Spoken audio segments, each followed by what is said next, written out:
Hello and welcome back to Sleepy Channel.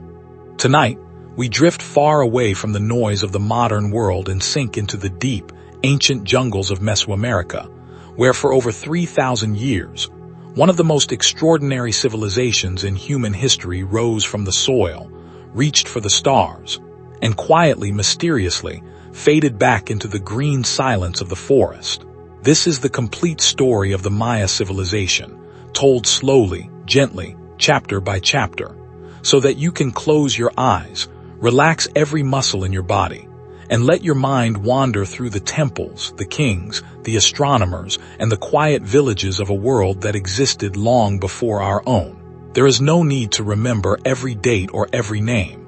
Just let the words wash over you like a warm river at night, and if you fall asleep before the story ends, that is exactly as it should be.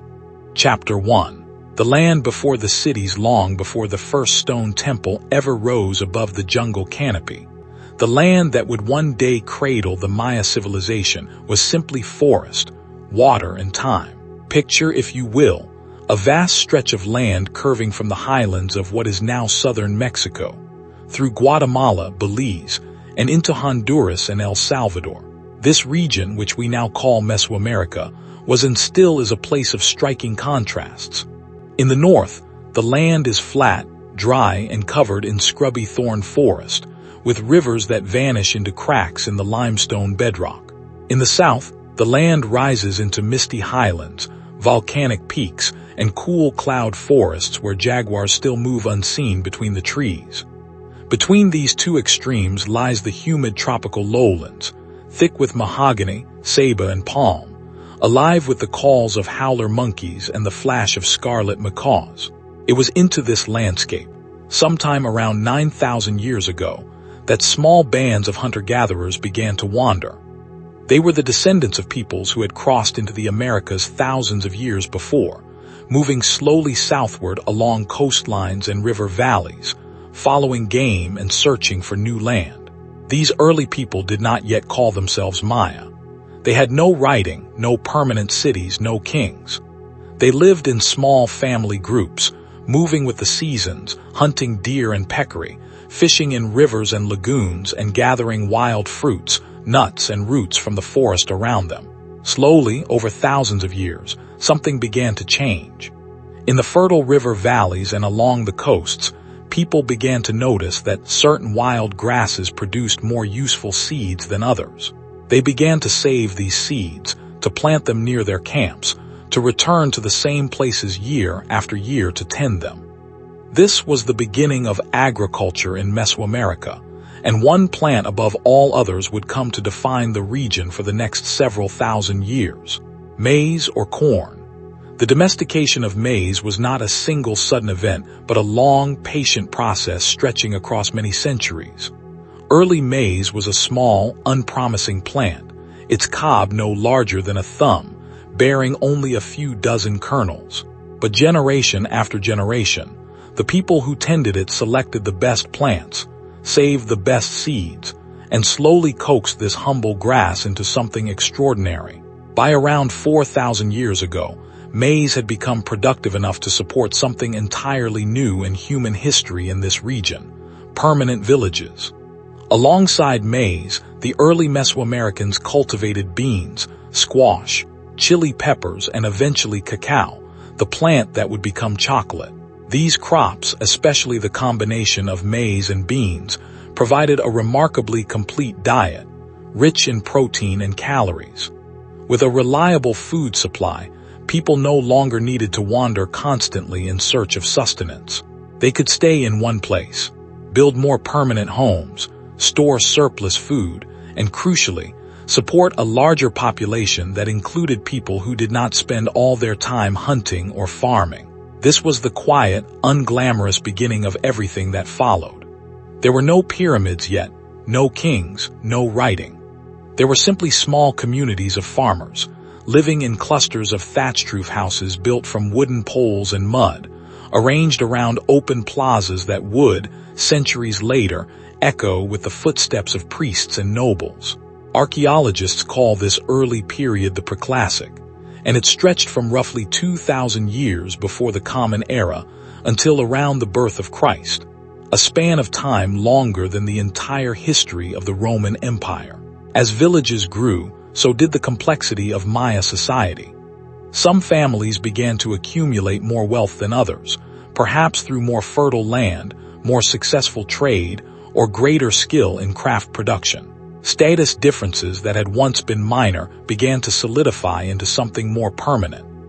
Village leaders emerged, men and women whose authority came not just from personal strength or charisma, but from religious knowledge, from their claimed connection to the gods, and to the ancestors who watched over the community from the spirit world. Religion, in fact, was woven into every part of early Maya life, and it would remain so for the rest of the civilization's long history.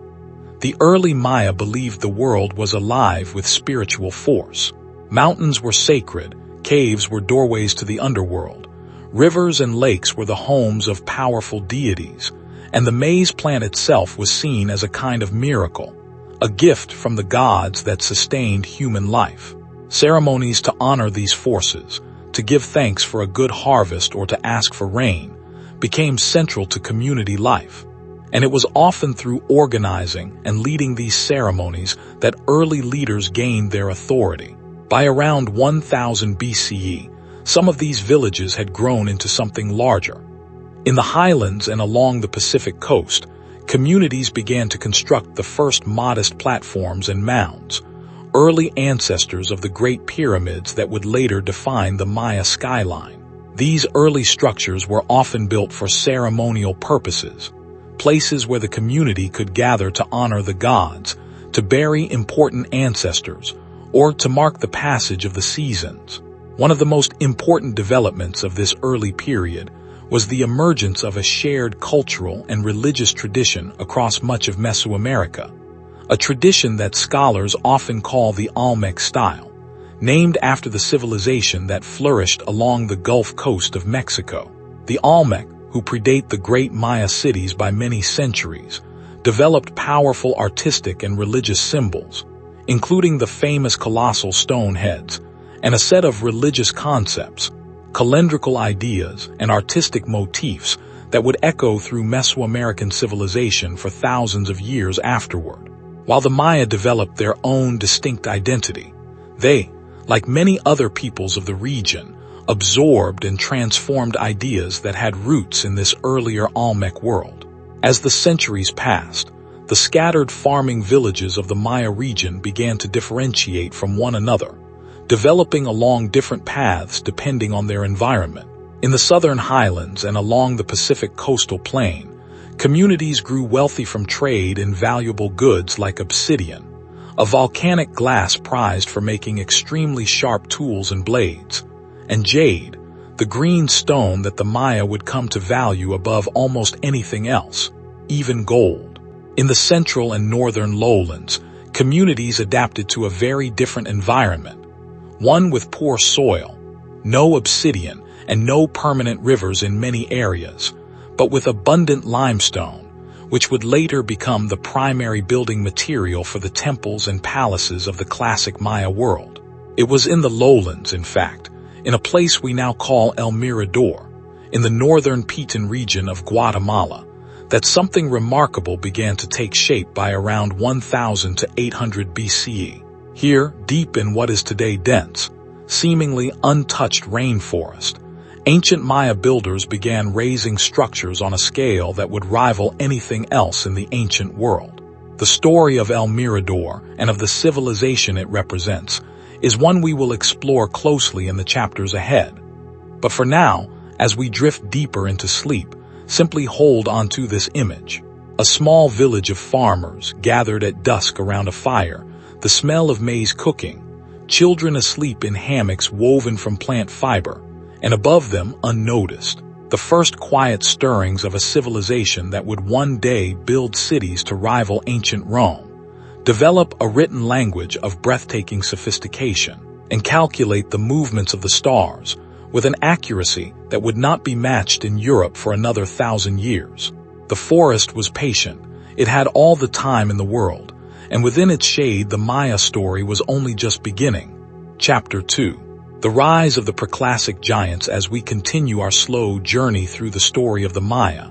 let your breathing settle into a comfortable rhythm, in and out, slow and easy, as we move forward in time to a period when the small farming villages of the Preclassic era began to transform into something far grander. This was a time of giants, of cities so large and so ancient that for centuries after their abandonment, the modern world had no idea they had ever existed,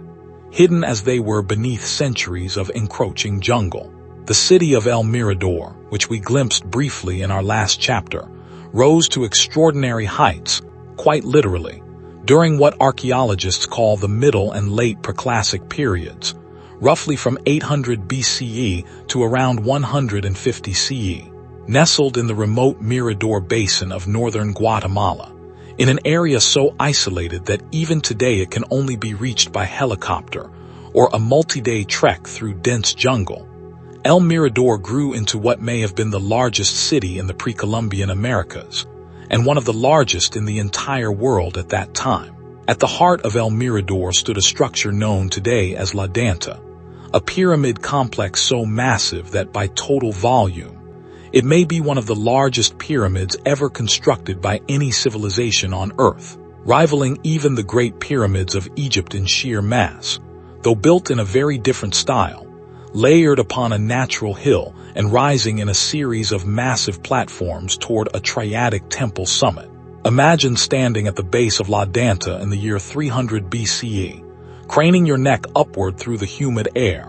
watching laborers and priests ascend a staircase that seems to disappear into the clouds. The pyramid rises not as a single smooth structure, but as a series of enormous terraces, each supporting its own smaller temples, until finally, at the very top, 3 temples stand together in a sacred triadic arrangement that would become a hallmark of early Maya architecture. The scale of construction at El Mirador tells us something remarkable about Maya society at this early date.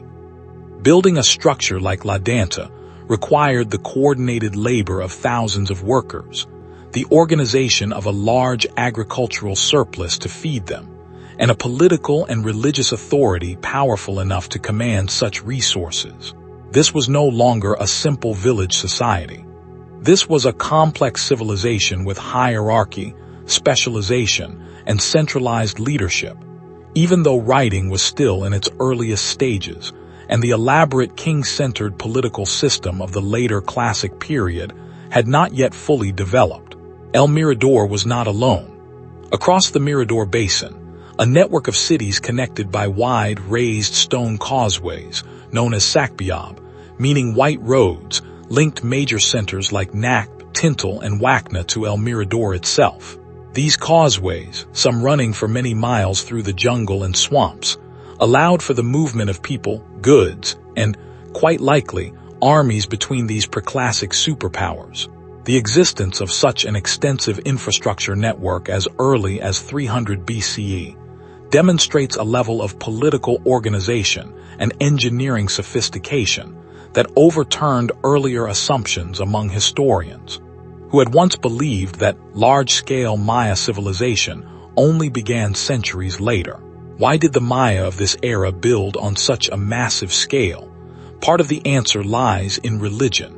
The pyramids of El Mirador were not simply monuments to political power. They were sacred mountains, artificial recreations of the sacred peaks that, in Maya cosmology, connected the underworld, the earthly realm, and the heavens above. By building ever taller and more elaborate temple pyramids, Maya rulers and priests were literally constructing the architecture of the universe, creating spaces where humans could communicate with gods and ancestors, where the boundaries between worlds grew thin. The preclassic Maya also developed sophisticated systems of water management,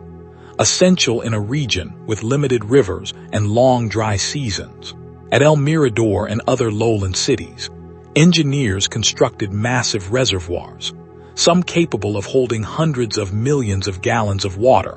along with channels and canals to direct rainwater runoff from the plastered surfaces of plazas and pyramids into these storage systems. This allowed cities to sustain large populations even through the harshest parts of the dry season, a critical innovation given the unpredictable rainfall patterns of the region. Agriculture during this period also became increasingly intensive.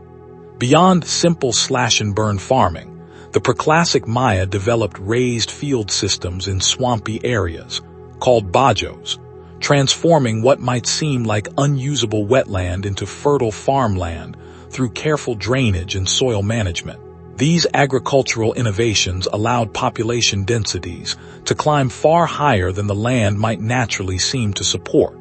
feeding the growing cities and their armies of laborers, craftsmen, priests, and rulers. Art and symbolism flourished during this period as well.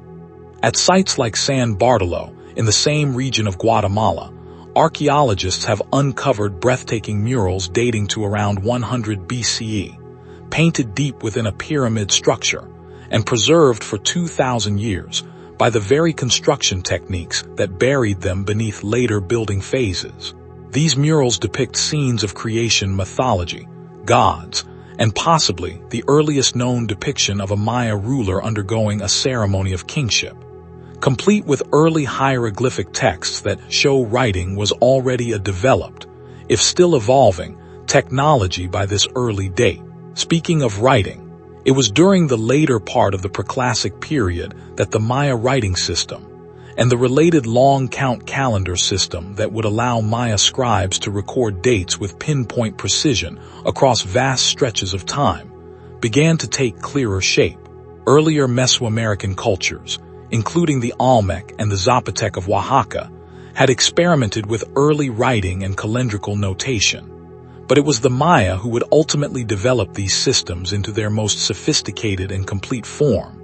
a form capable of recording not just numbers and dates, but complex historical narratives, royal genealogies, and mythological texts, for reasons that remain the subject of ongoing research and debate among archaeologists. The great preclassic centers of the Mirador Basin, including El Mirador itself, went into decline around 150 CE, and many were largely abandoned by the time the great classic period cities like Tikal and Calakmul rose to prominence in the centuries that followed. Some researchers point to environmental factors. The massive deforestation required to fuel the lime plaster industry, which demanded enormous amounts of wood to burn limestone at high temperatures, may have led to soil erosion, drought, and the silting up of the very reservoirs the city depended upon. Others point to political upheaval, warfare, or shifting trade routes that left El Mirador isolated from the networks of exchange that had once sustained it. Whatever the precise causes, the decline of El Mirador and its neighboring cities was not the end of the Maya story, but rather the closing of its first great chapter. The knowledge, the religious traditions, the artistic styles, and the political concepts developed during these centuries did not vanish. They were carried forward, adapted, and transformed by the peoples who would build the next generation of great Maya cities. As El Mirador's pyramids slowly began to be reclaimed by the forest, their stones weathering under centuries of tropical rain, the stage was being set, quietly and gradually, for what we now call the classic period of Maya civilization, an age of kings and queens, of dynastic warfare and celestial astronomy, of some of the most magnificent art and architecture the ancient world ever produced. Rest now if you feel yourself drifting. There is no rush. The forest has waited thousands of years to tell this story, and it will wait patiently for you too, whether you hear the next chapter tonight or drift into dreams before it begins. Chapter 3. The Dawn of the Classic Kings. Welcome back if you are still with me. Let your shoulders sink a little deeper into the pillow, and let us continue our slow walk through the centuries, into the age that historians call the Classic Period, a stretch of time running from around 250 CE to 900 CE, when the Maya lowlands blossomed into a landscape of rival city-states, each ruled by a divine king, each competing for glory, trade, and the favor of the gods. As the great preclassic centers of the Mirador Basin faded into memory, power in the Maya world shifted southward and eastward, toward a cluster of cities that would come to dominate the historical record for the next 6 centuries. Chief among these was Tikal, rising from the low ridges of the central Petén rainforest in what is now northern Guatemala. Tikal's origins stretch back to the preclassic period, but it was during the classic period that the city grew into one of the most powerful and enduring capitals in Maya history, its rulers claiming descent from gods, its temples piercing the jungle canopy at heights of over 200 feet. The early classic period saw the crystallization of a political institution that would define Maya civilization for the rest of its history. The concept of the Cayuhal Ajo, or Holy Lord, a divine king believed to serve as an intermediary between the human world and the realm of gods and ancestors. These kings did not merely rule through military force or economic control, though both mattered greatly. They ruled through sacred performance, through elaborate public rituals in which they danced in the guise of gods, drew their own blood as an offering, and entered trance states to commune with ancestors and deities on behalf of their people. Every great Maya city of the classic period had its own royal dynasty, its own patron gods, and its own carefully maintained historical record, carved into stone monuments called stelae, which stood in the plazas of temples like silent witnesses to centuries of history. These stelae recorded the births, accessions, marriages, wars, and deaths of kings, dated with extraordinary precision using the Maya long count calendar, a system capable of tracking dates across spans of thousands of years without ambiguity. One of the most pivotal moments in the history of Tikal, and indeed in the history of the entire classic Maya world, occurred in the year 378 CE, when a mysterious figure known to modern scholars as Siege-Kayak, meaning fire is born, arrived at Tikal from the great city of Teotihuacan, far to the west in the highlands of central Mexico. The exact nature of this event remains debated among scholars, but the evidence carved into Tikal's monuments suggests something like a conquest or a dramatic political takeover,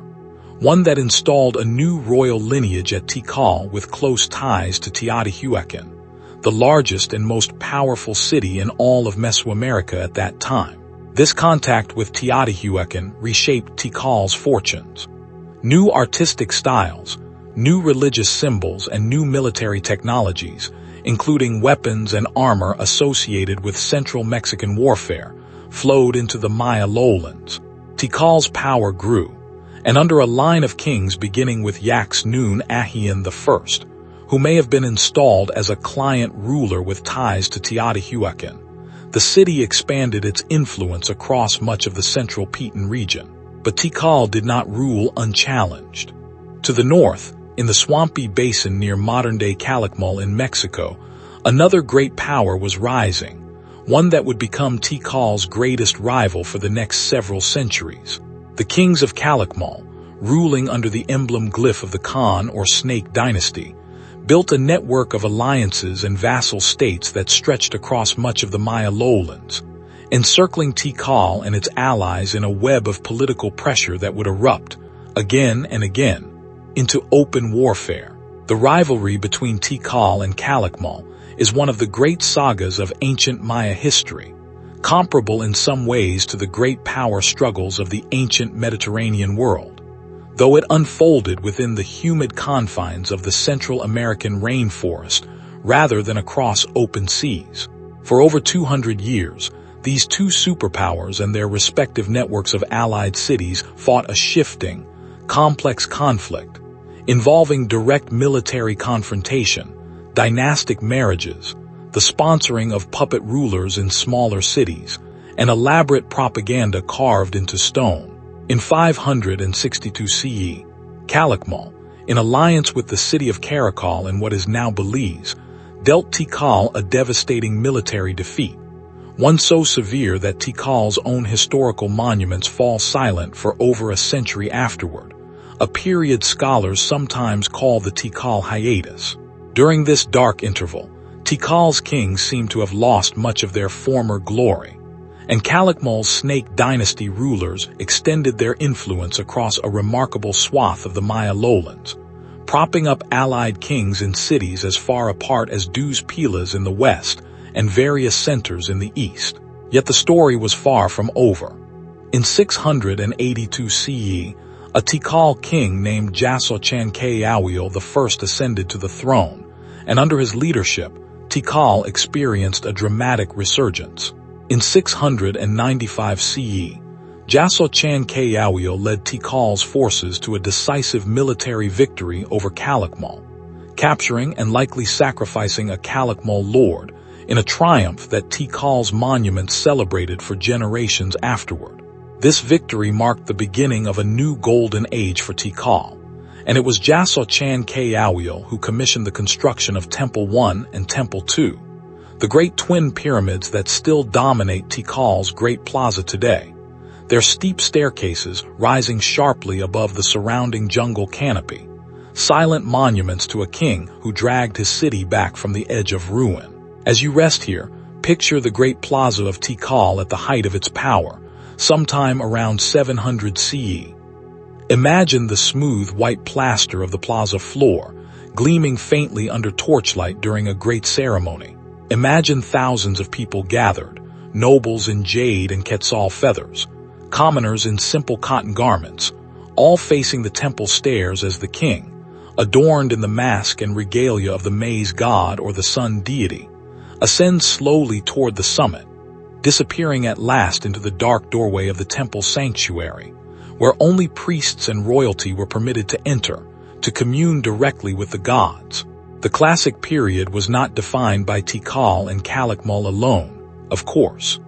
Dozens of other great cities flourished across the Maya lowlands and highlands during these centuries, each with its own dynasty, its own architectural style, its own contributions to the shared cultural and intellectual world of the Maya. In the west, the city of Palenque, nestled against the misty foothills of Chiapas, produced some of the most refined and beautiful art and architecture in all of Maya civilization under its great king Ka-Inish Janab Pakal,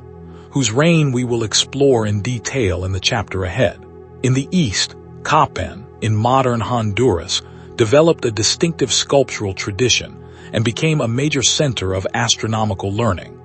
In the north, Yucatan sites like Coba maintained ties to both the southern lowlands and cities further north that would rise to prominence in later centuries. Each of these cities operated as an independent kingdom, yet all shared a common language family, a common writing system, a common calendar, and a common set of religious beliefs and artistic conventions, making the classic Maya world something like a civilization of city-states, not unlike ancient Greece, bound together by shared culture even amid near-constant political rivalry and periodic warfare. Let your mind rest now on this image of a civilization at its height, dozens of gleaming white cities rising from the green sea of the rainforest canopy, connected by trade routes carrying jade, obsidian, cacao, feathers, and salt across hundreds of miles, their skies watched nightly by priest astronomers charting the movements of Venus and the sun with mathematical precision, their plazas filled with the sounds of music, ritual, and the quiet hum of thousands of lives being lived, argued over, celebrated, and mourned, all beneath the watchful gaze of kings who believed themselves to be living gods. In the next chapter, we will step even closer into the life of one of the most remarkable rulers the Maya world ever produced, a king who came to power as a child and who would go on to reshape the destiny of his city for generations to come. But for now, let this image of the classic Maya world at its zenith settle gently into your mind, and if sleep is beginning to pull at the edges of your thoughts, let it. There is no need to fight it. The kings of Tikal have waited 1,300 years for someone to remember them. They can wait a little longer for you to wake.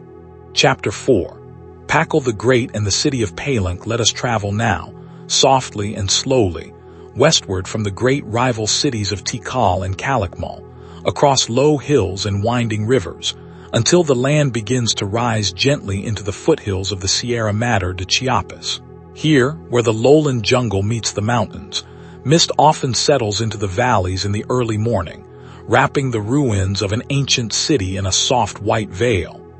This is Palenque, known to its own people as Lakemha, meaning big water, named for the rushing mountain streams that still cascade through the site today. Palenque's story reaches back into the Preclassic period, but the city's golden age truly began in the 6th and 7th centuries CE, and it is inseparable from the life of one particular ruler,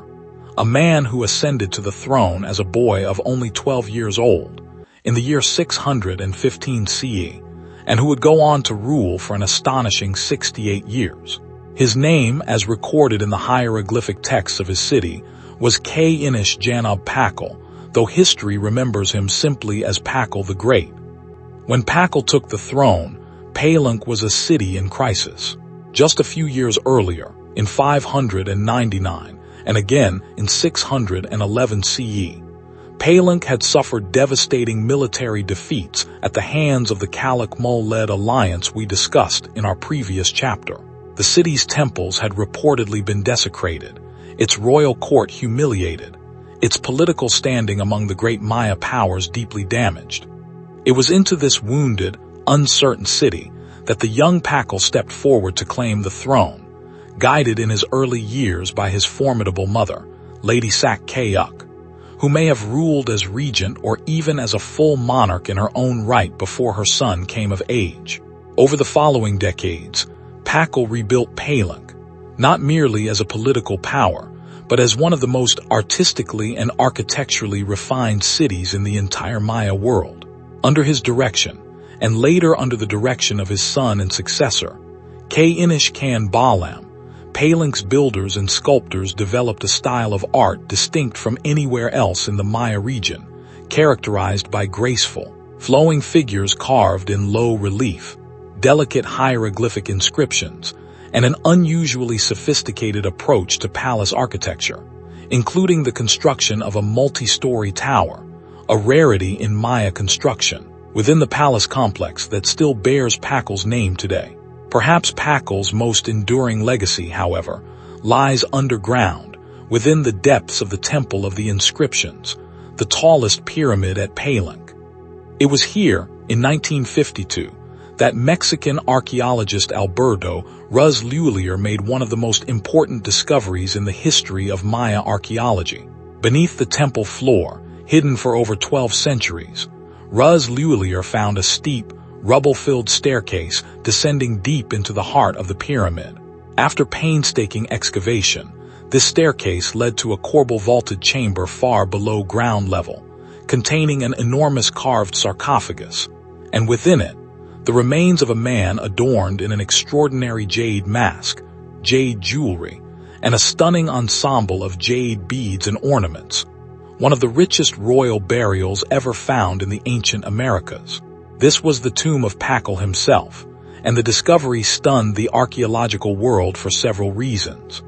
Until that point, many scholars had believed that Maya pyramids were purely ceremonial platforms for temples, not tombs for kings, an assumption modeled too closely on the later, differently structured traditions of ancient Egypt. Ruz Lhuillier's discovery proved definitively that at least some Maya pyramids served as elaborate funerary monuments, with the temple above serving as a kind of spiritual gateway connecting the buried king below to the heavens above. The carved sarcophagus lid itself has become one of the most famous and most debated images in all of Maya art. It depicts Pakal at the moment of his death, falling backward into the open jaws of the underworld, portrayed as a great skeletal centipede or serpent-like creature,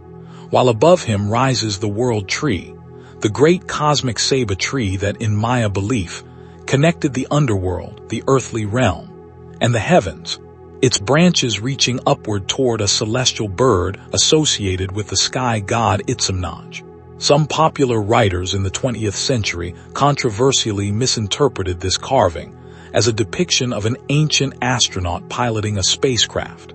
an interpretation firmly rejected by every serious scholar of Maya iconography. but one that nonetheless brought unusual public attention to Palenque and to Pakal's tomb. Pakal's son, Ka-Inish Kan-Balam, continued his father's building projects after ascending to the throne in 684 CE, commissioning the Cross Group, a trio of temples dedicated to Palenque's patron gods and to the mythological narrative of the city's divine origins. The inscriptions within these temples represent some of the longest and most complex hieroglyphic texts to survive from the ancient Maya world, weaving together historical events from Kan-Balam's own reign with mythological events said to have occurred thousands, and in some cases, millions of years in the past, according to the Maya long count calendar, demonstrating the almost unimaginable depth of time that Maya scribes were comfortable working within. Palenque's golden age would not last forever. Like every classic Maya city, it was eventually drawn into the same slow spiral of warfare, political fragmentation, and environmental pressure that would eventually bring the classic period to its end. But for nearly a century, under Pakal and his immediate successors, Palenque stood as a shining example of what Maya civilization could achieve at its most refined. An intricate, philosophically sophisticated art tradition, a hieroglyphic writing system used to weave royal history into cosmic myth, an architecture so elegant that, even in ruins, overgrown for centuries by jungle before its rediscovery,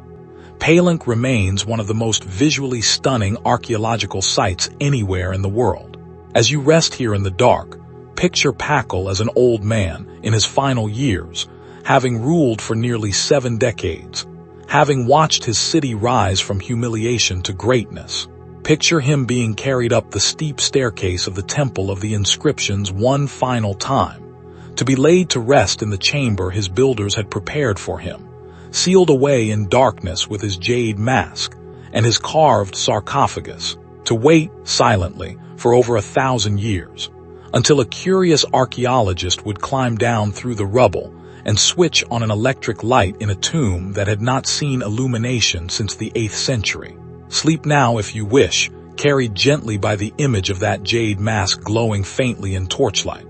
Or let us continue onward, eastward now, toward another great classic city,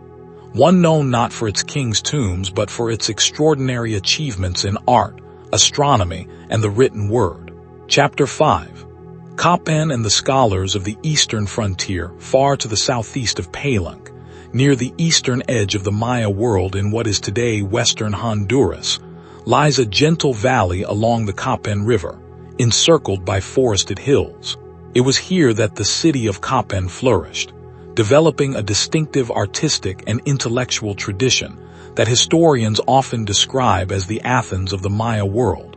a place renowned even in its own time for the depth of its scholarship and the extraordinary quality of its sculpture. Kapan's ruling dynasty was founded in 426 CE by a king known as Ka-Inish Yaxkayuk Mo, meaning radiant first Quetzalcoatl, a figure whose origins may lie outside the immediate Kapan region, possibly connected to Teotihuacan or to the Piton heartland, though the precise details remain a subject of scholarly investigation. What is clear from the archaeological and epigraphic record is that Yaxkayuk Mo established a royal line that would rule Kapan for the next 4 centuries, through 16 successive kings, each one commemorated in a remarkable dynastic sequence carved into the site's most famous monument, the hieroglyphic stairway. This stairway, reconstructed by archaeologists after being found collapsed and scattered across the base of a pyramid, contains over 2,000 individual glyph blocks, making it the longest known hieroglyphic text from the ancient Maya world. Commissioned in the 8th century by a king named Kayak Yipiaj Chan Kayawil, the stairway narrates the history of Kapan's royal dynasty, reaching back to its founder, and it stands as one of the single most valuable sources for understanding Maya dynastic history, even though large portions of the text remain difficult to reconstruct due to the disorder in which the carved blocks were found. Kapan's sculptors developed a sculptural style unlike anything else in the Maya world, carving in extraordinarily deep, almost three-dimensional relief, producing stelae and altars so detailed and lifelike that some scholars consider Copan's artistic achievements to represent the technical peak of ancient Maya sculpture. The famous stele of the 13th king, Waxtaclajun Yuba-Khe-Awil, who ruled from 695 to 738 CE, depict the ruler in astonishingly rich detail, adorned in the regalia of various gods. His portraits carved with such technical mastery that individual strands of feathers and folds of fabric remain clearly visible after nearly 13 centuries. Copan was also a major center of astronomical study. Maya priest astronomers throughout the region tracked the cycles of the sun, moon, and Venus with remarkable precision. But Copan scholars appear to have taken particular interest in refining calendrical calculations, and the city may have served as something of a regional hub for astronomical and calendrical knowledge, comparable in function, if not in scale, to the great observatories and universities of other ancient civilizations. Yet Copan's story also includes one of the most dramatic and consequential political upsets in classic Maya history. Waxtaclajun Yuba-Khe-Awil, the great 13th king whose portraits we just described, was captured and beheaded in 738 CE by the ruler of Quirigua, a smaller city that had previously existed as a subordinate ally of Copan. This event, likely orchestrated with the backing of Calakmul, which sought to weaken Copan's regional dominance, sent shockwaves through the political order of the Eastern Maya world and marked the beginning of a slow decline in Copan's power, even as the city's artistic and intellectual traditions continued for another century and a half. The 16th and final king of Copan's dynasty, Yaks Passage Chanyapat, ascended the throne in 763 CE and attempted to restore his city's fortunes,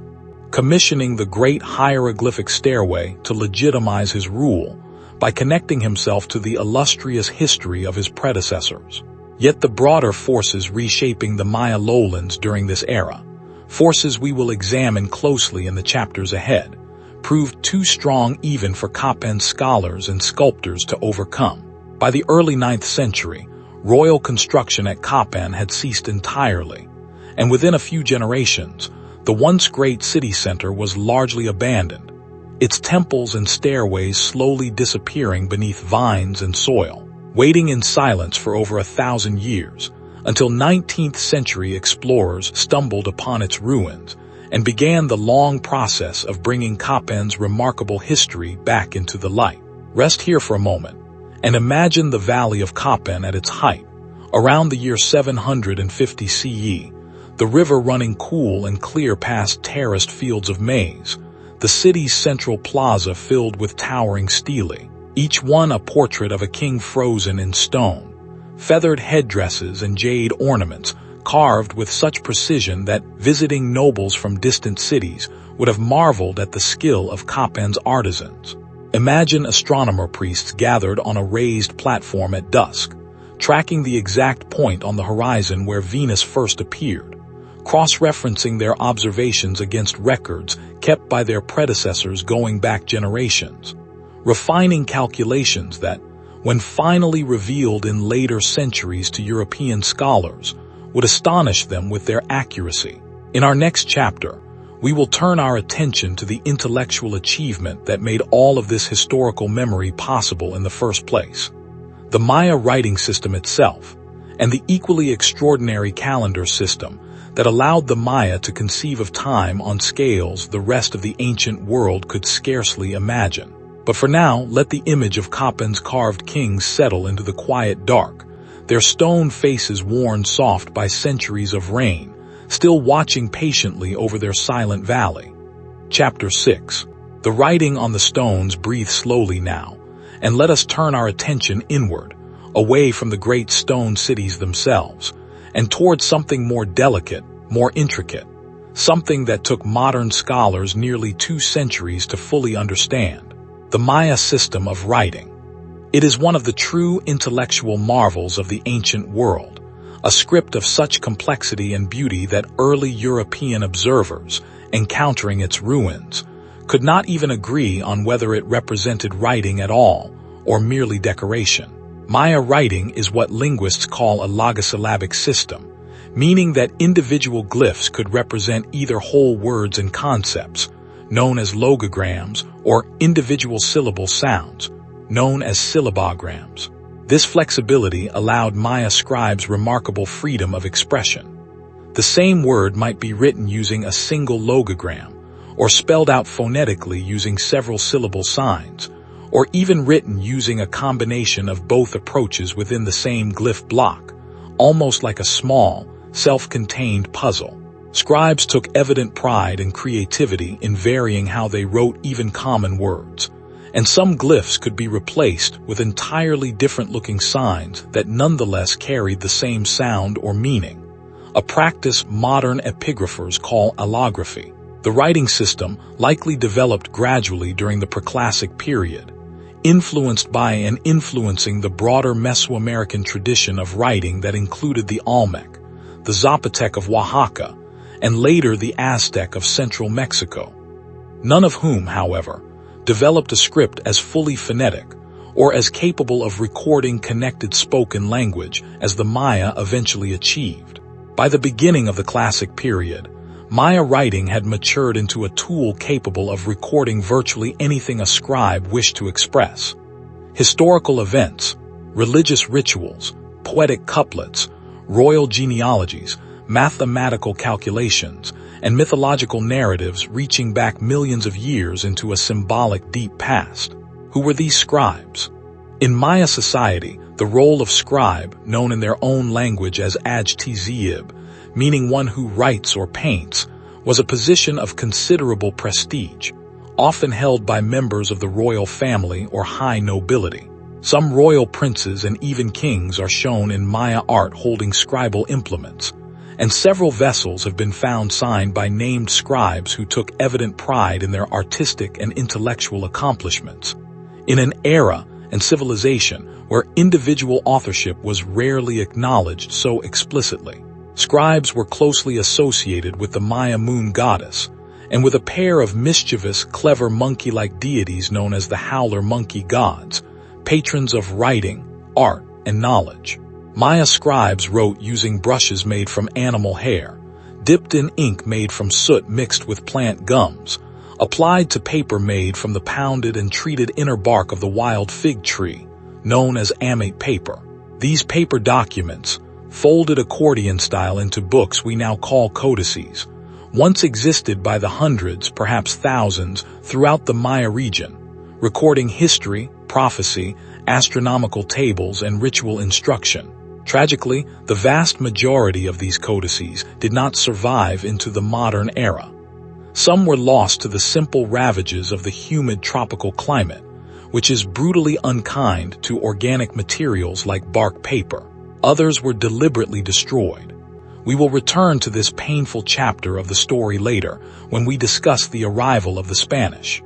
Today, only 4 Maya codices are known to survive, named for the cities where they are now preserved: the Dresden Codex, the Madrid Codex, the Paris Codex, and the more recently authenticated Grolier Codex, together representing only the faintest surviving fragment of what was once a vast body of Maya literature and scholarship. Beyond books, Maya scribes and sculptors carved texts into stone stelae, wooden lintels, jade ornaments, bone implements, and painted texts directly onto plaster walls and onto the surfaces of the beautifully painted ceramic vessels used by Maya nobility for feasting and ritual. Thousands of these inscriptions survive today, scattered across hundreds of archaeological sites, and it is largely through the patient work of epigraphers, scholars who specialize in deciphering ancient scripts, that we know as much as we do about Maya history, from royal genealogies to the precise dates of wars, marriages, and religious ceremonies.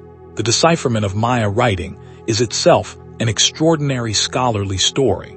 unfolding gradually over more than a century. Early explorers and scholars in the 19th century, including figures like Ernst Forstemmen, who studied the Dresden Codex in Germany, made important early progress in understanding the Maya calendar and numerical system.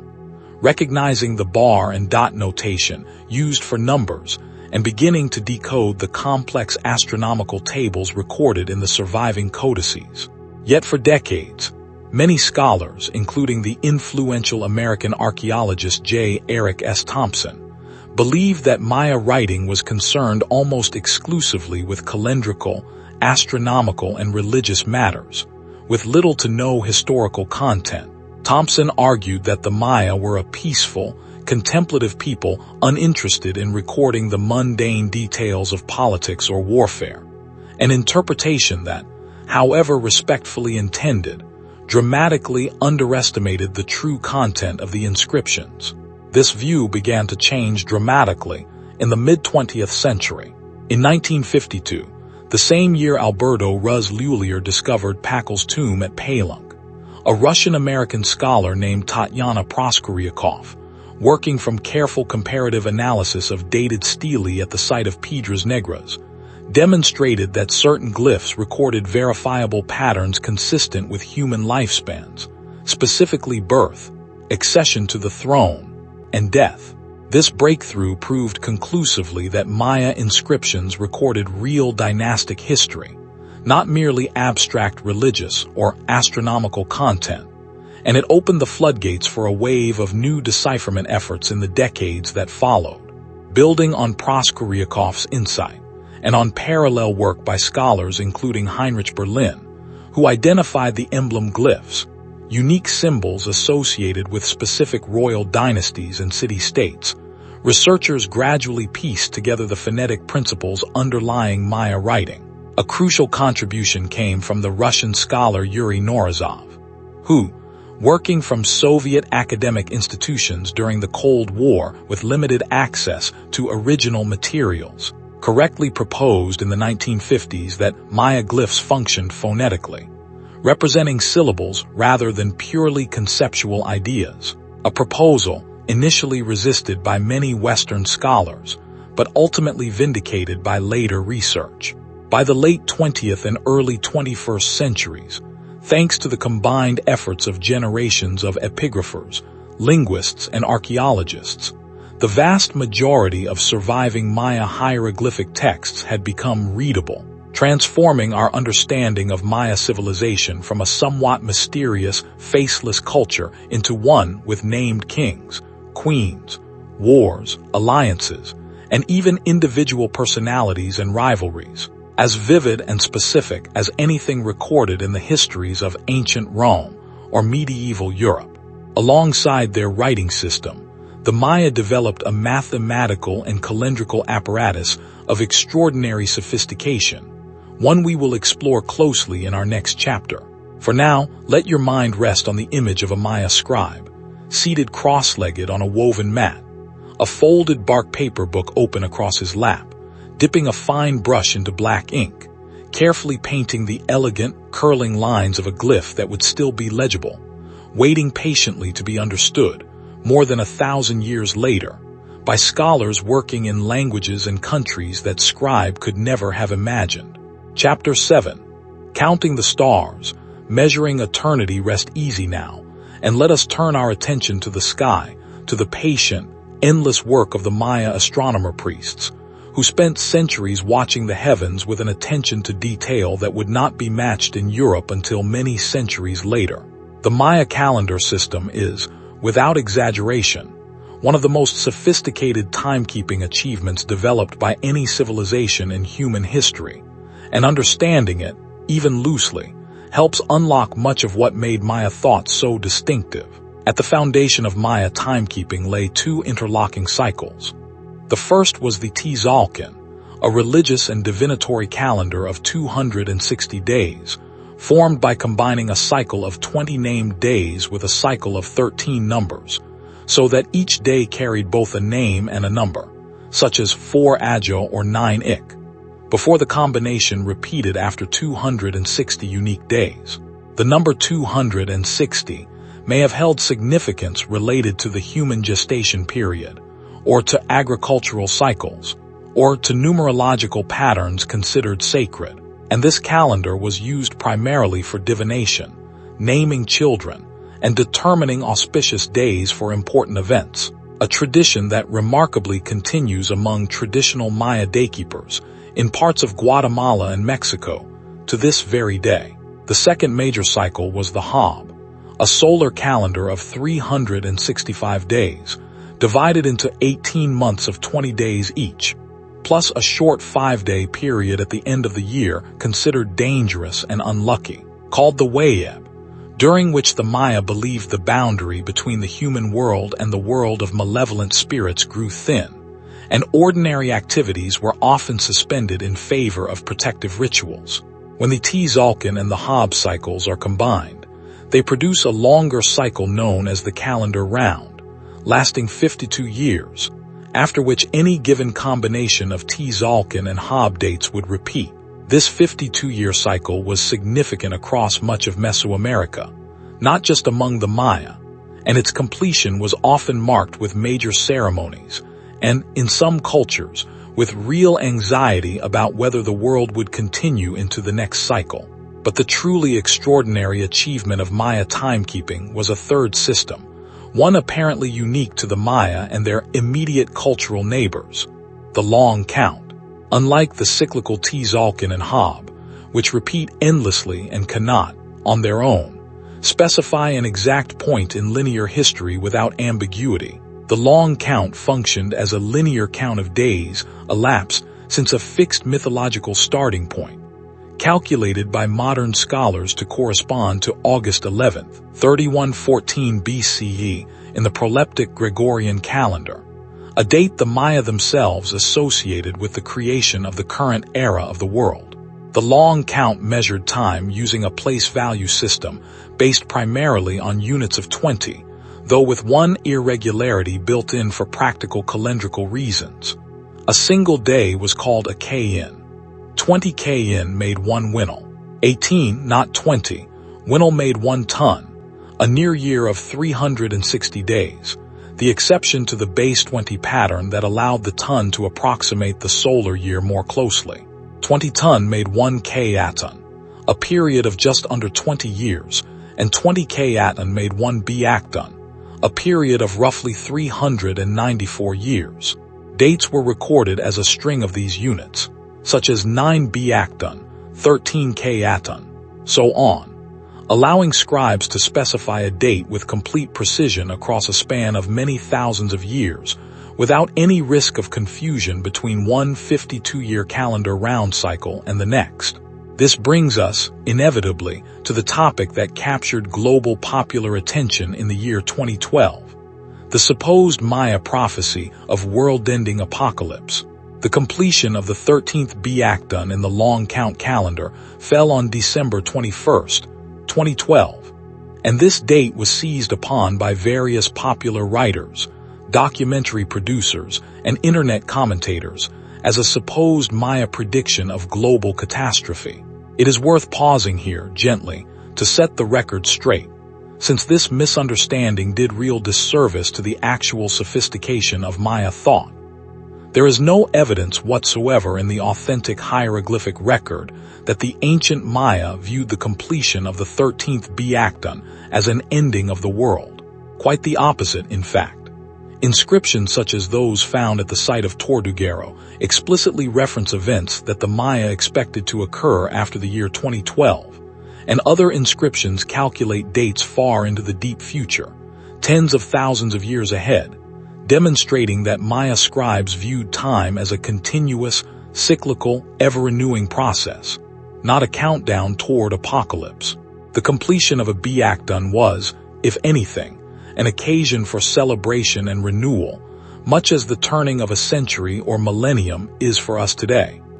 Beyond the calendar, Maya astronomer priests achieved remarkable precision in tracking celestial cycles. The Dresden Codex, one of the 4 surviving bark paper books mentioned in our previous chapter, contains detailed tables tracking the synodic cycle of the planet Venus, calculating its appearances as morning star and evening star, with an error of only a few hours across a span of centuries of observation, a level of precision achieved without telescopes, without written algebra, as Europeans would come to know it, using nothing but patient naked-eye observation, recorded and refined over many generations. Maya astronomers also tracked lunar eclipse cycles, calculated with impressive accuracy in the Dresden Codex's eclipse tables, and incorporated corrections for the various small discrepancies between their calendrical assumptions and the actual observed movements of celestial bodies, adjusting their calculations much as modern astronomers use leap years and leap seconds to keep our own calendar aligned with the physical universe. Why did the Maya invest so much intellectual energy into astronomy and calendrics? Partly for practical agricultural reasons, since accurate calendars helped determine planting and harvest times. But the deeper motivation was religious and political. Maya kings frequently timed important ceremonies, building dedications, military campaigns, and even the burial of dynastic ancestors to coincide with significant astronomical or calendrical moments, such as the heliacal rising of Venus, believed to be associated with warfare and the actions of particular deities, or the completion of a Kayatan cycle, believed to carry its own distinct religious character and omens. By aligning human political action with the movements of the cosmos, Maya rulers reinforced the idea that their authority was not arbitrary, but was woven into the very fabric of the universe itself, sanctioned by the same forces that moved the sun, the moon, and the stars. As you drift here in the quiet dark,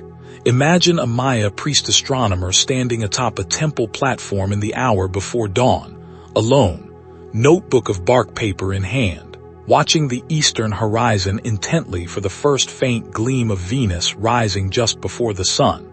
a moment his ancestors had watched for and recorded across many generations, a moment that would determine whether a king below would march his armies to war that very day. Time for the Maya was not simply a backdrop against which history occurred.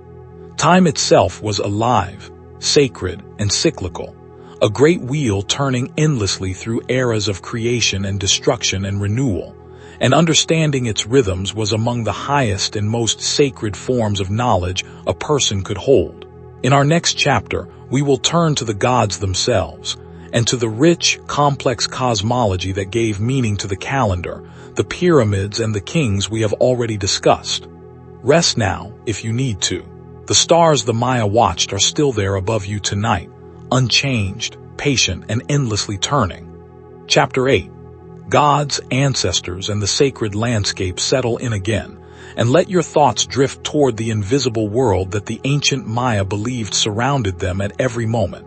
layered invisibly over the physical landscape of forest, river, and stone. To understand the Maya, we must understand that for them, there was no clean separation between the natural world and the supernatural. Mountains breathed, caves spoke, rivers remembered, and the gods were not distant, abstract beings but active, sometimes temperamental participants in the daily unfolding of human affairs.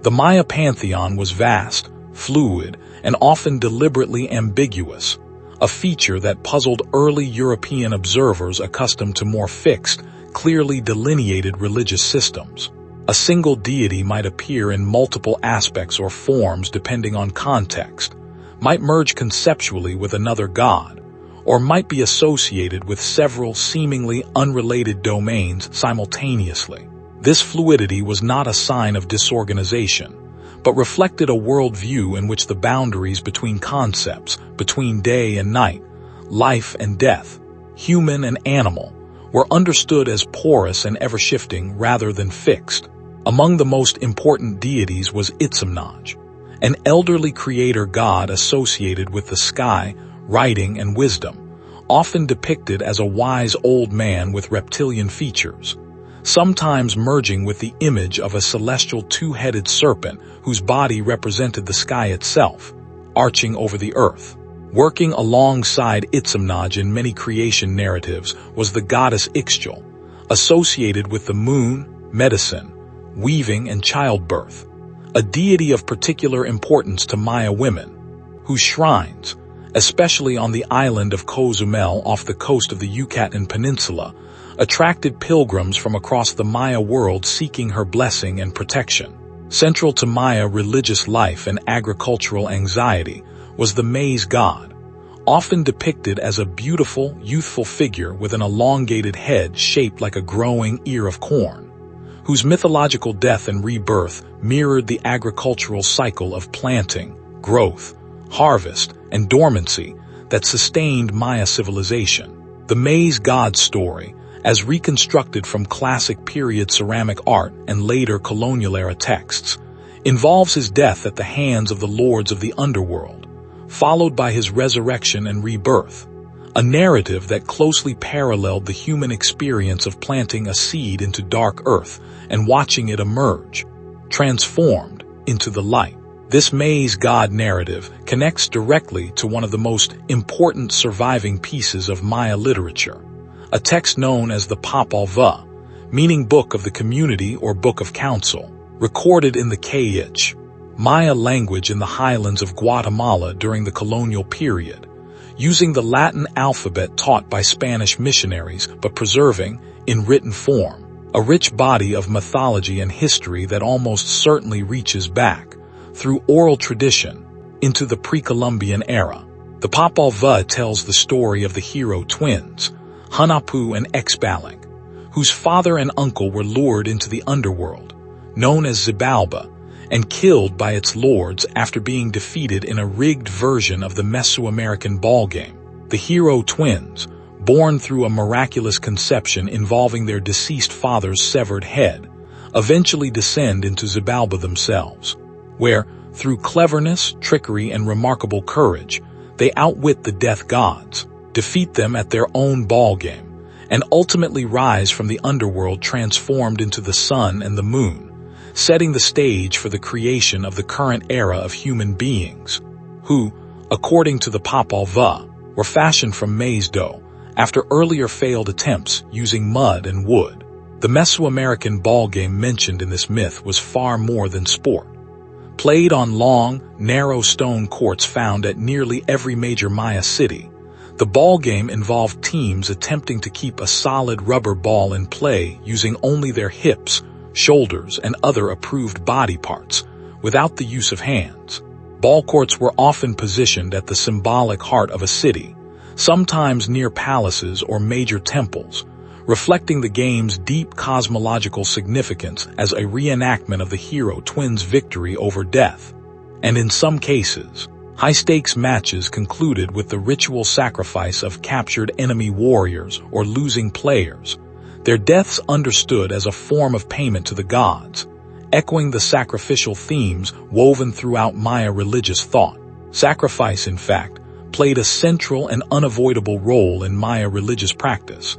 though it is important to move past sensationalized modern portrayals to understand its actual religious logic. The Maya believed that the gods themselves had made great sacrifices to create the world and sustain human life, and that humans, in turn, owed a debt to the gods that could only be repaid through offerings, including their own blood. Maya kings and nobles regularly practiced ritual bloodletting, piercing their tongues, ears, or genitals with sharp obsidian blades or stingray spines, collecting the blood on bark paper that was then burned as an offering, the rising smoke believed to carry the sacrifice up to the waiting gods. This practice, however painful it appears to modern sensibilities, was understood by the Maya as an act of profound religious devotion and reciprocity, not merely violence for its own sake. Human sacrifice, while less frequent than bloodletting rituals, did occur, particularly involving captured enemy warriors and nobles taken in warfare, whose sacrifice was seen as both a religious offering and a demonstration of a victorious king's power and divine favor. Sacrificial practices varied across different periods and regions of Maya history, and appear to have intensified in some areas during the later post-classic period, particularly under the influence of Central Mexican religious traditions that we will discuss in later chapters. It is worth noting, gently, that virtually every complex ancient civilization, from Egypt to Rome to China, practiced forms of ritual violence that modern audiences find troubling, and the Maya were neither uniquely peaceful nor uniquely violent among the great civilizations of the ancient world, despite popular stereotypes in either direction. Beyond the major deities, Maya religion recognized an enormous population of lesser spirits, ancestor deities, and place-based sacred forces. Caves held particular spiritual significance, understood as entrances to Xibalba, the watery, dark underworld ruled by fearsome death gods, and Maya priests conducted rituals deep within cave systems throughout the Maya region,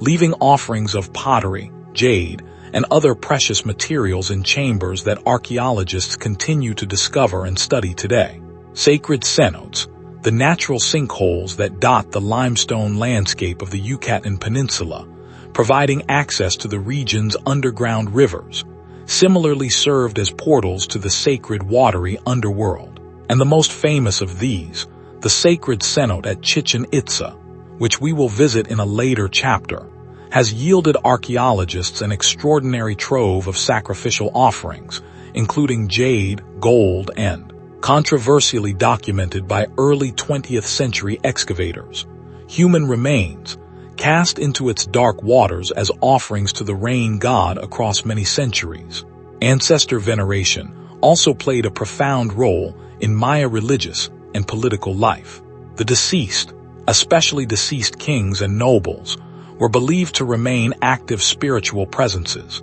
capable of influencing events among the living and communicating with their descendants through ritual and, in the case of royalty, through elaborate ceremonies conducted at their tombs,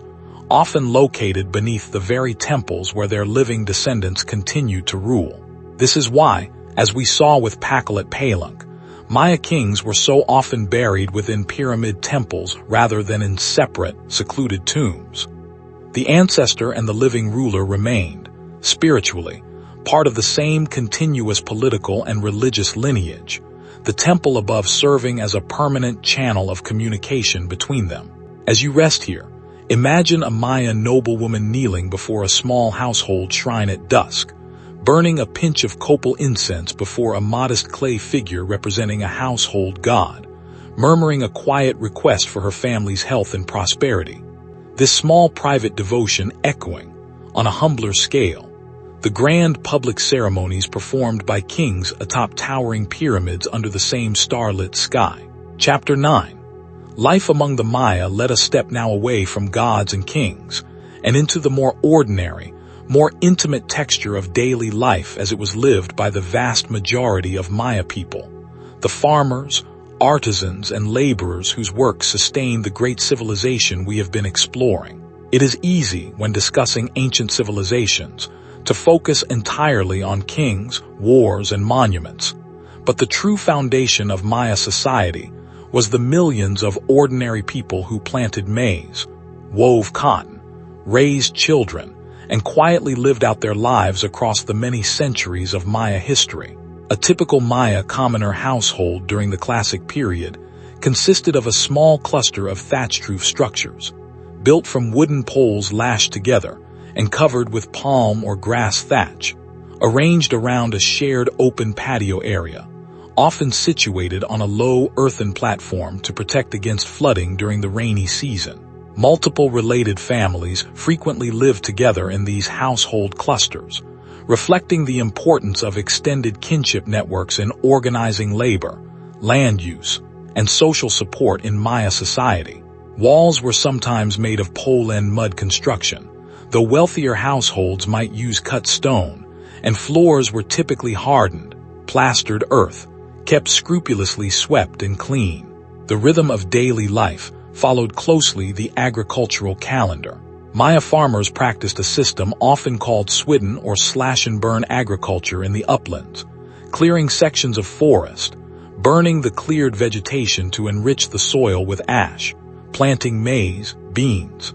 and squash together in a technique modern agronomists still admire for its ecological efficiency, since beans fix nitrogen in the soil that maize depletes, while squash spreads along the ground, suppressing weeds and retaining soil moisture. After several years of cultivation, A field would typically be left fallow for a period to allow the forest to regenerate and the soil to recover, and farmers would move to newly cleared plots, rotating through the landscape in patterns refined over many centuries. In addition to swidden agriculture, as we mentioned in earlier chapters, Maya farmers in wetland areas developed intensive raised field systems, and terracing was used to maximize cultivable land in hillier regions. Households also maintained kitchen gardens near their homes, growing chili peppers, tomatoes, various herbs and fruit trees including avocado, papaya, and cacao, while also raising domesticated turkeys and stingless bees prized for their honey, an important sweetener and ritual substance in a world without refined sugar. Maize itself was central to nearly every meal. The grain was typically soaked and cooked with lime in a process called nixtamalization, a technique that not only softened the kernels for grinding, but also dramatically improved the nutritional value of the maize by making essential niacin more bioavailable, a discovery of enormous practical importance that Maya women, who traditionally performed the labor-intensive work of grinding maize on stone grinding tools called metates, passed down through countless generations of careful culinary practice. The resulting corn dough was formed into tortillas cooked on clay griddles, or into tamales steamed in wrapped corn husks or leaves, or fermented into a beverage called atole, or, on special occasions and particularly among the elite, mixed with cacao to create a frothy, spiced chocolate drink, often flavored with chili, vanilla, or honey,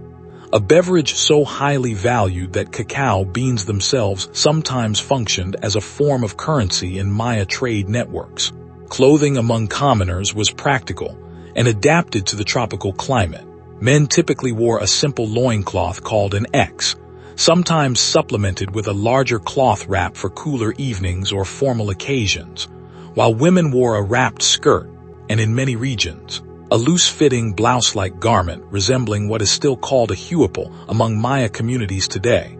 often woven with intricate geometric patterns using a backstrap loom, a weaving technology and artistic tradition that Maya women have maintained, remarkably, in an unbroken line for well over 1,000 years, adapting its patterns and techniques while preserving core methods that would be recognizable to a weaver from the classic period. Beauty standards among the ancient Maya differed markedly from later Western conventions, and give us a fascinating window into their aesthetic and religious values. Cranial modification, achieved by binding an infant's head between two boards during the first months of life, was practiced among elites and commoners alike in many regions, producing an elongated skull shape associated with the elegant, elongated-headed appearance of the maize god himself, linking human beauty directly to divine, agricultural symbolism. Dental modification was also common among the elite, involving the filing of teeth into decorative shapes or the inlay of small jade or pyrite ornaments directly into the tooth enamel, a practice requiring considerable skill and representing a significant investment of status and resources. Crossed eyes were considered attractive in some periods and regions, and elite parents sometimes hung small beads in front of an infant's face to encourage this trait through practiced focus. Social hierarchy in Maya cities was pronounced, with a small ruling class of kings and their extended royal families sitting atop a broader nobility that included important administrative officials, high priests, and military leaders, below whom stood a larger population of skilled artisans, merchants, and successful farmers, and beneath them the broader mass of commoner farmers who made up the great majority of the population. At the bottom of the social order were slaves, typically war captives, criminals, or individuals sold into servitude due to debt,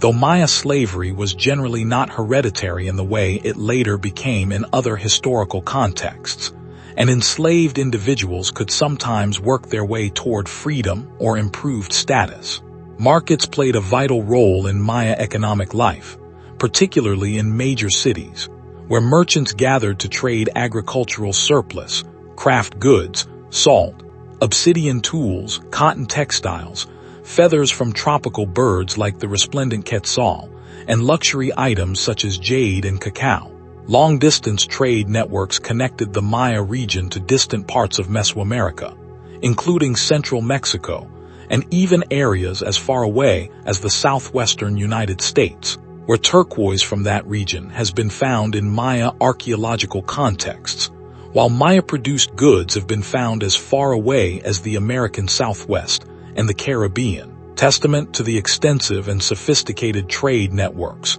that connected the ancient Americas long before European contact. Children in Maya society were raised within extended family households and were expected to begin contributing to family labor from a fairly young age. Girls learning weaving, cooking, and household management from their mothers and grandmothers. Boys learning agricultural techniques, hunting, and craft skills from their fathers. Formal education in the sense of dedicated schools was largely reserved for the sons of nobility, who might be trained as scribes, priests, or administrators, learning the complex hieroglyphic writing system and calendrical calculations we discussed in earlier chapters, skills requiring years of patient instruction and practice. As you rest here in the growing quiet, imagine an ordinary evening in a Maya farming household, perhaps 1,000 years ago. The day's work is done. A small cooking fire glows in the gathering dusk, filling the air with the smell of maize tortillas. Children play a quiet game near the doorway while grandparents rest on woven mats, and somewhere in the near distance, faint and rhythmic, drums and conch shell trumpets sound from the direction of the city center, marking the start of an evening ceremony at the temple, a sound this family has heard their whole lives, as familiar and comforting as the call of birds at dusk. In our next chapter, we will turn to a more difficult subject, the warfare that shaped so much of classic Maya political history, the weapons and strategies Maya armies employed, and the complex reasons why war was such a persistent feature of this civilization's long history. Sleep well if you need to. The soft glow of that cooking fire will still be there, waiting, whenever you return to it. Chapter 10. The Art of War Among the Maya. Let your body settle a little deeper now, as we turn to a subject that reshaped the fate of nearly every city we have discussed so far: warfare. For much of the 20th century, early Maya scholars imagined the ancient Maya as an unusually peaceful civilization, more concerned with astronomy and religious contemplation than with military conquest. The decipherment of Maya writing, discussed in an earlier chapter, shattered this idea completely, revealing instead a world of near-constant political rivalry, shifting alliances, and periodically devastating warfare between competing city-states. Maya warfare took several distinct forms across the long span of the civilization's history. Raids were perhaps the most common type of conflict, quick strikes intended to capture prisoners for sacrifice or ransom, to seize valuable resources, or to intimidate a rival city's population without necessarily attempting outright conquest of territory. Larger campaigns, however, could aim at capturing and even destroying an enemy city's political center, toppling its ruling dynasty, or reducing a formerly independent kingdom to vassal status within the sphere of a more powerful overlord. As we saw in the long rivalry between Tikal and Calakmul discussed in an earlier chapter, Maya warriors fought with a range of weapons adapted to the dense terrain and close-quarters combat typical of the region. Wooden clubs edged with sharp obsidian blades, called macuahuitl in the Nahuatl language of later central Mexican peoples, but used under different names by the Maya themselves, could inflict devastating slashing wounds. Spears and darts, propelled by hand or with the aid of a spear thrower called an atlatl, provided ranged offensive capability, while simple sling weapons hurled stones at approaching enemies. Later in Maya history, particularly during the post-classic period we will discuss in a future chapter,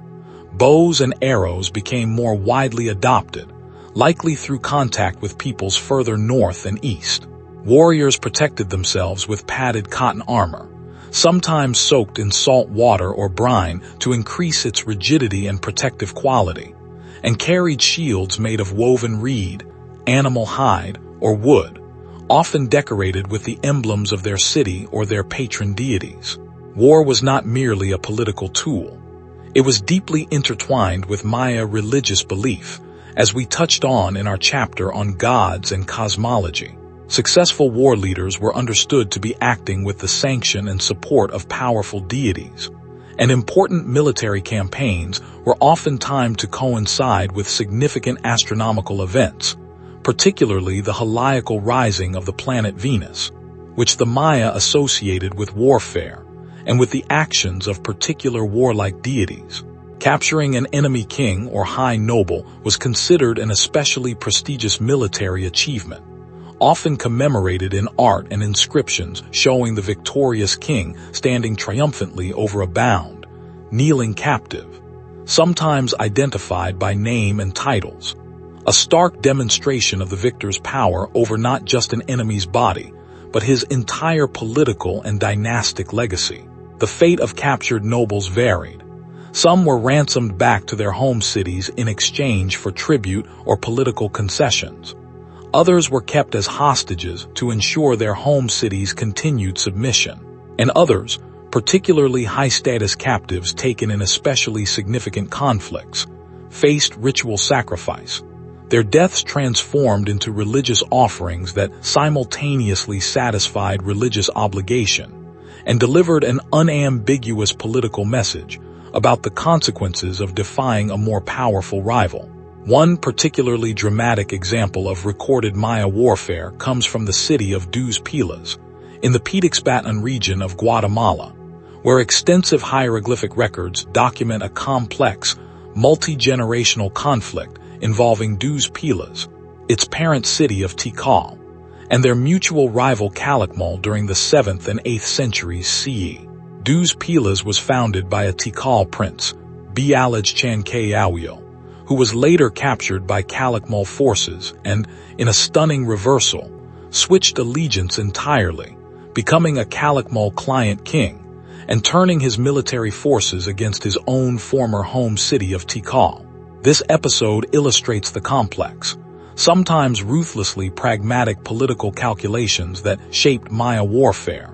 in which loyalty could shift dramatically based on military fortune and strategic advantage. Archaeological evidence for the intensity of Maya warfare, particularly during the later Classic period, includes the construction of defensive fortifications at numerous sites, including moats, palisades, and walls, particularly pronounced in the Pitaxpatan region during the 8th and 9th centuries, suggesting a period of escalating regional conflict and insecurity that, as we will see in our next chapter, may have contributed to the broader political collapse of the southern lowland cities toward the end of the Classic period. It would be a mistake, however, to imagine Classic Maya warfare as constant, apocalyptic total war in the modern industrial sense. Much of Maya conflict operated within a shared cultural framework of ritualized combat,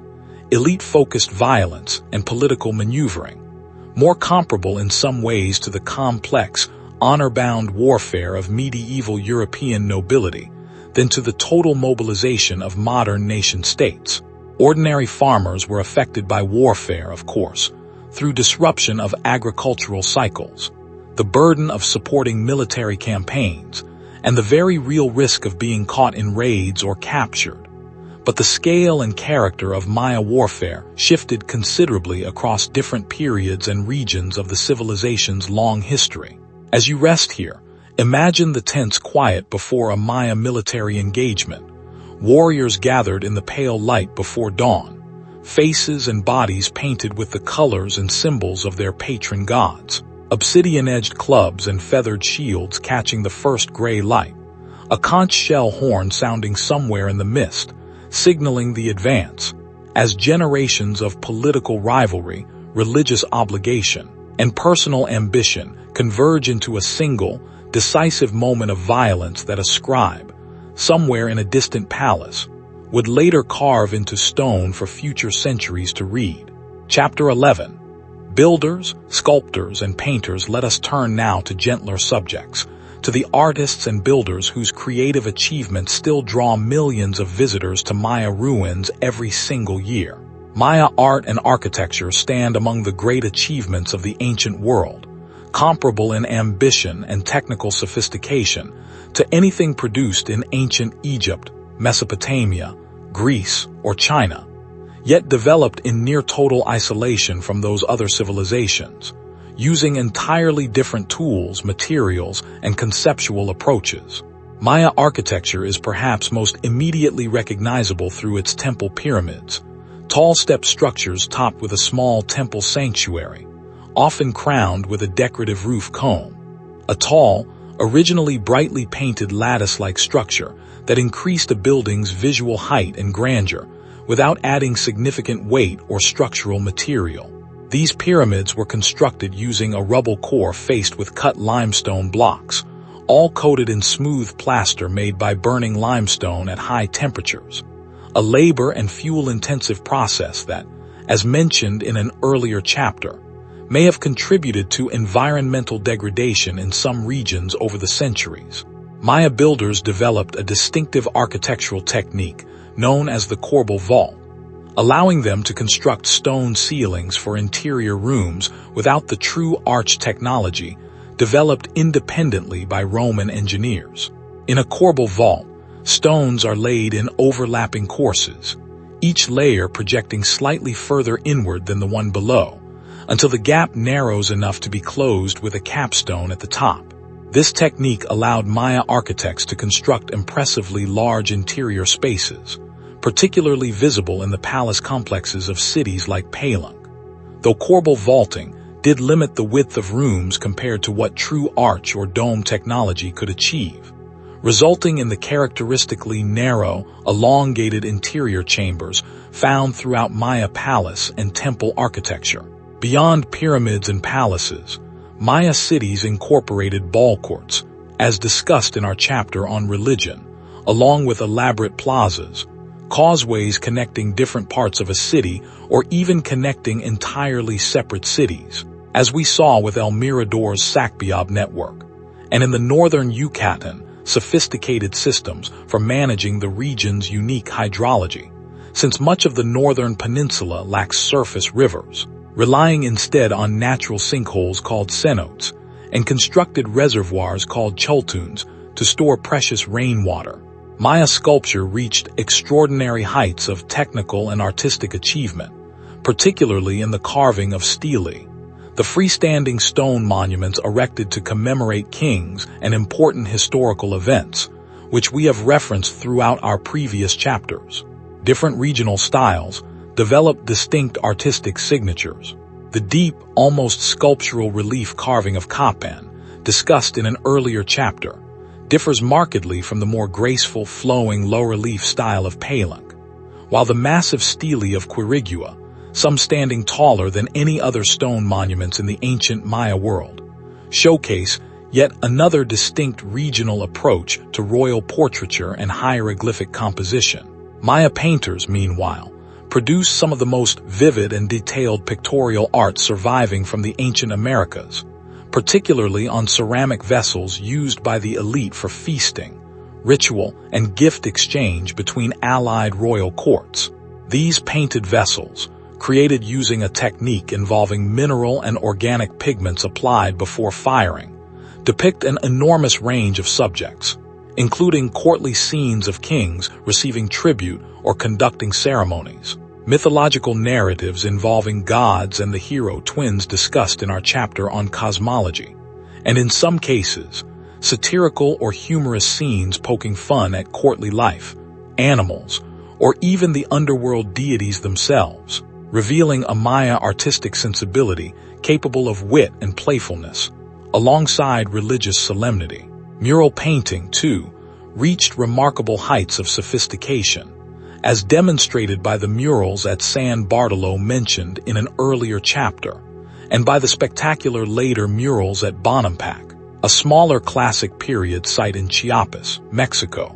where an entire room's interior walls and ceiling were covered, around 790 CE, with vividly detailed, full-color scenes depicting a military campaign, the presentation and torture of captives, and an elaborate court ceremony involving music, dance, and royal bloodletting, offering modern viewers an almost photographic window into the pageantry and violence of a single classic Maya royal court, preserved by extraordinary chance for over 12 centuries before its rediscovery in 1946. Maya craftsmen also excelled in the working of jade, a material more highly valued by the Maya than gold, associated symbolically with maize, water, and the breath of life itself. Skilled lapidaries shaped jade using patient abrasion with stone and cord tools, since jade's extreme hardness made cutting with metal tools, which the Maya did not use for jade working, impractical. The results, including the famous jade mosaic mask found in Pakal's tomb at Palenque, and the exquisite jade jewelry, ear ornaments, and ceremonial objects found throughout Maya archaeological sites, represent hundreds or even thousands of hours of patient, skilled labor, transforming raw stone into objects of breathtaking beauty and profound religious significance. Featherwork, too, though far less well preserved due to the organic nature of feathers, was highly prized, particularly the iridescent green tail feathers of the resplendent quetzal bird, so valuable that hunting the bird for its feathers, rather than killing it outright, became an important specialized craft, since a living quetzal could be plucked of its long tail feathers and released to grow new ones, providing a renewable, sustainable source of this precious material for elaborate royal headdresses and ceremonial garments. As you drift here, picture a Maya sculptor at work on a stela, chisel and hammerstone in hand, carefully shaping the portrait of a king who stands beside him, watching, offering guidance on how his regalia and posture should be rendered for eternity, both of them aware, in their own ways, that this stone would likely outlast them both, would outlast their city, would outlast their entire civilization, waiting patiently across centuries of jungle silence for eyes that neither of them could ever imagine, eyes reading these words about their work, more than 1,000 years later, in a language and from a place that would have been utterly incomprehensible to them both. Chapter 12. The slow unraveling. Breathe out slowly now, and let us approach one of the great unsolved mysteries of ancient history, a puzzle that has fascinated and frustrated scholars for well over a century: the classic Maya collapse. Between roughly 750 and 950 CE, in what is sometimes called the Terminal Classic period, the great southern lowland cities we have spent so many chapters exploring, Tikal, Calakmul, Kapan, Palenque, and dozens of others, experienced a dramatic and in many cases, permanent decline. Royal monument construction ceased. Population dwindled. Cities that had thrived for centuries were largely abandoned, their plazas and temples left to the slow, patient reclamation of the surrounding jungle. It is important to state clearly, gently at the outset of this chapter, that the Maya people themselves did not disappear, then or ever. This is one of the most persistent and damaging misconceptions about Maya history, and we will return to it directly in a later chapter when we discuss the millions of Maya people living today across Mexico and Central America, who carry forward, in language, tradition, and identity, an unbroken connection to the civilization we have been exploring. What collapsed was not a people but a particular political and urban system, the network of divine kingship and monumental city-states that had defined the southern lowlands for over 6 centuries. So what caused this collapse? Modern scholarship increasingly understands the Terminal Classic decline not as a single catastrophic event with one clear cause,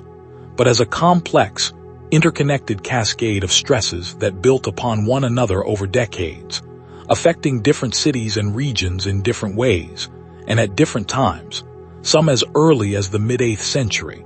others holding on stubbornly into the 10th century or even later. Environmental factors appear to have played a very significant role.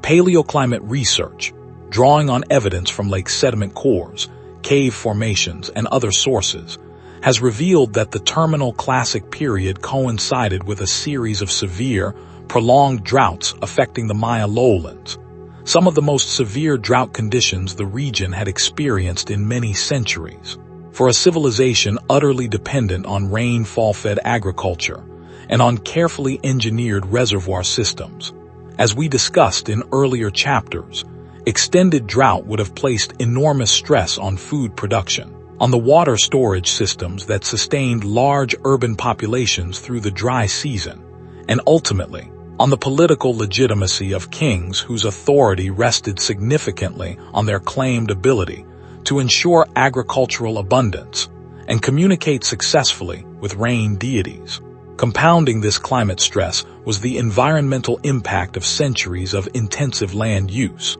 The dense population supported by classic period agriculture required extensive deforestation, both for farmland and for fuel to produce the lime plaster used so extensively in monumental construction, as we touched on in our chapter about El Mirador's earlier decline. This deforestation likely contributed to soil erosion, reduced the land's capacity to retain moisture, and may have altered local microclimates in ways that worsened the effects of the broader regional drought,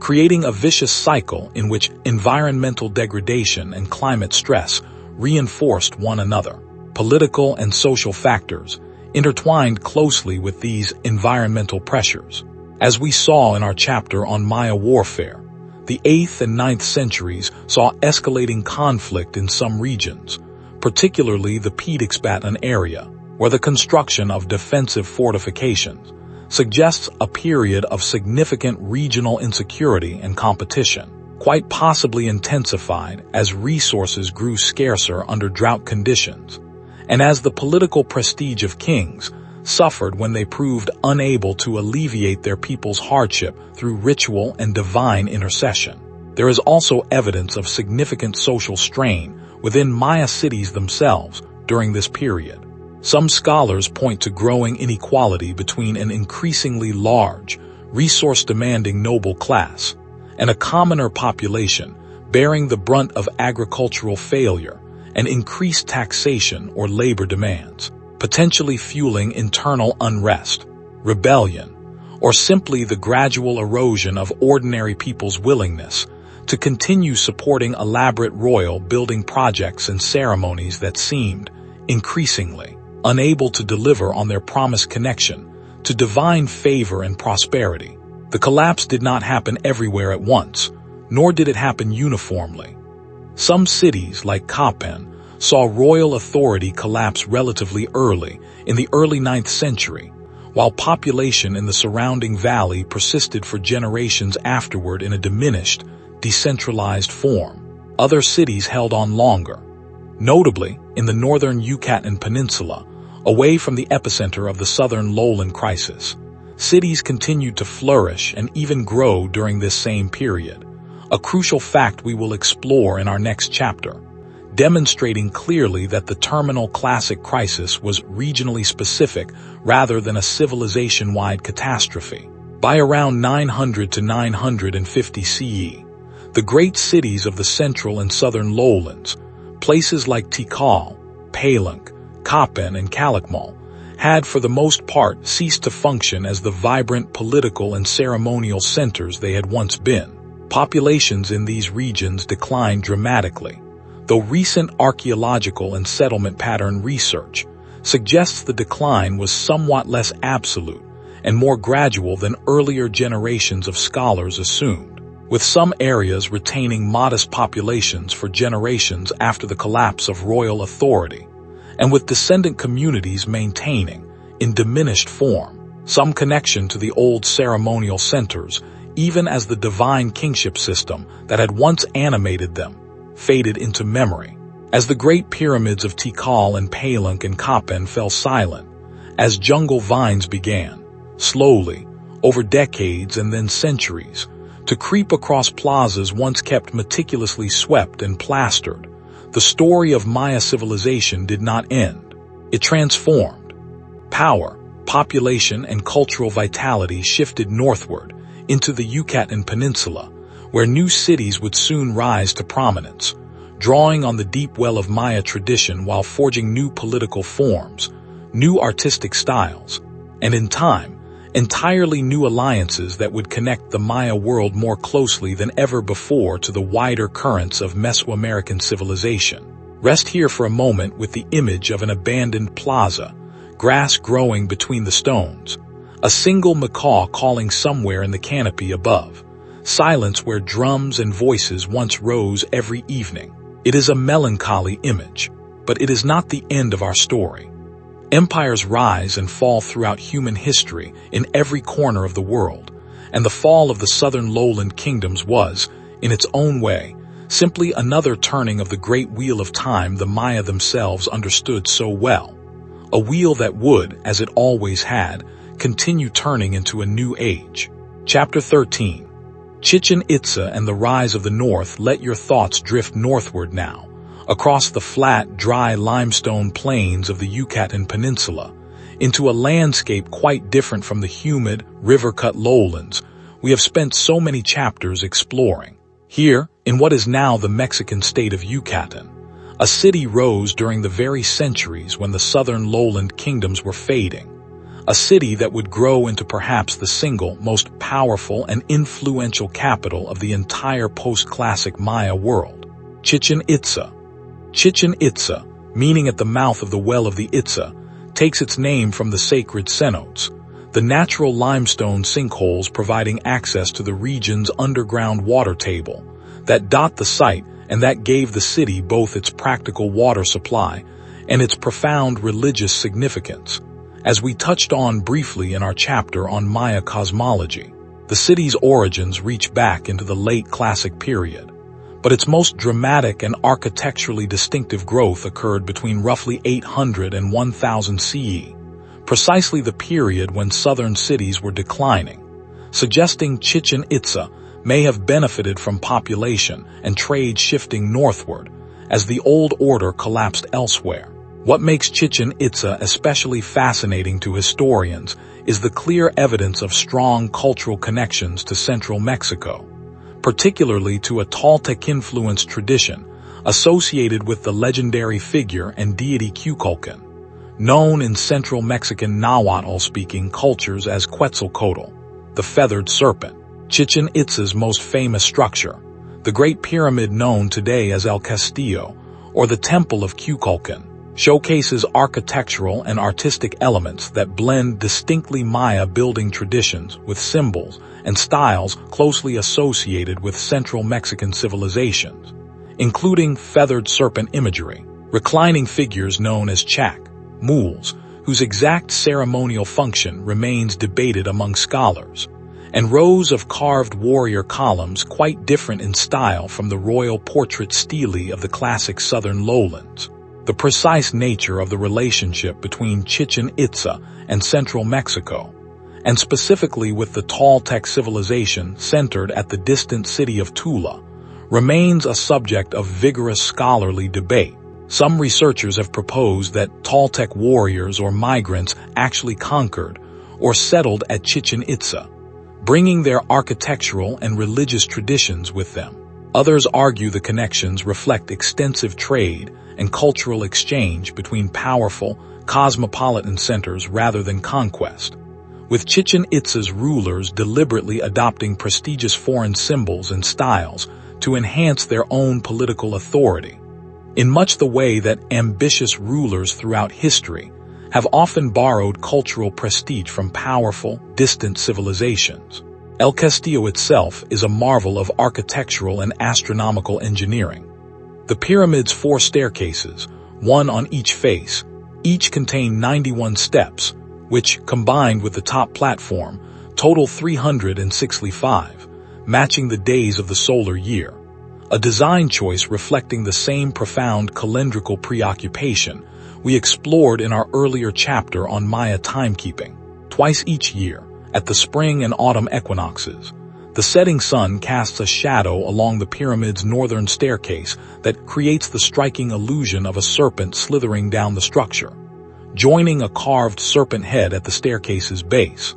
a deliberate architectural effect that draws thousands of visitors to Chichen Itza every year even today, 11 centuries after its construction. Chichen Itza's sacred cenote, mentioned earlier, served as one of the most important pilgrimage and offering sites in the entire Maya world during this period. Early 20th century excavations, led by American consul and amateur archaeologist Edward Herbert Thompson,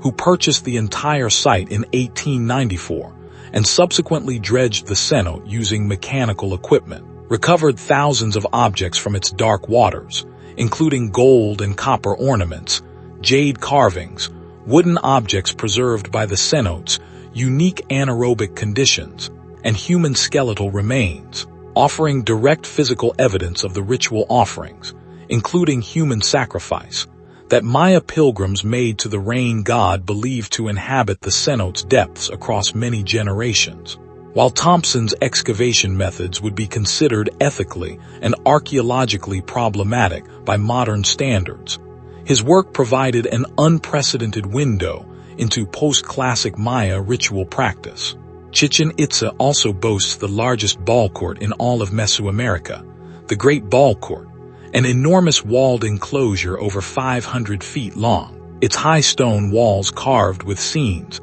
depicting the ritual sacrifice of a losing ball player, his severed head transforming into a serpent and a flowering plant, in a striking visual metaphor, connecting death directly to renewal and agricultural fertility, themes we have encountered before in our discussion of the maize god and the hero twins narrative from the Popol Vuh. By around 1000 CE, Chichen Itza had grown into arguably the most powerful city in the entire Maya world,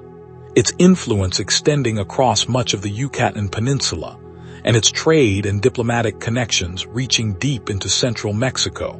and possibly as far as the Caribbean and Central America. Yet like every great Maya capital before it, Chichen Itza's dominance would not last forever. By around 1200 CE, the city's political power had waned significantly, its great temples falling gradually out of use as royal ceremonial centers, though the site continued to hold deep religious significance as a pilgrimage destination for the Maya of the Yucatan for centuries afterward, and indeed continues to hold spiritual significance for some Maya communities even today. As we rest here, imagine the sacred cenote at dawn, mist rising gently off its dark green waters, a procession of pilgrims approaching along a raised stone causeway from the city center, carrying offerings of jade, gold, and copal incense, their voices hushed with reverence and perhaps a touch of fear, as they approach the edge of the sacred water and prepare to make their offering to the ancient rain god who, they believe, still watches from somewhere in its cool, silent depths. In our next chapter, we will follow the shifting currents of power a little further, to the last great capital of the independent post-classic Maya world before the arrival of a threat, unlike anything the Maya had ever previously faced. Rest now if the night has grown late for you. The story continues gently whenever you are ready to hear more. Chapter 14. Mayapan and the League of the North settle back again, and let us follow the story northward, into the final centuries before the arrival of the Spanish, to a walled city called Mayapan, which rose to prominence after the decline of Chichen Itza and became, for roughly 2 centuries, the dominant political power in the northern Yucatan Peninsula. Mayapan's story offers a fascinating final chapter in the long saga of independent Maya political history, one marked by innovation, cooperation, and, ultimately, the kind of internal strife that had toppled great cities many times before in Maya history, according to later colonial-era Maya chronicles, including the various books of Chilambalam, a collection of texts written in the Yucatec Maya language, using Spanish letters during the colonial period, but drawing on older oral and pictorial historical traditions. Mayapan was founded or rose to power under the leadership of a lineage called the Kakam, who established a confederacy or league of allied noble houses drawn from across the Yucatan Peninsula. Unlike the fiercely independent, often warring city-states of the classic period we explored in earlier chapters, Mayapan's political system appears to have functioned more as a shared, cooperative capital, with noble families from various Yucatan lineages required to maintain residences within the city itself, a system some scholars compare to the way medieval European nobility might maintain a residence at a royal court to participate in shared governance while balancing their own regional interests. Mayapan itself was a densely built, walled city, its main architecture drawing heavily on the earlier styles established at Chichen Itza, including its own smaller version of the Temple of Kukulkan, but built with notably less refined stonework than its classic period predecessors, using a construction technique involving thin veneer stones over a rubble core covered in thick plaster, a faster and less resource-intensive method than the massive cut stone construction of earlier centuries, perhaps reflecting either diminished resources, different aesthetic priorities, or simply a different set of political and religious needs than those that drove the classic period building boom. According to the Chilam Balam Chronicles, Mayapan's confederation held together for roughly 200 years before collapsing around the middle of the 15th century, undone by internal political rivalry, particularly a rebellion led by another noble lineage, the Ziu family, against the ruling Kakam, resulting in Mayapan's destruction and abandonment. In the aftermath, the Yucatan Peninsula fragmented into numerous smaller, competing polities, a political landscape of relatively modest, independent city-states that would still be in place when Spanish explorers first arrived on the peninsula's shores in the early 16th century. While the grand political unity of Mayapan's confederation did not survive, Maya civilization in the Yucatan remained vibrant, populous, and culturally sophisticated right up to the eve of European contact. Cities and towns throughout the peninsula continued to support active marketplaces, maintained their own local nobility and religious institutions, and preserved the deep well of astronomical, calendrical, religious, and historical knowledge that had developed across the many centuries we have explored in previous chapters. Trade networks connected the Yucatan to distant parts of Mesoamerica, and Maya merchants, sailing substantial dugout canoes along the coastline, conducted extensive maritime trade reaching from the Gulf of Mexico down through the Caribbean coast of Central America. It is worth pausing here, in these final peaceful moments before we turn to the difficult chapters of European contact and conquest, to appreciate just how much continuity persisted across the many centuries and dramatic political transformations we have traced so far. The language spoken in a Yucatan marketplace in the year 1500 CE was a direct descendant of languages spoken by the farmers who first domesticated maize thousands of years earlier. The gods still worshipped, the myths still told, including the Popol Vuh story of the hero twins we discussed earlier, and the calendar still used to time agricultural and religious activity, all carried forward in continuously adapted but recognizably connected form, from the deep preclassic past through the great classic kingdoms and into the post-classic world of Chichen Itza and Mayapan. This is perhaps the single most important thing to understand about Maya civilization as we prepare to enter its most difficult chapter.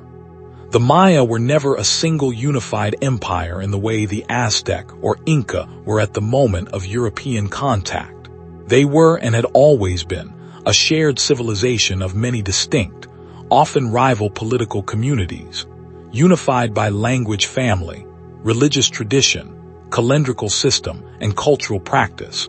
but never by a single centralized political authority for any sustained length of time across their entire territory. This political fragmentation would have profound consequences for how the Maya experienced, and in crucial ways resisted, the coming European invasion, a story we will now turn to directly. Rest here a moment longer in this final image of the independent Maya world. Bustling coastal trading towns, dugout canoes laden with cacao, salt, and cotton cloth navigating the turquoise waters of the Caribbean coastline,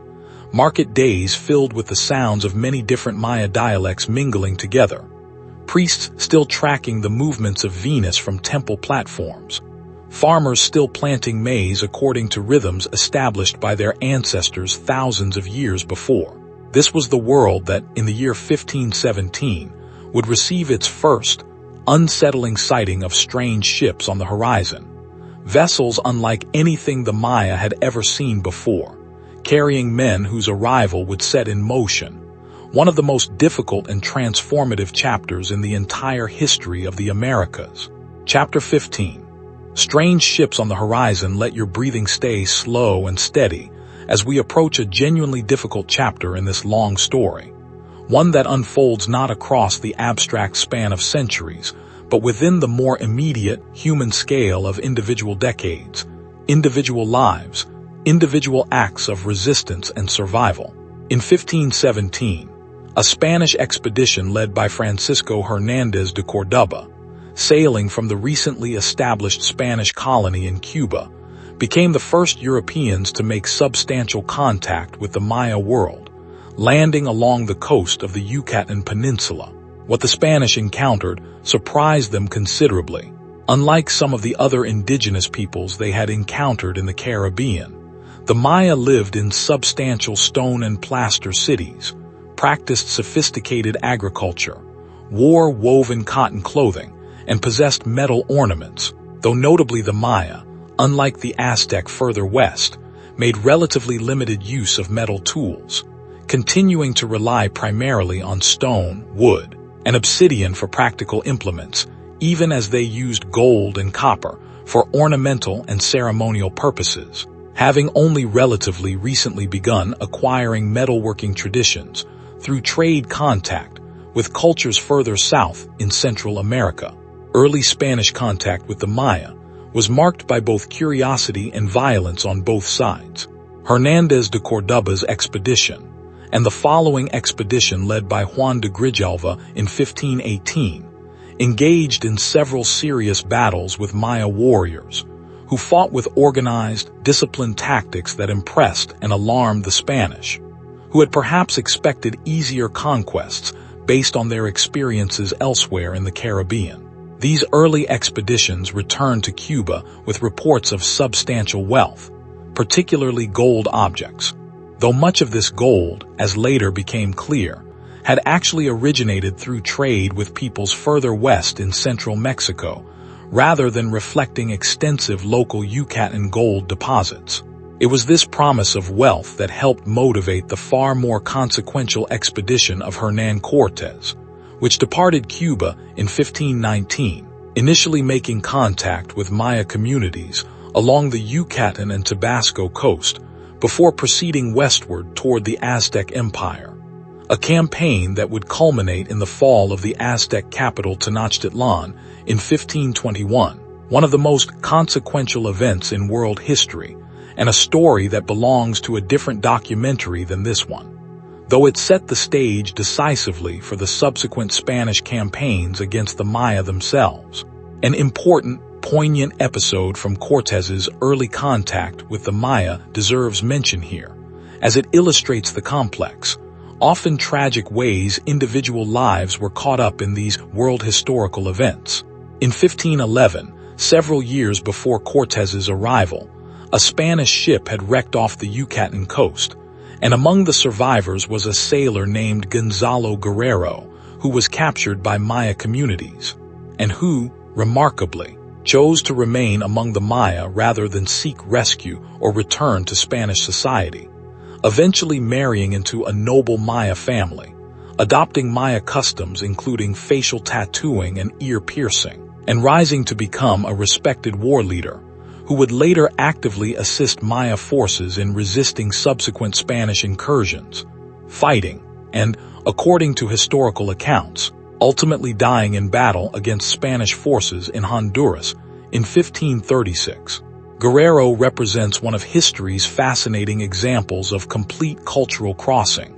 a European who became, by choice and by the recognition of the community that adopted him, thoroughly Maya. The actual conquest of the Maya region proved to be a far longer, more difficult, and more incomplete process than the relatively rapid Spanish conquest of the centralized Aztec Empire. This difficulty stemmed directly from the political fragmentation we discussed at the end of our previous chapter.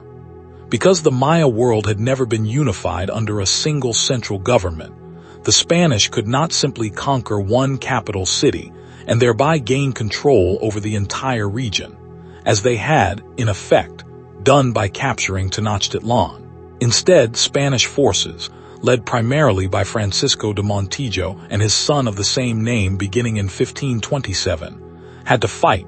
negotiate with, and subdue dozens of separate, independent Maya polities one at a time,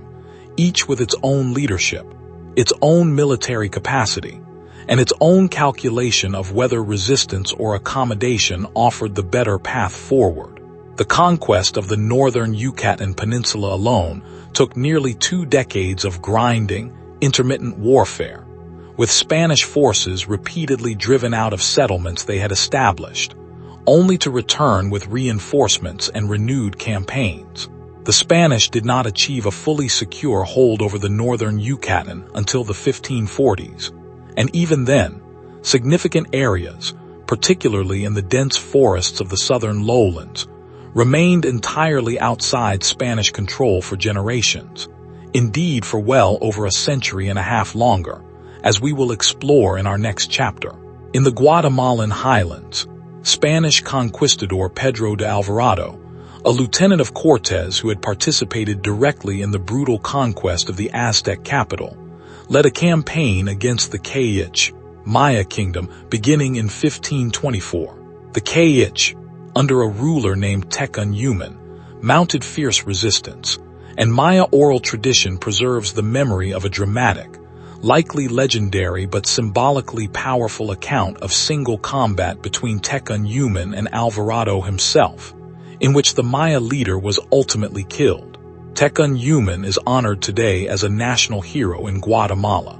His memory, a powerful symbol of Maya resistance against colonial conquest, that continues to hold deep significance for Guatemalan national and indigenous identity to this day. As you rest here, hold this image gently in mind. Maya warriors, using tactics, weapons, and battlefield discipline honed across centuries of the intercity warfare we discussed in an earlier chapter,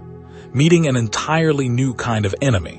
one wielding steel swords, horses, and firearms, technologies utterly unlike anything Mesoamerica had previously encountered,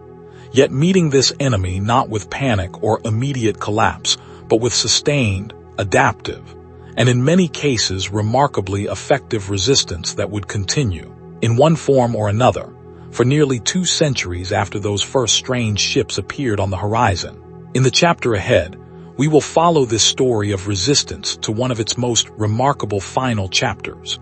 deep in the rainforest of what is now northern Guatemala, where one Maya kingdom would manage to hold out against Spanish conquest longer than any other indigenous state in the entire Americas. Chapter 16. The last independent kingdom. Let your thoughts settle now on a lake, deep in the rainforest of the Petén region of northern Guatemala, not far, in fact, from the ruins of El Mirador and Tikal that we visited in our earliest chapters. This lake, called Lake Petén Itzá, held upon a small island near its center a city called Najpin, the capital of a Maya kingdom known as the Itzá, ruled by a dynasty whose royal title was Can-Ek. This small, remote kingdom holds a truly remarkable distinction in the history of the Americas. It was the very last independent, sovereign Maya state, and indeed one of the last independent indigenous kingdoms anywhere in the Americas, to fall to European conquest, holding out until the year 1697, nearly 2 centuries after Columbus first reached the Caribbean. The Itzá people who settled around Lake Petén Itzá were, according to their own oral traditions recorded by later Spanish chroniclers, descendants of Maya groups who had migrated south from the Yucatan Peninsula, possibly connected to the very Itzá lineages associated with the rise of Chichen Itza that we discussed several chapters ago,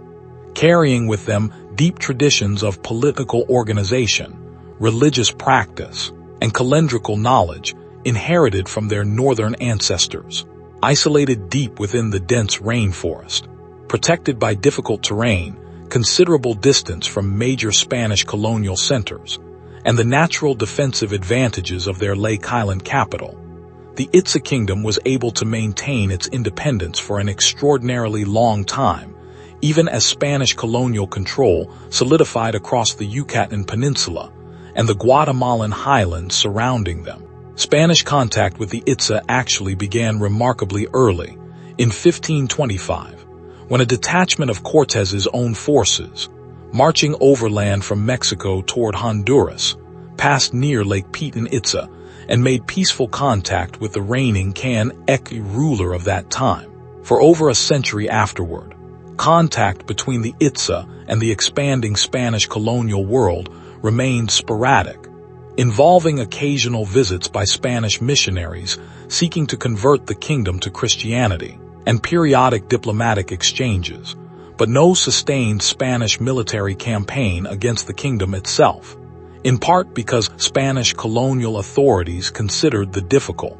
remote rainforest terrain surrounding the lake to be more trouble to conquer than the kingdom's relatively modest size and resources seemed to justify. This long, uneasy peace began to unravel in the second half of the 17th century, as Spanish colonial authorities grew increasingly determined to eliminate the last remaining independent indigenous polity within reach of their colonial territories, partly for religious reasons, since the continued existence of an openly non-Christian kingdom was seen as an affront to Spanish colonial and religious authority, and partly for practical strategic reasons, as Spanish officials sought to establish a secure overland route connecting the Yucatan and Guatemalan colonial territories that passed directly through Itza lands. In 1695 and 1696, Spanish forces and missionaries made increasingly assertive approaches toward the Itza kingdom,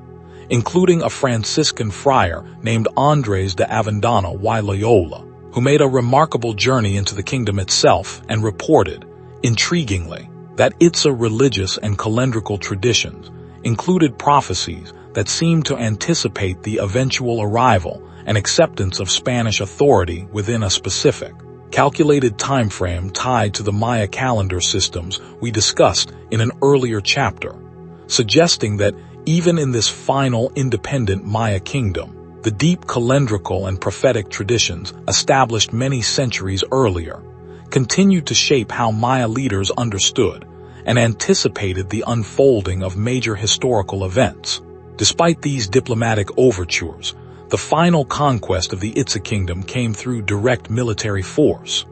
On March 13, 1697, a Spanish military expedition led by Martin de Ursua y Arizmendi launched an assault by canoe across Lake Chichen Itza against the island capital of Najibin. Despite fierce resistance from Itza warriors, the superior firepower of Spanish muskets and cannon overwhelmed the defenders, and the city fell within hours.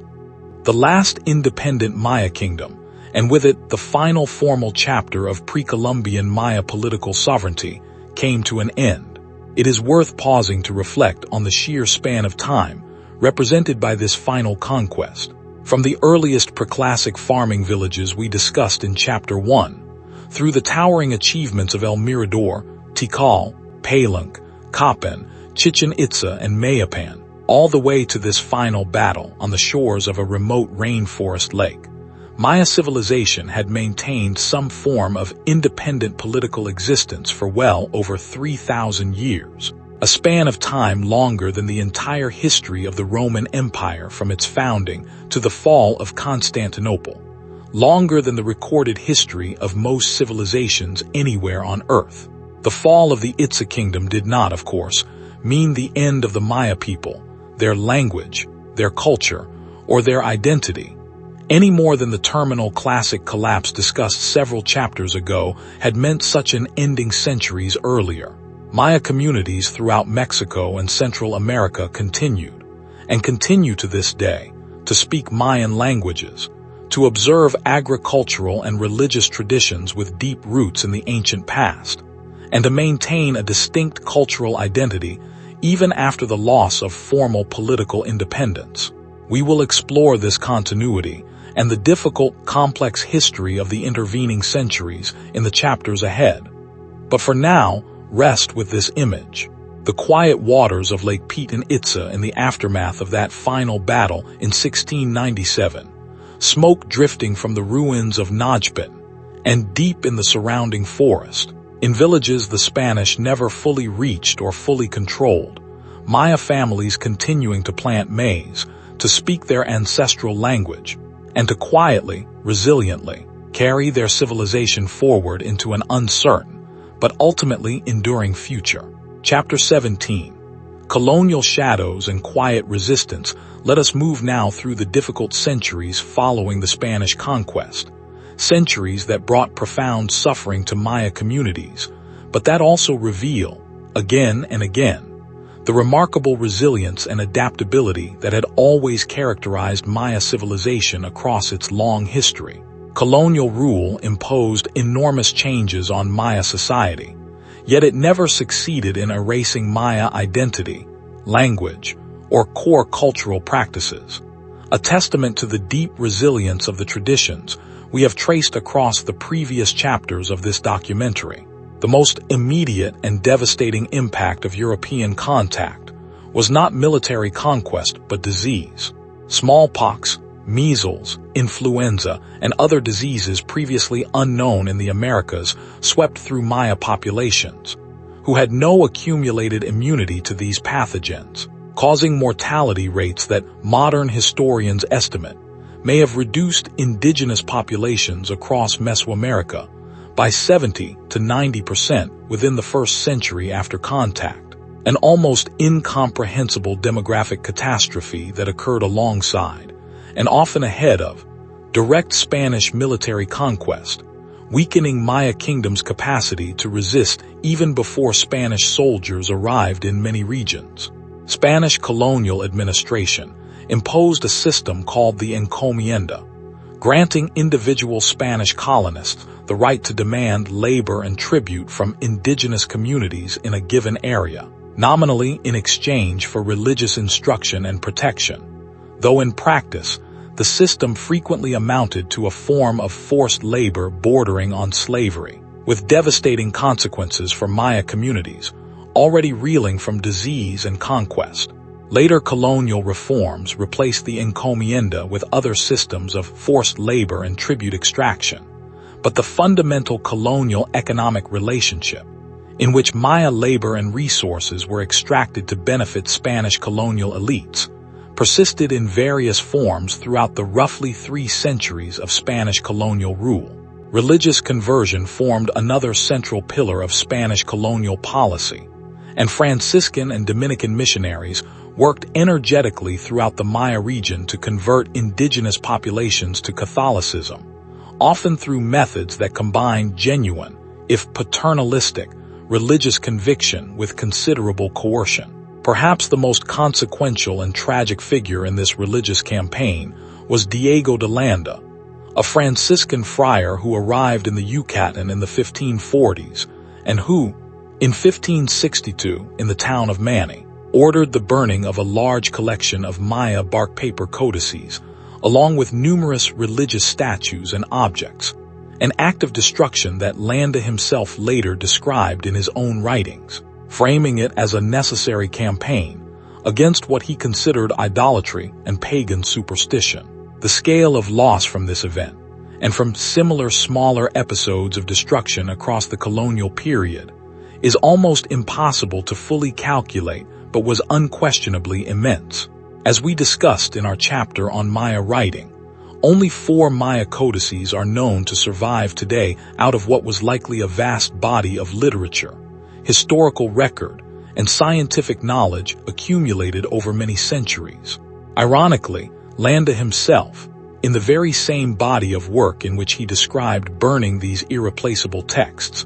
also recorded some of the most valuable surviving information we have about Maya calendrical systems, religious practices, and the Yucatec Mayan language, including an early, if flawed, attempt to record the phonetic values of Maya glyphs that would later prove useful, if difficult to fully interpret, in the eventual decipherment efforts described in our earlier chapter on Maya writing. Landa's legacy, therefore, remains deeply, uncomfortably contradictory, that of both a destroyer and an inadvertent preserver of Maya knowledge. Despite the very real trauma of conquest, disease, forced labor, and religious suppression, Maya communities throughout the colonial period demonstrated remarkable strategies of cultural preservation and adaptation. Maya languages continued to be spoken in daily life, even as Spanish became the language of colonial administration and the Catholic Church. Traditional agricultural practices, including the maize-centered farming techniques described in our chapter on daily life, continued essentially unchanged in many rural communities. And Maya religious concepts and practices did not simply vanish under Catholic conversion, but frequently blended with Catholic beliefs and imagery in a process scholars call religious syncretism, producing distinctive local Catholic traditions, particularly visible today in the religious festivals, saint veneration practices, and ritual calendars of many Maya communities that preserve deep structural and symbolic connections to pre-Columbian religious tradition beneath a Catholic surface. Maya communities also preserve their own historical and religious knowledge through creative use of the very colonial administrative and religious systems imposed upon them. As mentioned in our previous chapter, the books of Chilam-Balam, written by Maya scribes using the Latin alphabet taught by Spanish missionaries, but recording distinctly Maya historical, religious, and prophetic content, represent a remarkable act of cultural preservation and adaptation,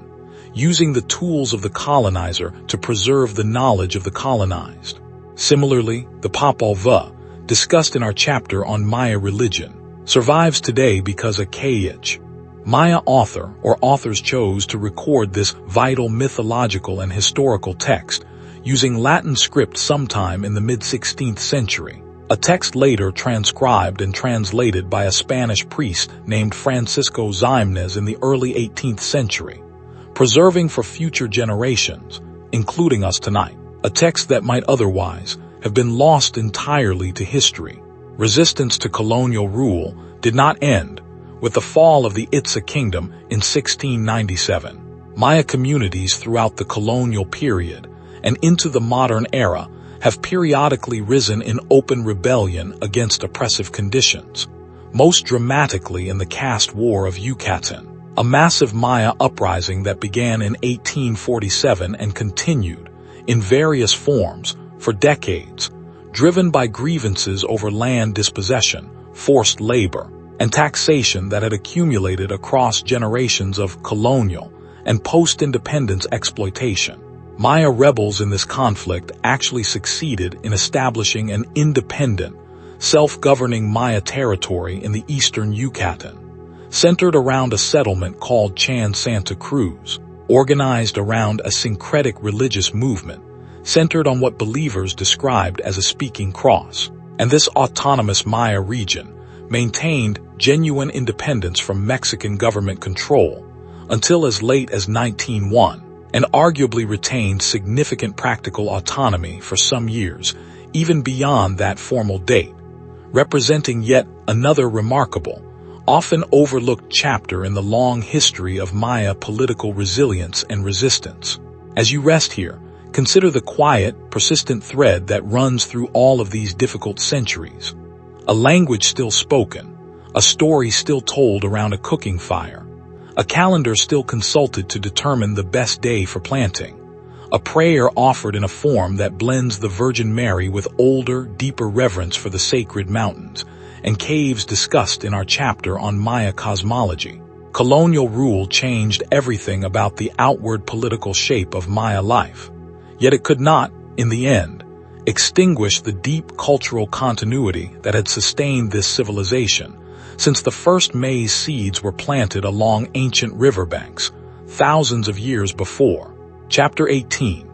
Ruins reclaimed by the forest let your mind drift now toward a quieter kind of drama, the slow, patient story of how the outside world gradually rediscovered the scale and sophistication of ancient Maya civilization, centuries after the great southern lowland cities had fallen silent and been reclaimed by the surrounding jungle. For much of the colonial period, and indeed for some time after the independence of Mexico and the Central American republics in the early 19th century,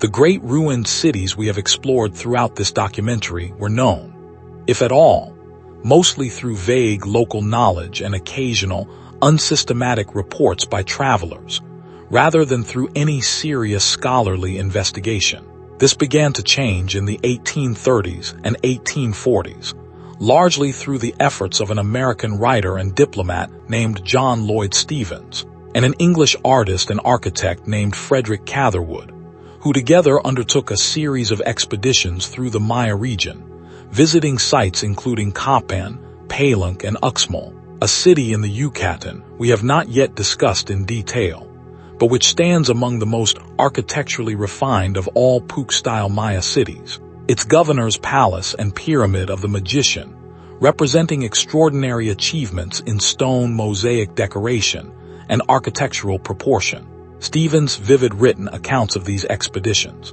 published in popular books that found wide readership in the United States and Europe, combined with Catherwood's remarkably detailed and accurate illustrations, produced using a technical drawing aid called a camera lucida to ensure precision, introduced the wider Western world for the first time to the true scale and sophistication of ancient Maya civilization. Stephens argued forcefully and correctly, against the prevailing prejudices of his era, that these magnificent ruins had been built by the ancestors of the indigenous Maya people still living in the region, rather than by some lost, vanished, non-indigenous civilization, a theory some contemporaries had preferred, reflecting the era's deeply ingrained racial prejudices about the capabilities of indigenous peoples. Throughout the later 19th and early 20th centuries, increasingly systematic archaeological investigation gradually expanded our knowledge of Maya civilization. Institutions including Harvard University's Peabody Museum, the Carnegie Institution of Washington, and various Mexican, Guatemalan, and Honduran governmental and academic bodies sponsored increasingly ambitious excavation projects at sites including Chichen Itza, Uaxactun, Copan, and Tikal. Alfred Maudslay, a British archaeologist working in the late 19th century, produced meticulously detailed photographic and drawn records of numerous sites, providing crucial documentation for future generations of scholars, some of which preserved details since lost or damaged at the original sites. One of the most extraordinary rediscovery stories in Maya archaeology, and indeed in world archaeology more broadly, involves El Mirador,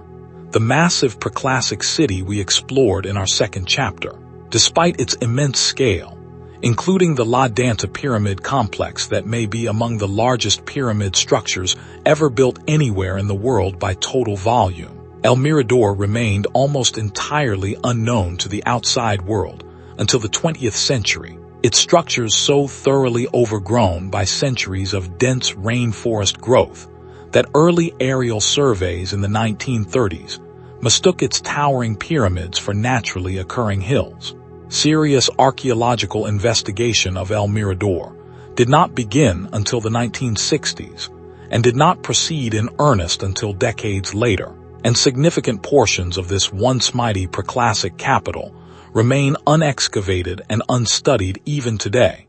protected by their sheer remoteness deep within the Mirador Basin. A powerful reminder that even after nearly 2 centuries of dedicated archaeological investigation, the full scope of ancient Maya civilization has still not been completely revealed. The 20th century also brought the crucial decipherment breakthroughs we discussed in detail in our earlier chapter on Maya writing, transforming Maya archaeology from a discipline primarily focused on art, architecture, and material culture into one capable of reconstructing detailed political history, dynastic succession,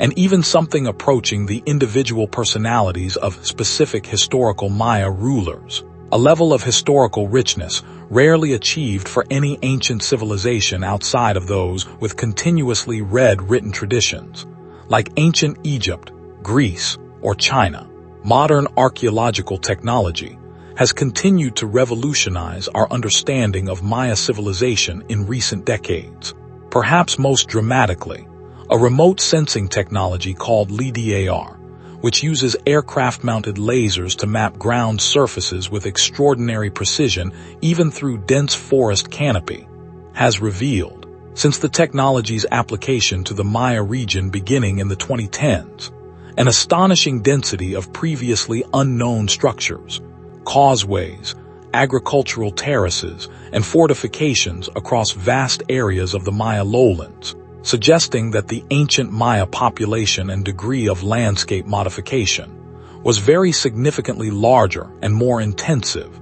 than even most specialist archaeologists had previously estimated. A major 2018 LiDAR survey across roughly 800 square miles of the Guatemalan Petén region alone revealed over 60,000 previously undocumented structures, dramatically upending earlier population estimates and confirming the existence of extensive causeway networks and defensive works connecting cities across the region in ways that had only been partially understood through traditional ground-based survey methods. This ongoing archaeological revolution reminds us that the story we have been telling across this documentary, however extensive it may feel after so many chapters, remains an incomplete and continuously evolving picture. New excavations, new decipherments, and new remote sensing surveys continue to refine, and sometimes dramatically revise, our understanding of Maya history even today, more than a century and a half after Stevens and Catherwood's pioneering expeditions first opened the wider world's eyes to the true scale of this remarkable civilization. As you rest here, imagine an aerial view, slowly rising above the unbroken green canopy of the Petén rainforest, and imagine, invisible beneath that canopy, the ghostly outlines that LiDAR technology has now revealed. Causeways stretching for miles between cities long thought to have existed in isolation from one another. Agricultural terraces climbing hillsides that appear from the ground to be simply undisturbed jungle, and the faint rectangular outlines of thousands upon thousands of structures, house foundations, field walls, and monuments. An entire lost civilization's infrastructure hidden in plain sight beneath the patient, forgiving cover of the forest, waiting, as it has waited for centuries, to be understood a little more fully with each passing generation of careful, patient scholarship. Chapter 19. The Maya today. Let us come now to the present moment, gently, because this is perhaps the most important correction we can offer to the popular imagination surrounding Maya civilization. The Maya did not vanish. They did not mysteriously disappear. Today, across Mexico, Guatemala, Belize, Honduras, and El Salvador, more than 7 million people identify as Maya, speaking some 30 distinct Mayan languages descended from the same linguistic family that produced the hieroglyphic texts we discussed several chapters ago. Languages including Yucatec, K'ich, Mam, Quechua, Caxical, Tzotzil, Tzeltal, and many others, each carrying forward, in living daily speech, a direct thread of continuity reaching back thousands of years into the story we have been telling throughout this documentary. Contemporary Maya communities maintain rich, living cultural traditions that any observer familiar with the ancient civilization would recognize as deeply, unmistakably continuous with the past. In highland Guatemala, traditional daykeepers, spiritual specialists trained in interpreting the Tzolk'in calendar we discussed in our chapter on Maya timekeeping, continue to consult this 260-day sacred count to guide agricultural decisions, name newborn children, and provide spiritual counsel to community members. A living, unbroken tradition of calendrical knowledge, stretching back well over 2,000 years. Traditional backstrap loom weaving, discussed in our chapter on daily life, remains a vital living art form among Maya women throughout Guatemala and Chiapas,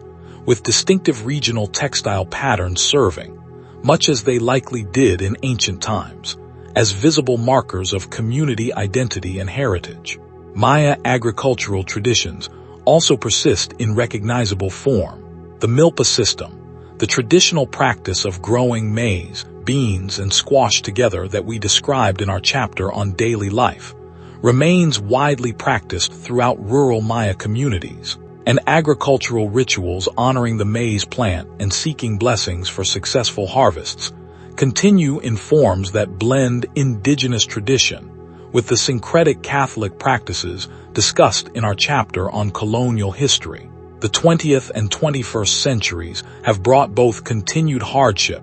and significant political progress for Maya communities. In Guatemala, Maya communities suffered devastatingly during the country's long civil war, particularly during a period of intense violence in the early 1980s, when the Guatemalan military conducted a brutal counterinsurgency campaign that included massacres of indigenous civilian communities, actions that a United Nations-backed Truth Commission later characterized as constituting acts of genocide against Maya populations. This painful, recent history stands as a sobering reminder that the story of Maya civilization is not a closed, safely distant historical narrative, but includes recent, living memory and ongoing struggles for justice, land rights, and cultural recognition that continue to unfold today. At the same time, recent decades have also brought significant advances in Maya cultural and political recognition. Guatemala's 1996 peace accords included specific provisions recognizing indigenous rights and cultural identity. Maya activists, scholars, and community leaders have played increasingly prominent roles in national politics, education, and cultural preservation efforts across the region. Rigoberta Menchú, a Kayich, Maya woman from Guatemala, received the Nobel Peace Prize in 1992 for her advocacy on behalf of indigenous rights, bringing international attention to the ongoing struggles and resilience of contemporary Maya communities. Educational initiatives across Guatemala, Mexico, and Belize have increasingly incorporated bilingual and intercultural education, teaching children in both Spanish and their local Mayan language, an effort to preserve linguistic heritage that might otherwise erode under the pressures of globalization and national assimilation policies. Maya communities have also become increasingly involved in the archaeological and touristic presentation of their own ancestral heritage, a welcome shift from earlier eras when Maya archaeology was conducted almost entirely by foreign or non-indigenous national scholars with limited community involvement or benefit sharing. Today, Maya guides, artisans, and cultural interpreters play increasingly central roles at major archaeological sites, and Maya voices are increasingly prominent in shaping how their own history and culture is presented to the millions of visitors who travel to see Tikal, Chichen Itza, Palenque, Copan, and the many other sites we have discussed throughout this documentary. As you rest here, consider an image from the present day rather than the deep past. A Maya grandmother in highland Guatemala, seated at a backstrap loom stretched between a post and her own waist, weaving a hewable blouse in patterns her own grandmother taught her, patterns that encode in their geometric designs, symbols and meanings reaching back centuries, while nearby, her grandchildren study both Spanish and their own ancestral Kayich language in school, learning to read the very glyphs their distant ancestors once carved into temple walls, a living civilization, not a vanished one, continuing its long, patient, resilient story into an uncertain but unmistakably ongoing future. Chapter 20. What the Maya left us as we settle into this later portion of our long journey together. Let us take a moment to reflect on the deeper legacy of Maya civilization, on what this remarkable culture has contributed to human knowledge, and to our collective understanding of what human societies are capable of achieving. Across the previous chapters, we have traced a civilization that developed entirely independently of the Old World civilizations of Europe, Asia, and Africa, its own sophisticated system of writing, its own extraordinarily precise astronomical and calendrical sciences, its own monumental architectural traditions, and its own rich artistic and literary heritage. The Maya achievement in mathematics deserves particular reflection. Maya scribes and astronomers developed and used the concept of zero as a placeholder in their positional numeral system, a mathematical concept that, remarkably, several major Old World civilizations, including the Greeks and Romans, never fully developed in their own numeral systems. The Maya numeral system used a base 20 structure, combined with dots representing units and bars representing groups of 5, allowing for elegant, efficient representation of numbers of any size, a system perfectly suited to the demands of the long count calendar we discussed in our chapter on Maya timekeeping, capable of representing dates and calculations spanning many millions of years without difficulty. The precision of Maya astronomical observation, achieved through centuries of patient, cumulative naked-eye observation, passed down through generations of priest astronomers, produced calculations of the solar year, the lunar cycle, and the synodic period of Venus that rival or exceed the accuracy achieved by contemporary Old World civilizations using comparable observational technology. This achievement reflects not just individual genius, but a remarkable civilizational commitment to sustained, multi-generational scientific observation and record-keeping,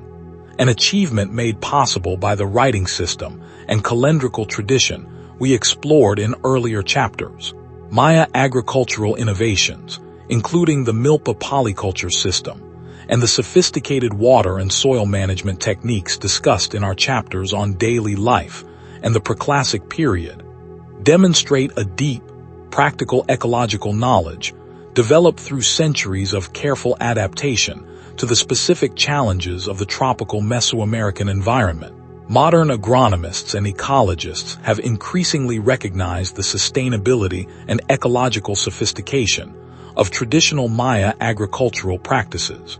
which achieved remarkably high population densities and long-term landscape stability compared to many other historical agricultural systems. Perhaps most significantly, Maya civilization gave the world maize itself, or rather, gave the world the domesticated, agriculturally productive version of maize that, following European contact, spread to become one of the most important staple food crops on every inhabited continent,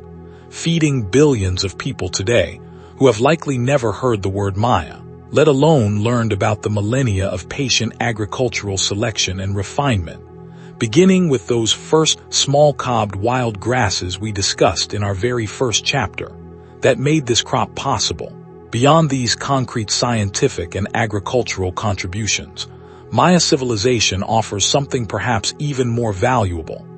a powerful demonstration of human cultural and intellectual achievement developed entirely independently of the familiar historical narratives of Europe,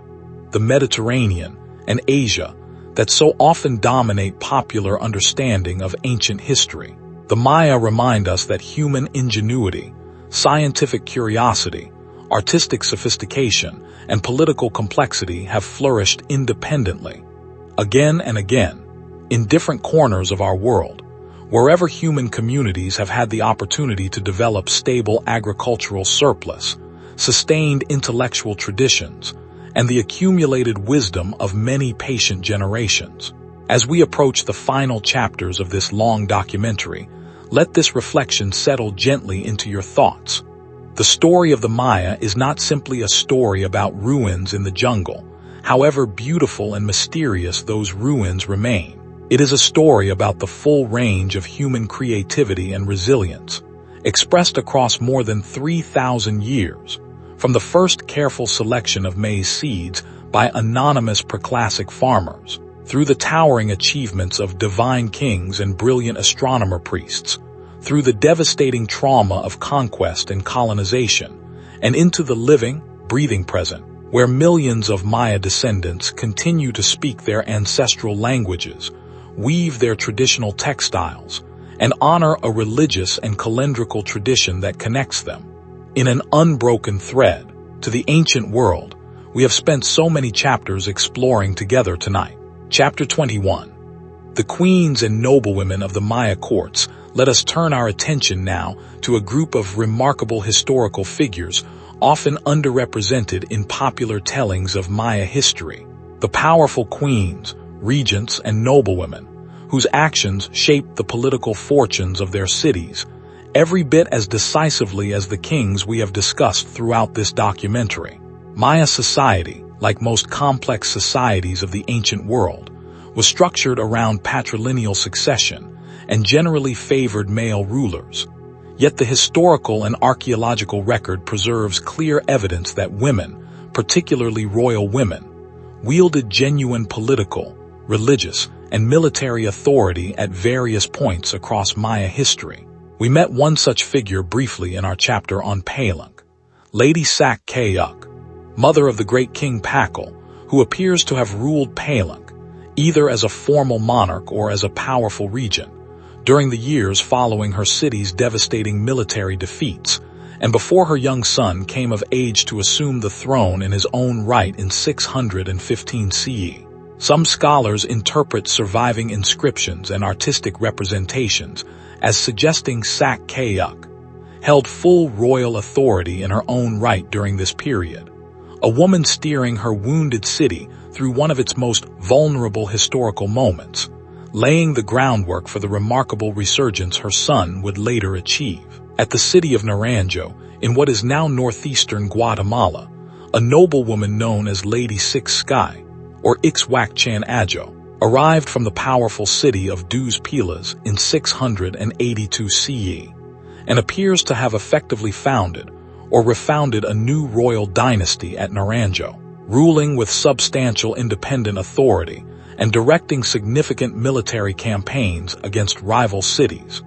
actions recorded in unusually explicit detail on the city's carved monuments. Her son, Kayak Tiluchan Chak, later ruled Naranjo in his own right, but inscriptions from his reign continued to credit his mother's foundational role in restoring the city's political fortunes. An unusually direct acknowledgement of female political authority within the male-dominated conventions of classic Maya royal inscriptions. At Yaxchilan, a city along the Usumacinta River known for some of the finest carved stone lintels in the entire Maya world, a noblewoman known as Lady Kayabal Zuk, one of the principal wives of the powerful King Itzamnaj Bialam II, who ruled for an extraordinary 60 years beginning in 681 CE, appears prominently in several of the city's most celebrated carved monuments, depicted performing the ritual bloodletting ceremonies we discussed in our chapter on Maya religion, drawing a thorn-lined rope through her own tongue in a scene of striking, visceral religious devotion,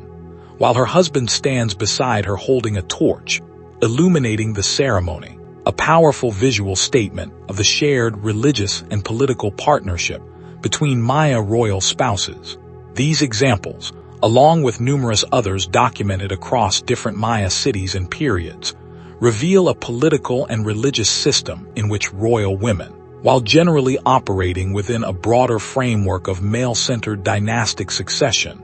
nonetheless exercise genuine, sometimes decisive political authority, particularly during succession crises, as regents for young heirs, as founders of new dynastic lines through strategic marriage alliances,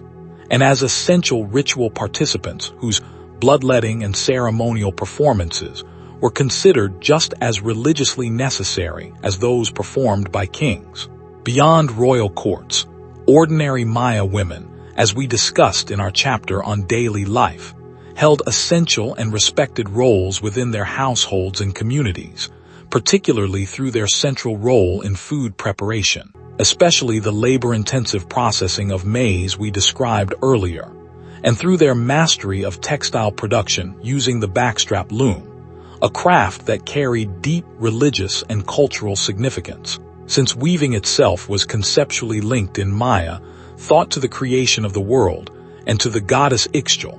whom we met in our chapter on Maya cosmology. Skilled weavers enjoyed genuine social respect, and in some cases, could achieve considerable prosperity through the production and trade of fine textiles. As you rest here, Imagine Lady Kay Abel Zook at Yaxchilan, kneeling before her husband in the flickering light of the temple sanctuary, drawing the thorned rope through her tongue in an act of profound religious devotion, blood falling onto strips of bark paper that will soon be burned as an offering. Her pain and her courage understood by everyone present not as a private ordeal, but as an essential act of public service, binding her city more closely to the favor of the gods, her name and her image preserved in stone for over 13 centuries, waiting patiently to be understood by scholars working in a world she could never have imagined. Chapter 22. The Sacred Ball Game Revisited. Rest easy now as we return, in greater depth, to a subject we touched upon briefly in our earlier chapter on Maya religion, the Mesoamerican ball game, an institution so central to Maya civilization that ball courts have been identified at hundreds of archaeological sites throughout the Maya region. From the smallest provincial towns to the greatest imperial capitals, we have explored throughout this documentary. The ball game itself, known in various Mayan languages by terms that translate roughly to games of the rubber ball, involved two teams attempting to keep a solid rubber ball, made from the latex sap of rubber trees native to the region, in continuous play using only their hips, thighs, shoulders, and, in some regional variations, forearms, while avoiding the use of hands or feet to control the ball directly. Players wore substantial protective gear, including thick belts, knee pads, and sometimes protective helmets, since the solid rubber ball, while lighter than modern rubber balls made with vulcanization processes unknown to the ancient Maya, could still travel at considerable speed and inflict painful injury upon unprotected players. Ball courts themselves were carefully designed architectural spaces, typically consisting of a long, narrow playing alley flanked by two parallel sloped or vertical walls, against which players could bounce the ball, with the court's overall dimensions and specific architectural features varying somewhat between regions and periods. Some later post-classic ball courts, including the spectacular Great Ball Court at Chichen Itza discussed in our earlier chapter, incorporated stone rings mounted high on the court's side walls, and while the specific rules governing how these rings factored into gameplay remain uncertain, later colonial-era accounts of the related ball game still played in parts of Mexico suggest that passing the ball through such a ring may have constituted an instant, decisive victory, comparable in dramatic effect to a buzzer-beating shot in a modern basketball game. The ball game carried profound cosmological significance that we touched upon in our discussion of the Papal, Vuz Hero Twins narrative. The rhythmic bouncing of the ball was understood by the Maya to echo the movement of celestial bodies, particularly the sun, and other significant astronomical bodies discussed in our earlier chapter on Maya timekeeping. While the ball court itself was often conceived as a symbolic threshold connecting the human world to Xibalba, the watery underworld ruled by the death gods, whom the hero twins outwitted in their own legendary ball game contest. This cosmological weight explains why ball game contests, particularly high-stakes matches involving royal participants or captured enemy nobles, so frequently concluded with ritual sacrifice, as depicted vividly in the carved panels of the Great Ball Court at Chichen Itza that we described earlier. It is important to understand that not all ball game matches ended in sacrifice. The game was also played recreationally, competitively, and ceremonially without such stakes, much as we might distinguish between a casual neighborhood sports match and an Olympic championship final, carrying vastly greater symbolic and political weight. The ball game's sacrificial associations applied specifically to its most solemn, high-stakes ceremonial and political contexts, particularly those involving the outcome of warfare and the fate of captured enemy leaders discussed in our earlier chapter on Maya warfare. Gambling also played a significant role in ball game culture, with spectators and participants alike wagering valuable goods on match outcomes, a practice documented both in classic period art and in later colonial-era accounts of Mesoamerican ball game traditions that persisted, in modified form, well into the post-conquest period, and remarkably, continue in certain traditional variants played in parts of Mexico even today,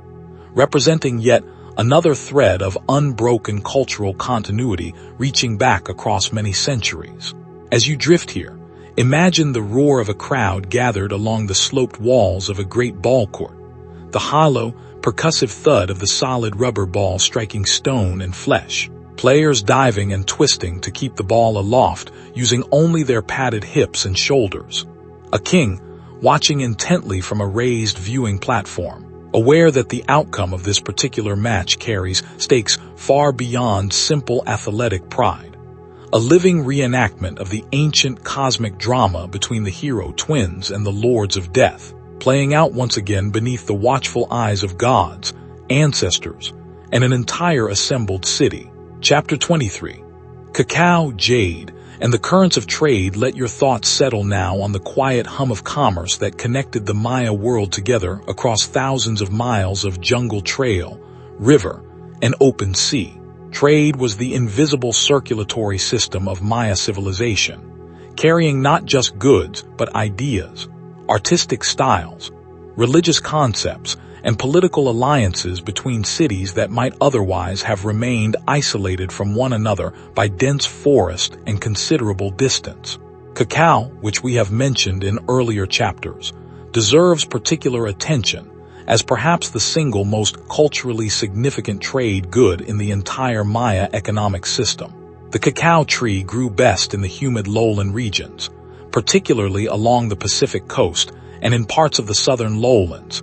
and its beans, harvested, fermented, dried, and roasted, were transformed into a bitter, frothy beverage reserved primarily for nobility and for use in important religious and political ceremonies. Cacao beans themselves also functioned as a form of currency in many contexts, used to pay tribute, to compensate laborers, and to purchase goods in marketplaces, giving cacao a dual identity as both a prestigious ceremonial substance and a practical medium of economic exchange,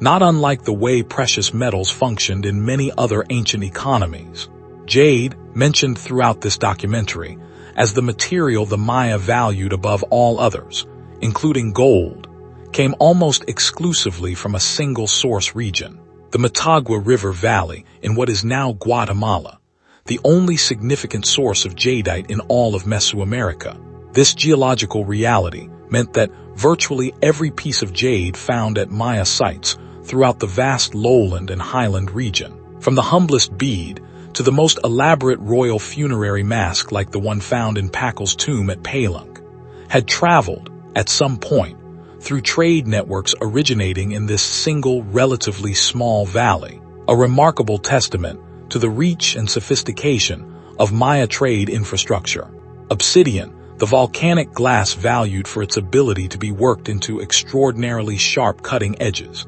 similarly originated from a limited number of highland volcanic sources, particularly in the Guatemalan highlands and in central Mexico,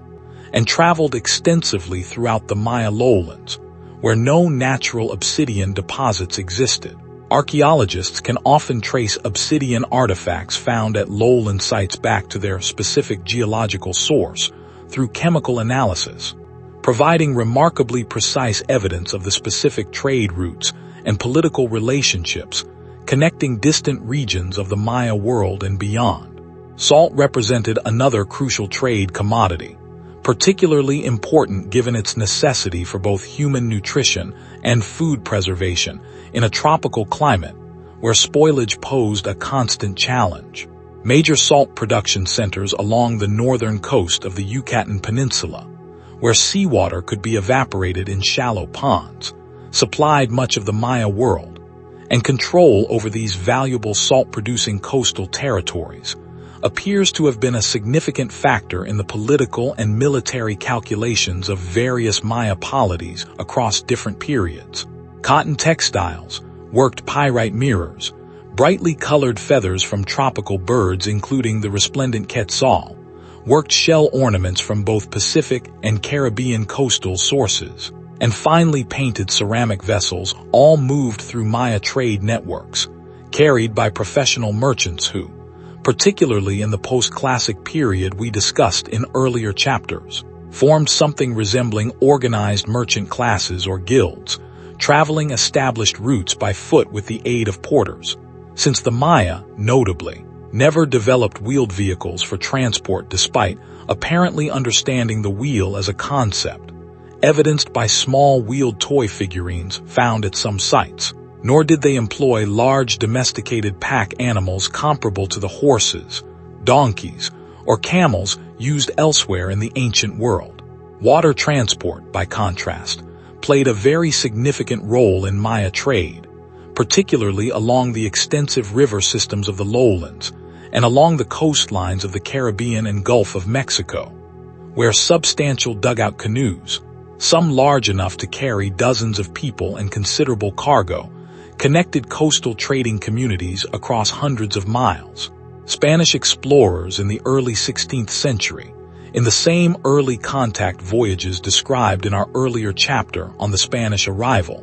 reported encountering large, well-organized Maya trading canoes off the coast of Yucatan, laden with cacao, textiles, and other valuable goods, evidence of a sophisticated maritime trade network that had likely operated for many centuries before European observers ever documented it. As you rest here, imagine a coastal trading town at dawn, canoes arriving from up and down the coast, their hulls laden with bundled cacao beans, stacks of woven cotton cloth, and baskets of salt, merchants calling out in the particular trade dialect that may have developed along these busy commercial routes, porters hefting jade and obsidian goods inland toward distant highland and lowland cities, an entire invisible web of exchange connecting kings and commoners, cities and villages, coast and interior, across the whole vast expanse of the Maya world. Chapter 24.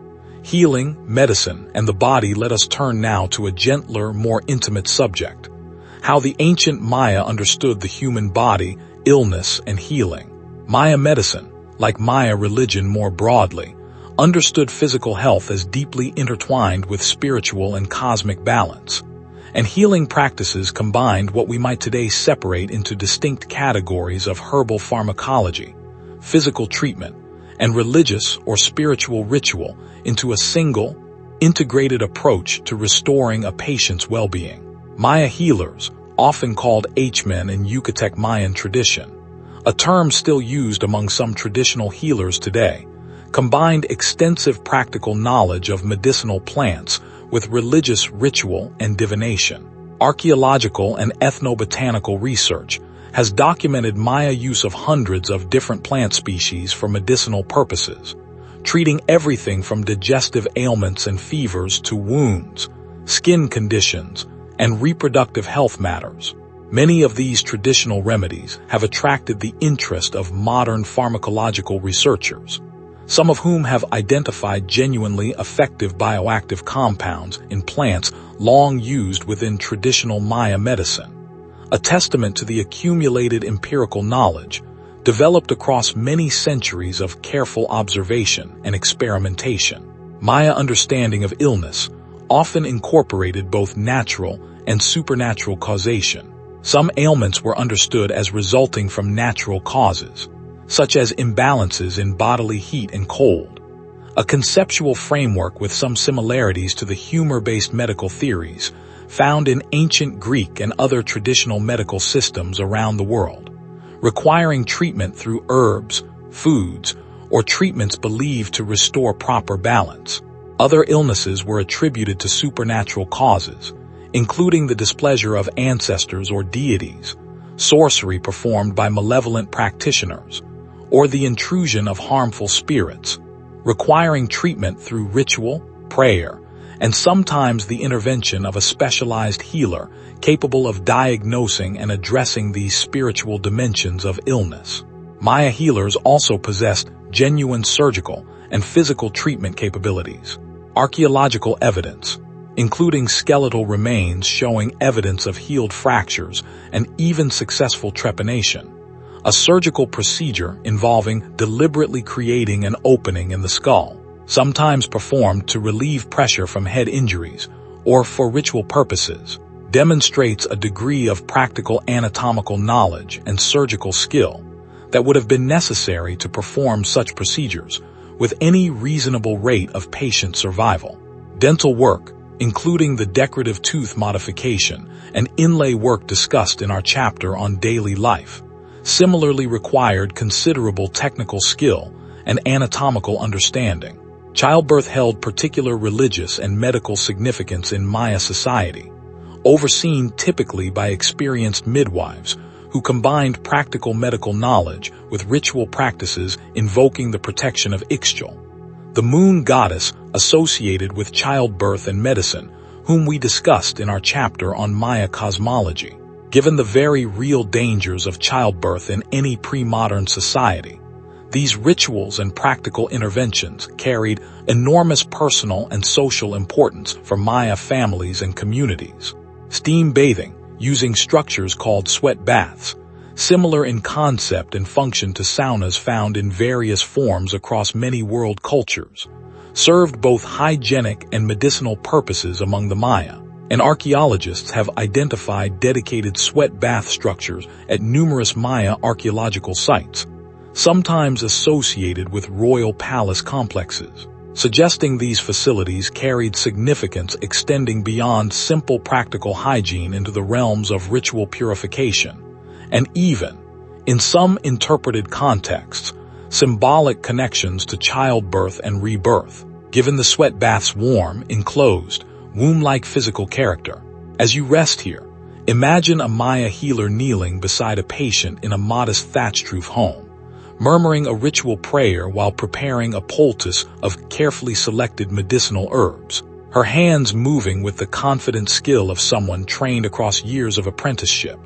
her mind holding simultaneously both the practical, empirical knowledge of which plants ease fever and which promote healing, and the deeper spiritual conviction that true healing requires restoring not just the body, but the whole person to proper balance and harmony with the unseen forces that the Maya believed surrounded every aspect of human life. Chapter 25. Music, dance, and the sound of ceremony. Let your ears rest now, gently, as we imagine the sounds that once filled Maya plazas during the great ceremonies we have described throughout this documentary. Music and dance were inseparable from Maya religious and political life, providing the sonic and physical dimension of ceremonies that we have so far described mostly in visual and architectural terms. Maya musicians employed a range of instruments documented through archaeological finds, painted ceramic scenes, and carved reliefs. Drums held particular importance, including a large upright wooden drum known in later Yucatec tradition as the tuncol, carved from a single hollowed log with an H-shaped slit cut into its top surface, capable of producing several distinct tones depending on where it was struck, and smaller handheld drums covered with stretched animal hide. Percussion also included turtle shells struck with deer antlers, producing a distinctive hollow, resonant tone still used in some traditional Maya musical performances today, and rattles filled with seeds or small stones, often integrated into elaborate ceremonial costumes worn by dancers. Wind instruments included flutes made from clay, bone, or reed, capable of producing a surprisingly wide range of pitches, and trumpets fashioned from conch shells or from long wooden tubes, producing deep, resonant tones that could carry across considerable distances, likely used both in ceremonial contexts and, as suggested in our chapter on Maya warfare, to signal military movements and mark significant moments during battle. Whistles, sometimes incorporated into small ceramic figurines and vessels, produced distinctive tones and were sometimes crafted in the shape of animals or supernatural beings associated with particular ritual functions. Dance formed an integral part of Maya religious ceremony, with painted ceramic vessels and carved reliefs depicting elaborately costumed dancers, often representing specific deities or mythological figures, moving through choreographed performances that reenacted religious narratives, celebrated military victories, or marked significant calendrical occasions discussed in our earlier chapter on Maya timekeeping. Maya kings themselves frequently participated directly in these ceremonial dances, appearing in art dressed in the elaborate costume and regalia of particular gods, a practice that reinforced the fundamental Maya belief, discussed in our chapter on religion, that rulers served as living intermediaries between the human and divine realms. One particularly well-documented ceremonial dance tradition, continuing today in modified form among some highland Guatemalan Maya communities,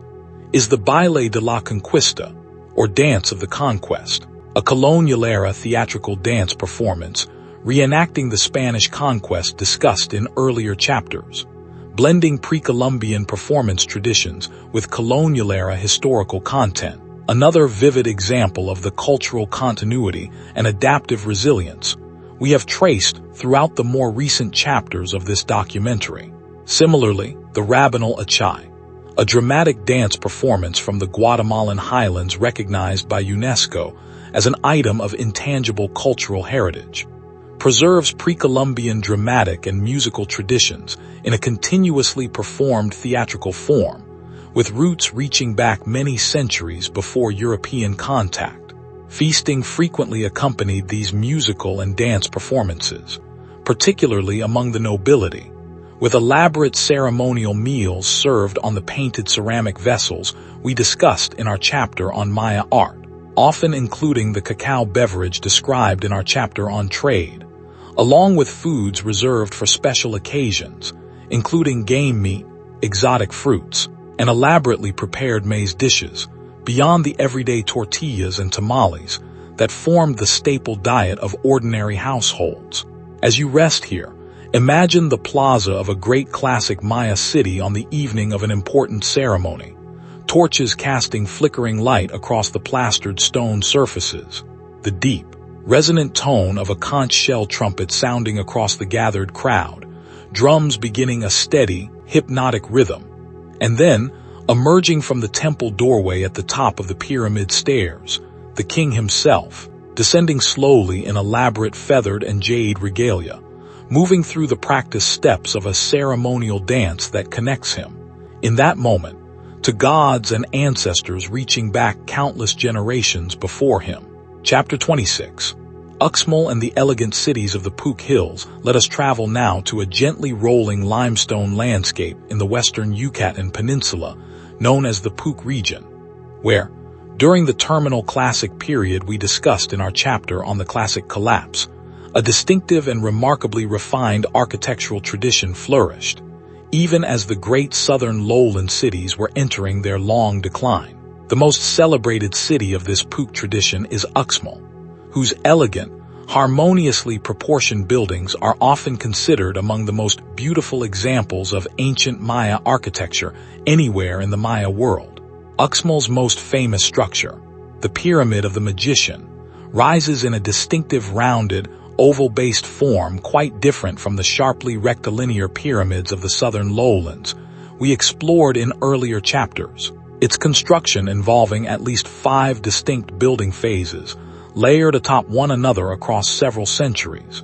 each new phase encasing and building upon the structures that preceded it, a common Maya architectural practice that allows modern archaeologists, through careful excavation, to trace a building's construction history much as a geologist might read layers of sediment. Equally celebrated is Uxmal's Governor's Palace, a long, low, elegant building whose facade showcases the hallmark artistic achievement of Puuc architecture, intricate stone mosaic decoration, created by carving thousands of individually shaped small stone blocks and fitting them together like a three-dimensional puzzle to create elaborate geometric patterns, latticework designs, and stylized representations of Maya thatched roof houses and serpent imagery, covering the upper portions of building facades in dense, rhythmic decorative patterns quite distinct from the figural relief sculpture that dominated classic period art at cities like Copan and Palenque discussed in earlier chapters. The Puuc region as a whole, encompassing Uxmal along with nearby cities including Caba, Sail, and Labna, presents a fascinating case study in successful adaptation to environmental challenge. This limestone hill region lacks any natural surface water sources, no rivers, no significant lakes, and few of the cenote sinkholes that supplied water to cities like Chichen Itza discussed in an earlier chapter. Puuc cities instead relied almost entirely on an extensive system of constructed cisterns called choltuns,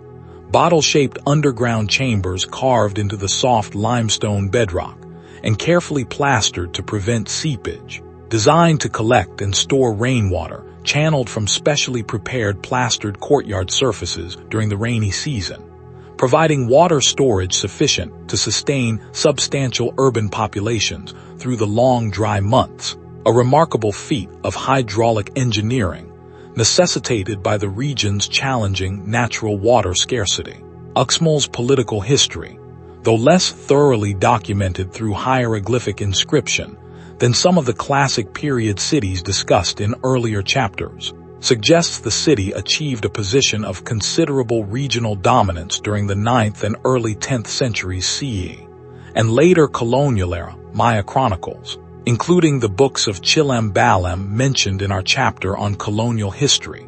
associate Uxmal with the powerful Ziu lineage that would later play a significant role in the political affairs of Mayapan, discussed in our earlier chapter on that later post-classic capital, suggesting political and dynastic continuity connecting Uxmal's terminal classic prominence to the later post-classic political order of the northern Yucatan. As you rest here, imagine walking slowly along the elegant facade of Uxmal's governor's palace at sunset,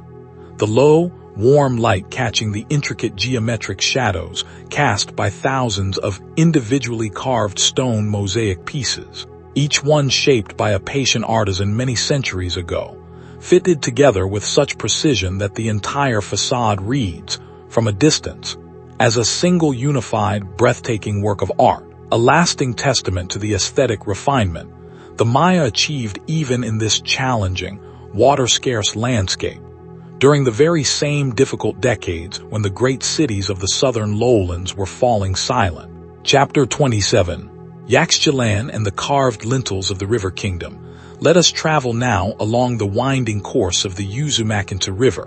which today forms part of the border between Mexico and Guatemala, to a city built on a dramatic horseshoe-shaped bend in the river, surrounded on 3 sides by water and on the 4th by steep hills, a natural fortress that shaped both the defensive strategy and the artistic identity of the kingdom known as Yaxchilan. Yaxchilan rose to particular prominence during the reign of Itzamnaj Bialam II,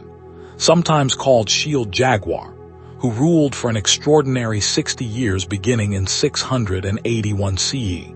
a reign nearly as long as Pakal's at Palenque, discussed in an earlier chapter,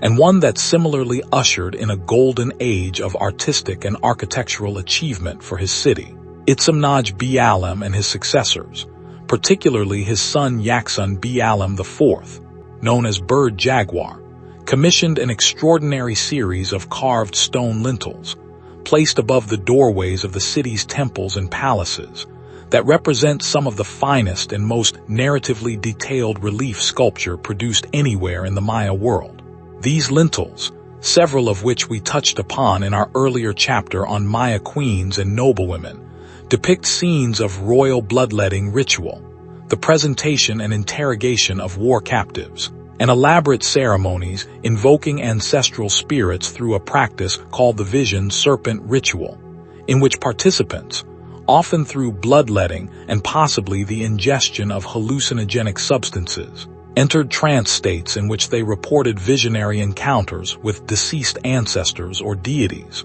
who were depicted in Yaxchilan's art emerging from the gaping jaws of a great serpent, a vivid visual representation of the porous boundary between the human and spirit worlds that we discussed in our chapter on Maya cosmology. One particularly famous lintel depicts Lady Kayabel Zook, whom we met in our chapter on Maya queens, conducting a bloodletting ritual while a vision serpent rises before her, its jaws open to reveal the figure of an ancestral warrior emerging from within,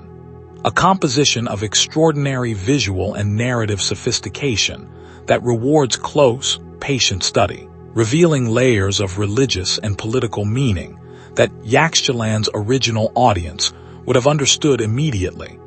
But that took modern epigraphers and art historians considerable effort to fully decode. Yaxchilan's military history, like that of so many classic Maya cities we have discussed, involved complex, shifting rivalries with neighboring cities, particularly the nearby kingdom of Piedras Negras, located further up the Usumacinta River, with which Yaxchilan competed for control over this important riverine trade corridor across multiple generations of conflict, alliance, and diplomatic maneuvering, documented extensively in both cities' carved monuments. Not far from Yaxchilan, deeper in the forest of what is now the Mexican state of Chiapas, lies the small site of Bonampak, mentioned briefly in our earlier chapter on Maya art, whose modest scale belies its extraordinary art historical importance. The murals of Bonampak Structure 1, painted around 790 CE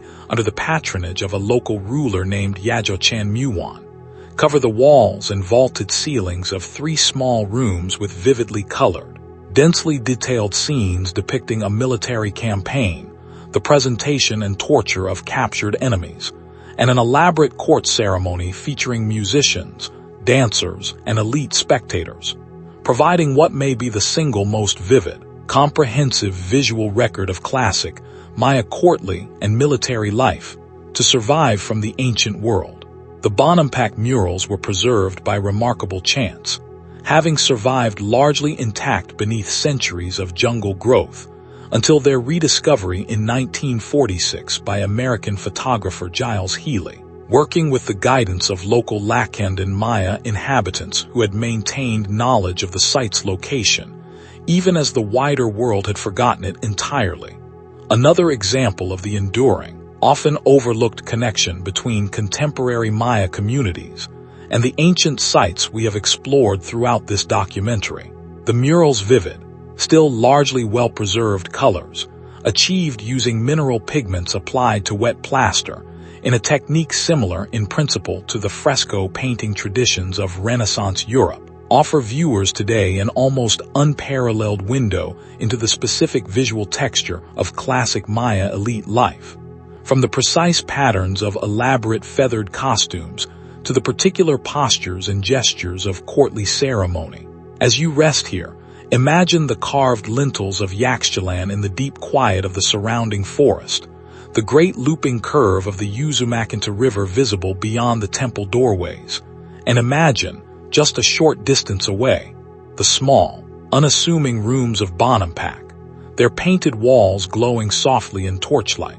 capturing forever a single moment of courtly celebration and violence from a specific evening in the year 792 CE, an evening whose participants could never have imagined that their painted images would still be studied, admired, and discussed by people living well over 1,000 years later. Chapter 28.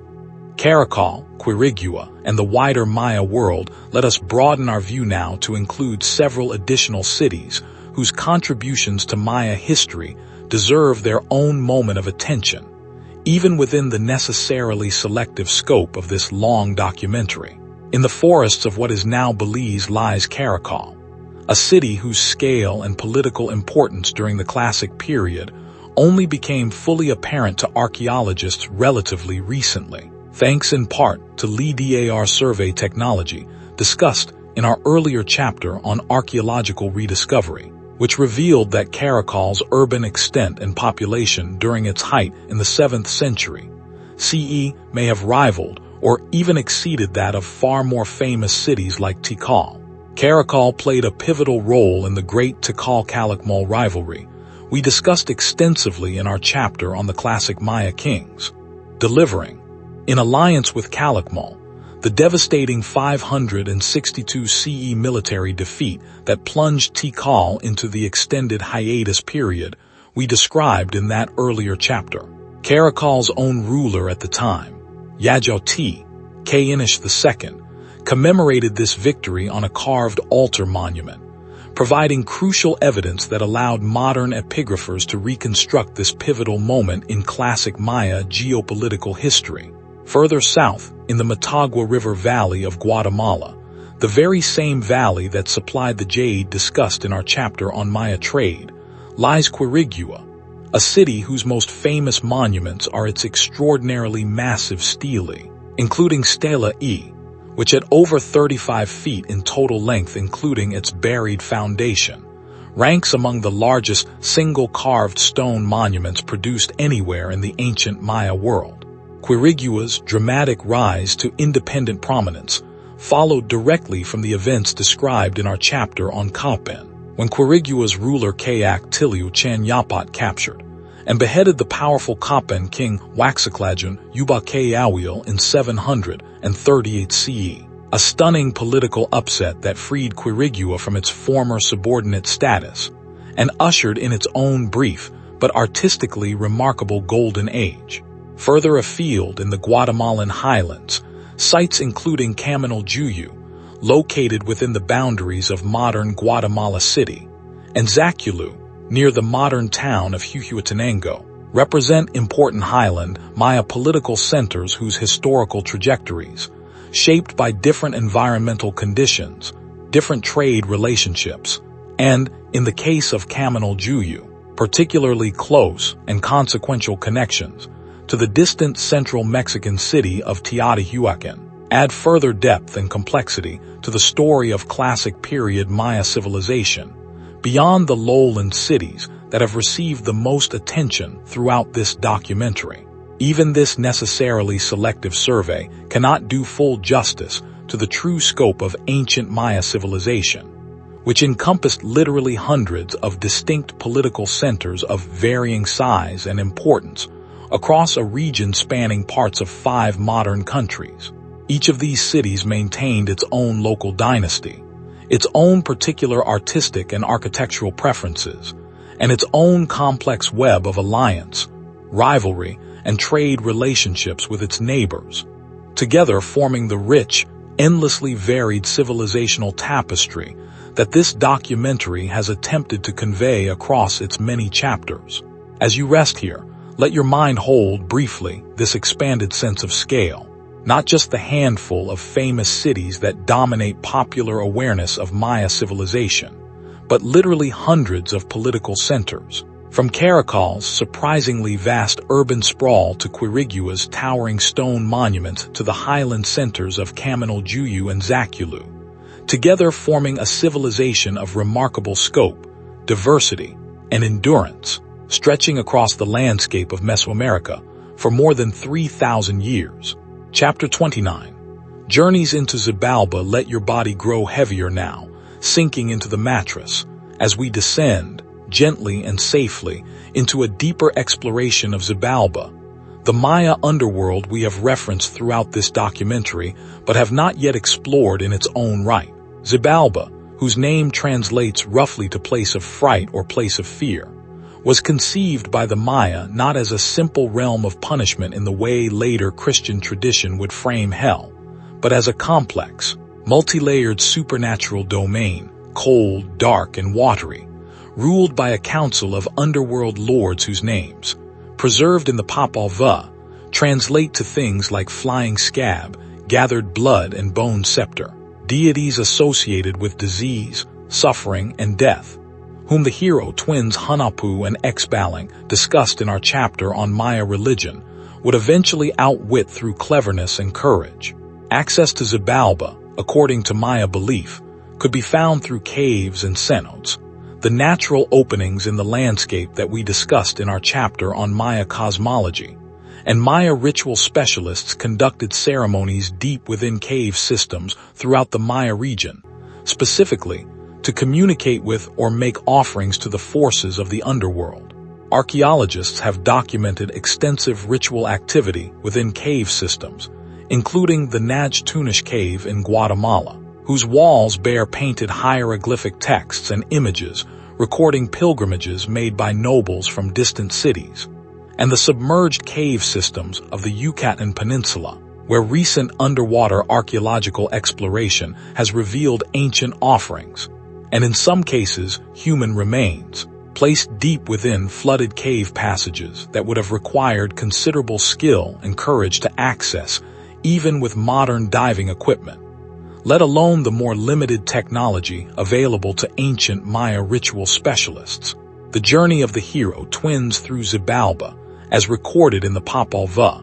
involves a series of trials that reveal much about Maya conceptions of the underworld's specific dangers and challenges. The twins are made to pass through a series of test houses, including the Dark House, filled with impenetrable blackness, the Razor House, filled with animated, self-moving blades, the Cold House, filled with unbearable, bone-piercing chill, the Jaguar House, filled with hungry jaguars, and the Bat House, filled with dangerous flying creatures whose bite proved fatal to Hunahpu at one point in the narrative, requiring his brother's cleverness to restore him. Each of these test houses reflects genuine environmental and biological dangers familiar to the ancient Maya,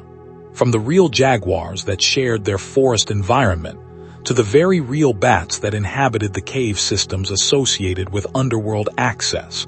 transformed in myth into supernatural trials representing the underworld's fundamentally hostile relationship to ordinary human life. Death, for the ancient Maya, was understood not as a simple final ending, but as a transition, often a difficult and dangerous one, into this underworld realm from which, as the Maize God's own mythological narrative discussed in our chapter on Maya religion demonstrates, rebirth and return to the world of the living remained conceptually possible, at least for particularly significant or fortunate individuals. This is part of why, as we discussed in our chapter on Palenque, Maya kings were so frequently buried within pyramid temples constructed directly above their tombs. The temple structure itself serving as a kind of architectural bridge, connecting the deceased ruler's continuing presence in the underworld to the ongoing ritual and political life of the living community above. Grave goods buried alongside Maya dead, ranging from simple ceramic vessels containing food and drink for the journey ahead, found in even relatively humble commoner burials, to the extraordinarily rich jade ornaments and ceremonial objects found in royal tombs like Pakals at Palenque, reflect this belief in death as a journey requiring proper preparation and provisioning, not unlike similar burial traditions found in many other ancient civilizations around the world that understood death as a transition to be navigated carefully, rather than a simple, final cessation of existence. As you rest here, in the safety of your own bed, imagine the entrance to a sacred cave deep in the Maya forest, torchlight flickering against damp limestone walls, a ritual specialist descending carefully into the darkness, carrying offerings of copal incense and carved jade, murmuring prayers intended to appease the ancient lords of Xibalba, whose realm, however fearsome, was understood not as a place of eternal punishment, but as simply another essential, necessary layer of the great, interconnected cosmic order that governed Maya understanding of life, death, and the possibility of renewal. Chapter 30. Venus, War, and the Watchers of the Sky let us return once more to the night sky, deepening our earlier discussion of Maya astronomy with particular attention to the planet Venus, whose movements, as we touched upon briefly in our chapter on Maya warfare, carried profound military and political significance throughout the classic period. The Dresden Codex, one of the 4 surviving bark paper books discussed in our chapter on Maya writing, devotes extensive, detailed tables to tracking Venus's synodic cycle, the roughly 584-day period during which the planet cycles through phases as morning star, disappearance, evening star, and a second disappearance before beginning the cycle anew. Maya astronomer priests associated Venus, particularly its reappearance as morning star following its period of invisibility, with warfare, danger, and the actions of specific deities associated with conflict and sudden, violent transformation. Historical inscriptions from numerous classic period cities record military campaigns deliberately timed to coincide with specific, significant points in the Venus cycle, particularly its heliacal rising as morning star, suggesting Maya kings and their advisors believed that launching military action during these astronomically significant windows would benefit from heightened divine favor or cosmic alignment, not unlike how various other historical cultures have timed important actions to coincide with astrologically or religiously significant moments. This practice, sometimes called Star Wars by modern Maya scholars in reference to its Venus-themed character, rather than the popular science fiction franchise, appears in the historical record at numerous sites, including notable conflicts involving Tikal, Duz Pilas, and other cities discussed in our earlier chapters on classic period political history, demonstrating just how deeply Maya political and military decision-making was integrated with the sustained astronomical observation and calendrical calculation traditions we explored in our earlier chapter on Maya timekeeping. Beyond Venus, Maya astronomers tracked and incorporated corrections for the complex relationship between their various calendrical cycles and the actual observable movements of the sun, moon, and other celestial bodies. Eclipse prediction, recorded in specialized tables within the Dresden Codex, represented a particularly impressive achievement, since predicting eclipses requires tracking the complex, only approximately cyclical relationship between the lunar orbit and the specific geometric alignments necessary for an eclipse to occur, a challenge that required generations of careful, cumulative observation and mathematical refinement to master with any reasonable accuracy. Certain buildings throughout the Maya world appear to have served specifically as astronomical observation platforms. Their doors, windows, or architectural alignments deliberately oriented toward significant astronomical events including solstices, equinoxes, and specific stellar or planetary risings and settings. The Karakol structure at Chichen Itza, a round tower building whose name, meaning snail in Spanish, reflects its distinctive spiral interior staircase, features window openings that align with several significant astronomical events, and many scholars believe the building served, at least in part, as a dedicated observatory for the priest astronomers whose work we have discussed throughout this documentary. This sustained, sophisticated astronomical tradition did not exist in isolation from the broader religious and political concerns we have explored throughout this documentary. For the Maya, the movements of celestial bodies were never simply abstract scientific phenomena to be studied for their own sake. In the way a modern astronomer might approach the study of distant galaxies, they were understood as the visible actions of powerful, consequential deities, whose movements carried direct, practical implications for human affairs, from the timing of agricultural activity to the launching of military campaigns, to the legitimacy of a king's claimed connection to cosmic and divine authority. As you rest here, imagine once more that patient astronomer priest, standing atop a temple platform in the deep quiet hours before dawn, watching the eastern horizon for that first telltale gleam of Venus, aware that his observation, recorded carefully and compared against the accumulated records of many previous generations of astronomers,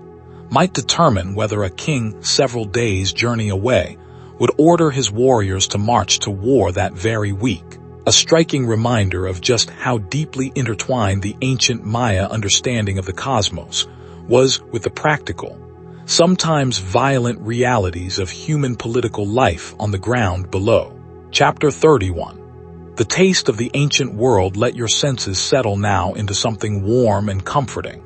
The tastes and smells of ancient Maya cuisine, a subject that connects the grand civilizational themes of this documentary to the intimate, daily pleasure of a shared meal. We touched on the basics of Maya food in our chapter on daily life, but let us linger a little longer here, since food offers such a rich and sensory window into how ordinary Maya people experience their world. Maize, as we have discussed throughout this documentary, formed the absolute foundation of the Maya diet,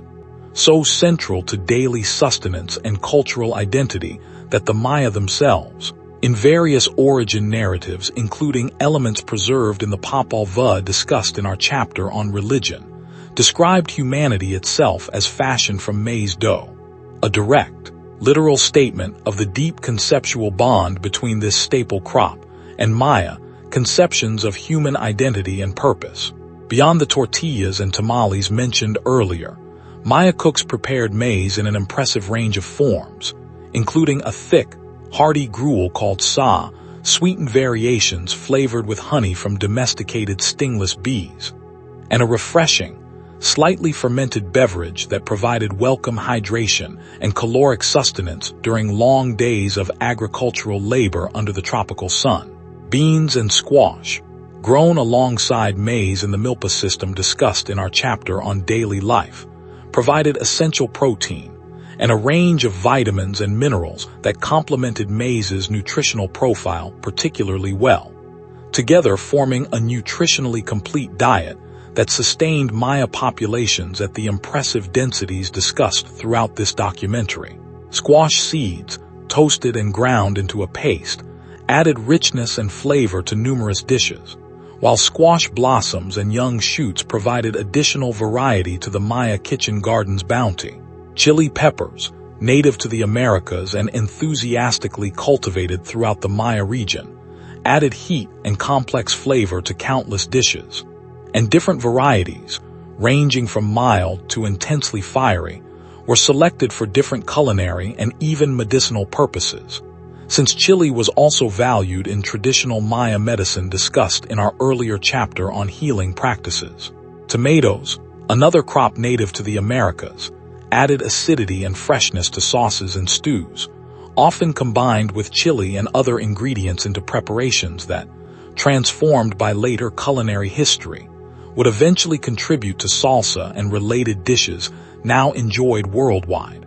Most people entirely unaware of their deep roots in ancient Mesoamerican culinary tradition. Protein sources beyond beans included the domesticated turkey, native to Mesoamerica and an important source of meat and eggs for Maya households, along with hunted game including deer, peccary, and various smaller mammals, birds, and reptiles, supplemented by fish and shellfish for communities located near rivers, lakes, or the coast. Stingless bee honey, mentioned earlier, provided the primary source of concentrated sweetness available to the ancient Maya, since sugar cane, later introduced by Europeans, was entirely unknown in the pre-Columbian Americas. Cacao, discussed extensively in our chapter on Maya trade, deserves one further mention here, specifically regarding its culinary preparation and cultural significance as a beverage. Maya chocolate preparation involved roasting and grinding cacao beans into a paste, which was then mixed with water and vigorously poured back and forth between vessels held at increasing heights, a technique that produced the thick, prized foam considered an essential component of a properly prepared cacao beverage, evidenced by numerous painted ceramic vessels depicting exactly this pouring technique in action. This beverage was typically consumed unsweetened by modern standards, sometimes flavored with chili, vanilla, various flowers, or ground achiote seeds, producing a complex bitter spice drink quite different from the sweet, milk-based chocolate familiar to modern consumers, yet unmistakably the ancestor of that now globally beloved treat. Feasting, as we discussed in our chapter on music and dance, played an important social and political role among Maya elites, with elaborate multi-course meals serving as opportunities to display wealth, reinforce political alliances, and honor guests according to careful, status-conscious protocols of hospitality. Archaeological evidence from elite residential contexts, including specialized serving vessels and food remains preserved through careful excavation techniques, has allowed researchers to reconstruct surprisingly detailed pictures of what specific feasting occasions might have included,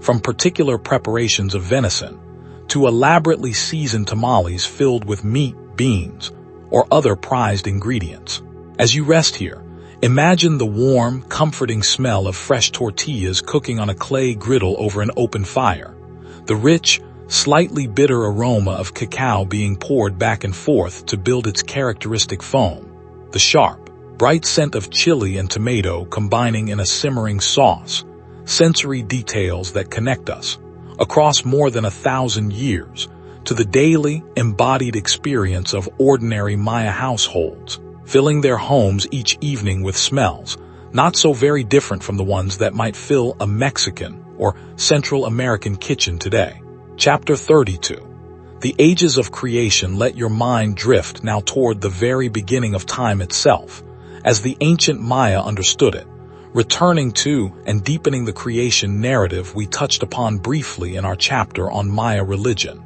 According to the Popol Vuh, our primary surviving source for detailed Maya creation mythology,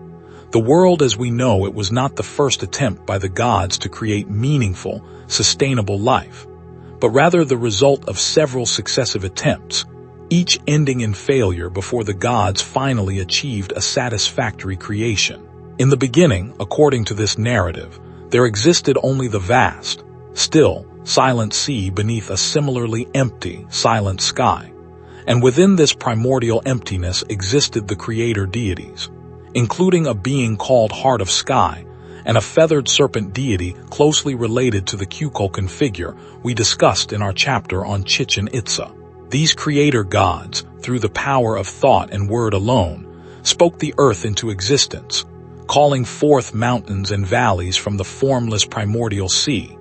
and then set about populating this newly formed world with living creatures, beginning with the animals of forest and sky. Yet the animals, however numerous and varied, proved unable to properly speak the names of their creators or offer appropriate reverence and worship,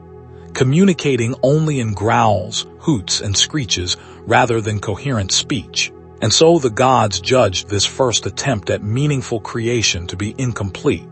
condemning the animals to be hunted and eaten by the beings who would eventually prove capable of the reverent speech and worship the gods sought. A somewhat unsettling but conceptually important narrative explanation for the natural relationship between humans and animals, as the Maya understood it. The gods next attempted to create beings from mud and earth, but these earthen humans proved crumbly, weak, and unable to hold their shape or speak coherently, dissolving back into formless clay, another failed experiment requiring the gods to try yet again. Their third attempt involved carving humans from wood,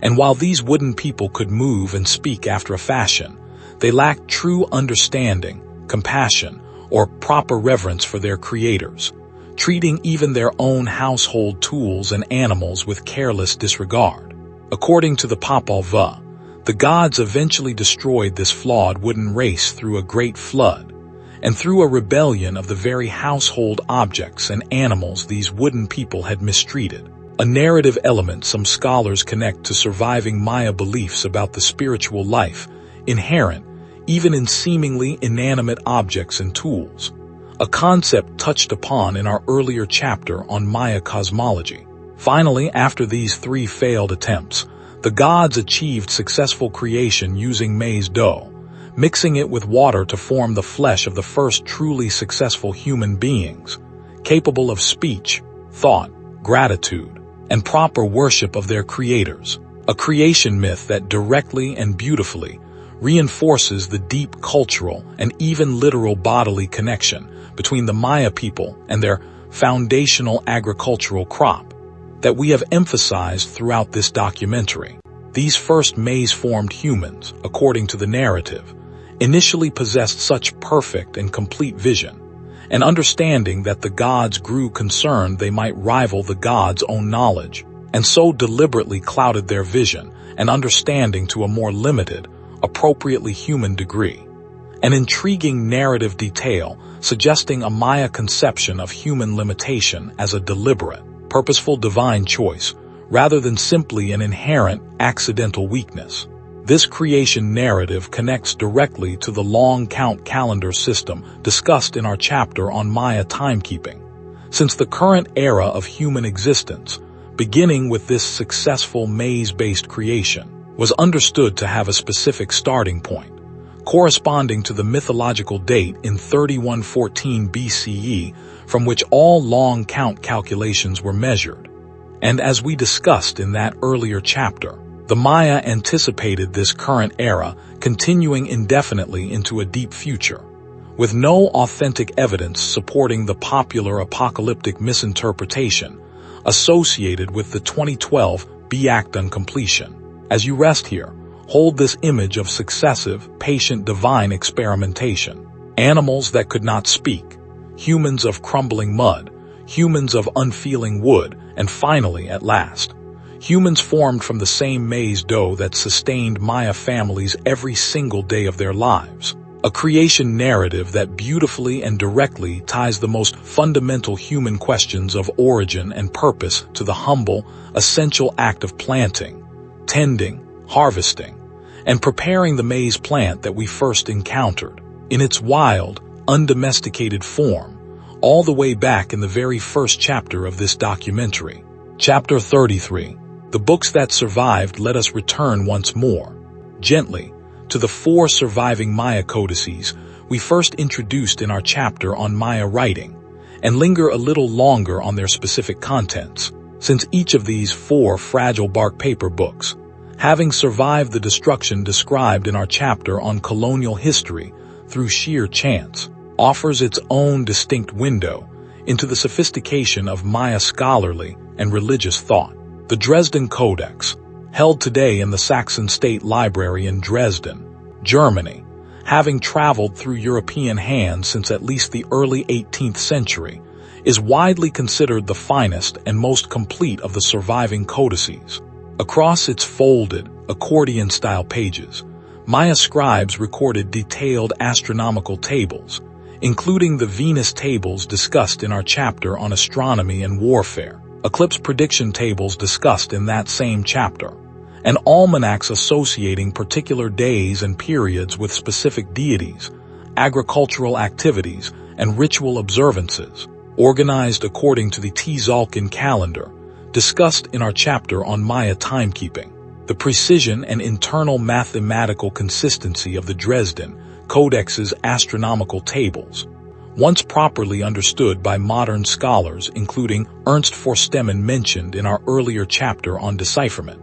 provided crucial early evidence of the genuine scientific sophistication underlying Maya calendrical and astronomical practice. The Madrid Codex, somewhat longer than the Dresden Codex, but generally considered less artistically refined and possibly compiled somewhat later or by less skilled scribes, nonetheless provides valuable additional almanac content covering a wide range of daily life topics, including hunting, beekeeping, weaving, and agricultural activities, each associated with specific favorable or unfavorable days, according to Tzolk'in calendrical calculation,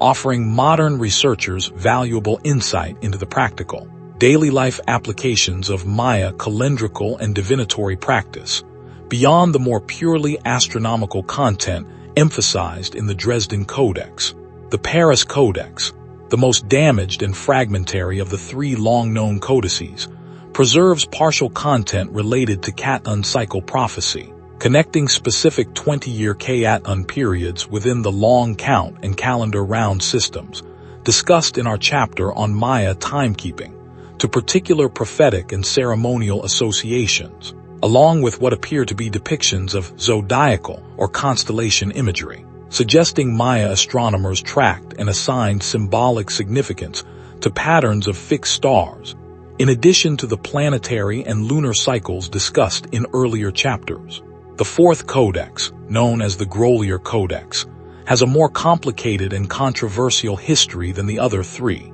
surfacing only in the 1970s under circumstances that initially led many scholars to suspect it might be a modern forgery, given the lack of clear archaeological provenance and the Codex's fragmentary, damaged condition. However, extensive subsequent scientific analysis, including radiocarbon dating of its bark paper and careful comparative analysis of its content and style, has increasingly convinced most specialist scholars that the Grolier Codex is indeed an authentic pre-Columbian document, containing its own version of Venus cycle tables that show both similarities to and interesting differences from the Venus tables preserved in the Dresden Codex, offering valuable additional evidence for how different scribal traditions across the Maya world approached shared astronomical and calendrical challenges. Beyond these four survivors, historical accounts, including the writings of Diego de Landa discussed in our chapter on colonial history, confirm that many more codices existed at the time of Spanish contact, likely covering an even wider range of content than what survives today, potentially including historical narratives, medical and botanical knowledge, and literary or poetic content, beyond the primarily calendrical and astronomical focus of the four survivors. The loss of this broader body of literature represents one of the most significant, irrecoverable losses in the history of human textual heritage, comparable in scale and tragedy to the loss of the ancient Library of Alexandria, an analogy frequently invoked by scholars seeking to convey the magnitude of what was destroyed. Despite this tragic loss, ongoing epigraphic research on the thousands of surviving stone, ceramic, and other inscribed Maya texts discussed throughout this documentary continues to expand our understanding of Maya intellectual and literary achievement, well beyond what the four surviving codices alone could reveal, demonstrating that even significant losses need not mean the complete erasure of a civilization's intellectual legacy, so long as sufficient complementary evidence survives through other means. As you rest here, imagine a climate-controlled display case in a library in Dresden, Germany, protecting pages of folded bark paper, painted many centuries ago by scribes working in a tropical Mesoamerican court. Now resting in a cool, dry European city its original creators could never have imagined, its careful astronomical calculations still capable, even today, of being read, checked, and verified against modern astronomical calculation. A remarkable testament to the enduring accuracy and sophistication of the scientific tradition we have explored throughout this documentary. Chapter 34.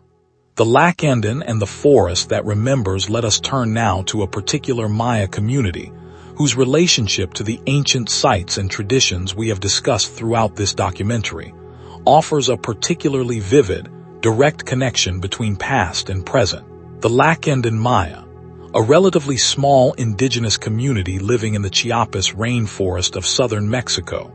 in territory that includes or lies near several of the ancient cities we have already explored, including Yaxchilan and Bonampak, discussed in our chapter on the River Kingdoms. The Lacandon, whose own oral history and cultural traditions suggest a relatively distinct historical trajectory from other contemporary Maya groups, having maintained greater isolation from Spanish colonial administration and Catholic religious conversion than most other Maya communities discussed in our chapter on colonial history, preserved, well into the 20th century, religious practices and cosmological beliefs that appear to retain unusually direct continuity with pre-Columbian Maya tradition, including continued ritual use of incense burners, closely resembling those found in ancient archaeological contexts, and continued veneration of deities, bearing close conceptual resemblance to the gods discussed in our chapter on Maya cosmology.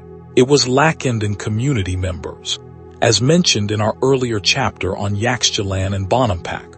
who guided American photographer Giles Healy to the murals of Bonampak in 1946, having maintained knowledge of and, in some cases, continued to visit and leave offerings at this and other ancient sites throughout the centuries when the wider world had entirely forgotten their existence. A powerful, concrete example of the living connection between contemporary Maya communities and their ancient heritage that we have emphasized throughout the later chapters of this documentary. Lacandon traditional dress, distinctive long white cotton tunics for men, and similarly simple garments for women, along with traditionally long, uncut hair for men, historically distinguished the Lacandon visually from most neighboring indigenous and non-indigenous populations. Though, as with virtually every contemporary Maya community, Lacandon culture and daily life have continued to change and adapt throughout the 20th and 21st centuries in response to broader social, economic, and environmental pressures, including significant deforestation of their traditional rainforest territory and increasing integration into Mexican national economic and educational systems. The Lacandon case illustrates a broader point relevant to our understanding of Maya cultural continuity discussed throughout the later chapters of this documentary. Contemporary Maya communities are not uniform, static remnants of a frozen ancient past, but rather diverse, dynamic living communities, each with their own particular historical trajectory, their own particular balance of preserved ancient tradition and ongoing contemporary adaptation,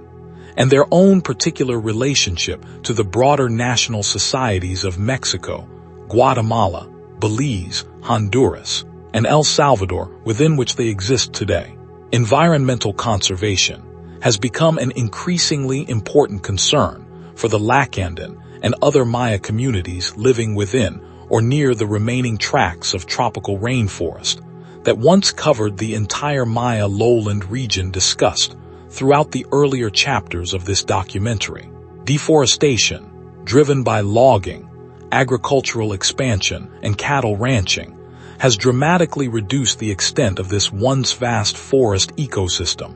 threatening not only the rich biodiversity of the region, including the jaguars, howler monkeys, and resplendent quetzals mentioned throughout this documentary, but also the traditional forest-based livelihoods and cultural practices of Lacandon and other Maya communities, whose way of life remains deeply connected to this forest environment. As you rest here, imagine a Lacandon elder walking a forest path near Bonampak,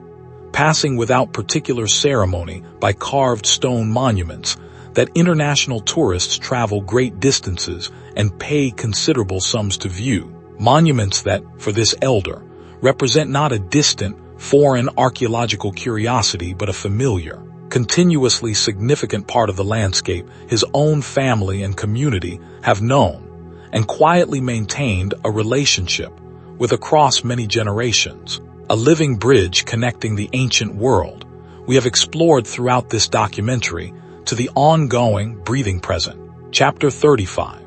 The living forest and its creatures. Let your thoughts settle now on the natural world that surrounded and sustained Maya civilization at every stage of the long history we have traced throughout this documentary, since the Maya never understood themselves as separate from their environment, but rather as one participant among many within a densely interconnected living landscape. The tropical forests, wetlands, and coastal waters of the Maya region teemed with plant and animal life that shaped Maya diet, religion, art, and daily practical life in ways we have touched upon throughout this documentary, but which deserve a more focused examination here. The jaguar held perhaps the single most significant place among Maya animal symbolism, understood as an embodiment of royal power, nighttime, and the dangerous, liminal spaces between the human world and the wilder, less controllable forces of the forest and underworld discussed in our chapter on Xibalba. Maya kings frequently incorporated jaguar imagery and jaguar skin garments into their royal regalia, and several important historical rulers, including figures we have discussed at Yaxchilan and elsewhere, bore names directly incorporating the jaguar, called Bialem in Mayan languages, reflecting the animal's deep association with martial power and supernatural authority. Some Maya religious specialists were believed capable of transforming into jaguars or other powerful animals through a spiritual practice related to the broader Mesoamerican concept of the Nagual, or animal spirit companion, an idea with deep roots in indigenous Mesoamerican religious thought that persists in modified form among some traditional Maya communities even today. The resplendent quetzal, whose spectacular iridescent green tail feathers we discussed in our chapter on Maya trade and art, held similarly profound symbolic significance, associated with the sky, with royal authority, and with the deity Kukulkan discussed in our chapter on Chichen Itza, whose name itself translates to feathered serpent,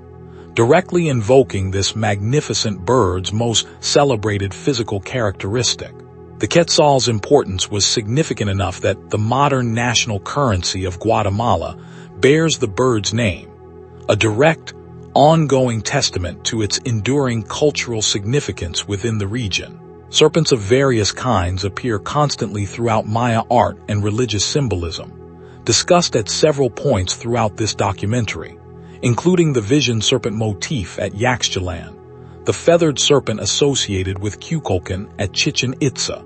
and the great sky serpent associated with the creator god Itzamnad discussed in our chapter on Maya cosmology. This pervasive serpent symbolism likely drew upon direct observation of the numerous snake species inhabiting the Maya region, including large, powerful boa constrictors, whose physical characteristics, capable of both fearsome constriction and, through shedding their skin, an apparent capacity for renewal and transformation, made them particularly suitable symbolic vehicles for Maya concepts of power, danger, and cyclical renewal discussed throughout our chapters on Maya religion and cosmology. The howler monkey, whose distinctive, far-carrying calls we have mentioned echoing throughout the forest in earlier chapters, held particular association with the arts, music, and writing, connected to the howler monkey gods mentioned in our chapter on Maya scribes, patron deities of artistic and intellectual creativity. Monkeys also feature prominently in the creation narrative discussed in our chapter on the ages of creation. Since, according to some versions of the Popol Vuh narrative, the flawed wooden humans of the second failed creation attempt were transformed into monkeys following their destruction, explaining, within Maya mythological logic, the monkeys' simultaneously human-like and clearly non-human characteristics. Birds beyond the Quetzal held broad symbolic significance throughout Maya religious thought, with different species associated with different deities, directions, and symbolic meanings. The Muin owl, associated with the underworld and with warfare, and various species of macaw,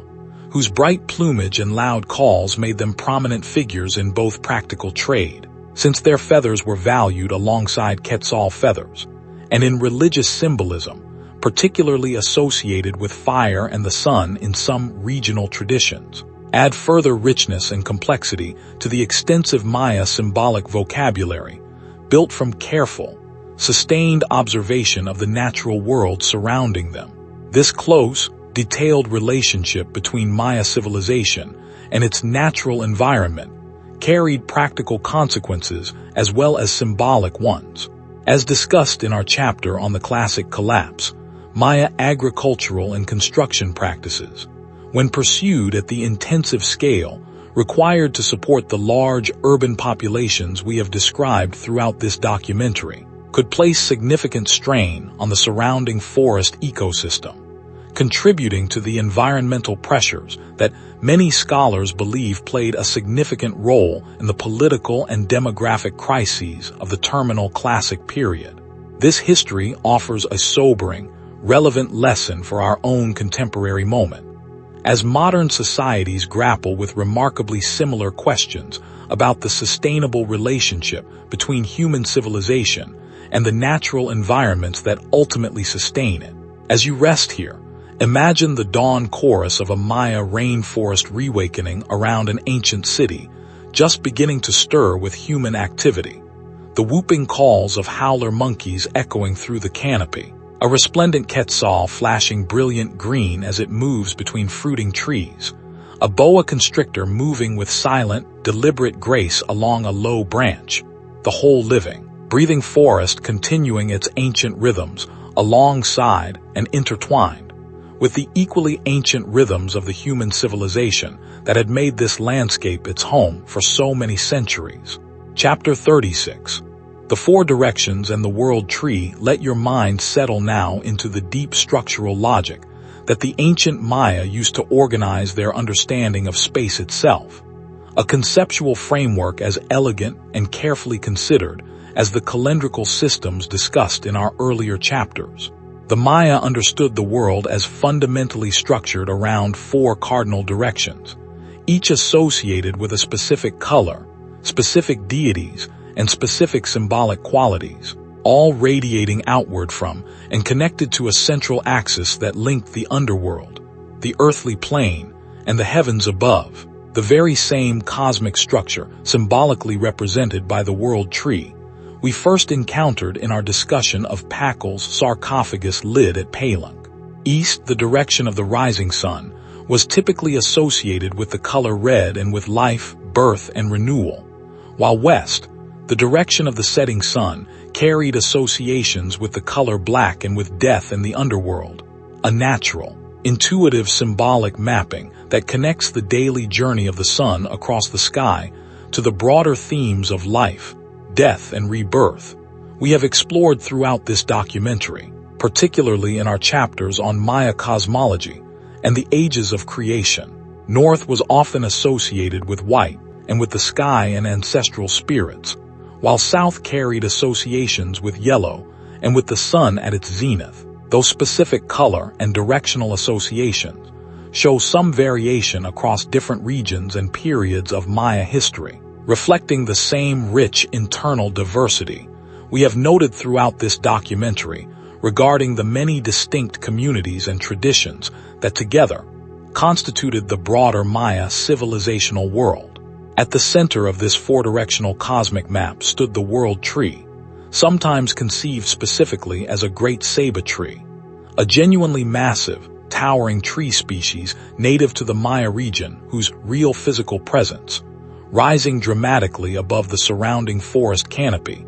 made it a natural, intuitive symbol for the cosmic axis, connecting the layered realms of Maya cosmological belief. The ceiba tree's roots were understood to reach down into Xibalba, discussed in our earlier chapter on the Maya underworld,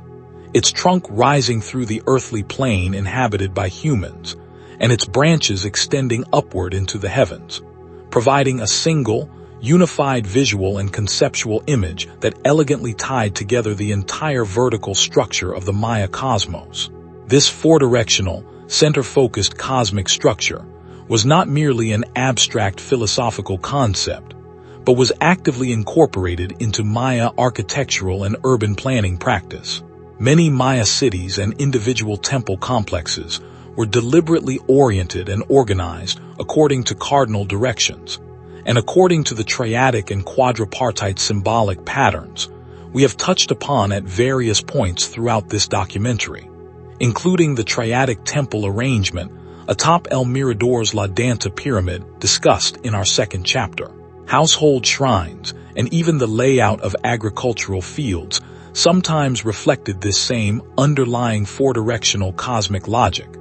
demonstrating how thoroughly this conceptual framework permeated Maya life at every scale, from the grandest royal capital to the humblest farming household. Maya kings themselves were frequently depicted in art and described in hieroglyphic texts as embodying or actively maintaining this cosmic 4-directional order, sometimes performing ceremonies explicitly invoking all 4 cardinal directions to reinforce their comprehensive, totalizing claim to properly ordered rulership over their domain, a ritual practice that closely parallels the broader Maya conviction discussed throughout this documentary, that legitimate political authority required active, ongoing maintenance of cosmic order and balance, not simply passive inheritance of a hereditary title. The number 4 itself, and its frequent multiplication into related sacred numbers, including the 20-day cycles and multiples of the calendar systems discussed in our chapter on Maya timekeeping, carried significant numerological weight throughout Maya religious and mathematical thought, combined with the sacred significance of the number 13, reflected in the 13 numbers of the Tzolk'in calendar discussed earlier, and the number 9, associated with the 9 layers of the underworld in some traditions. These key sacred numbers appear repeatedly throughout Maya architecture, ritual practice, and mythological narrative, forming an underlying numerological grammar that added additional layers of symbolic meaning to nearly every aspect of Maya cultural production we have explored throughout this documentary. As you rest here, imagine standing at the exact center of a great Maya plaza, at the symbolic heart of the four-directional cosmic map,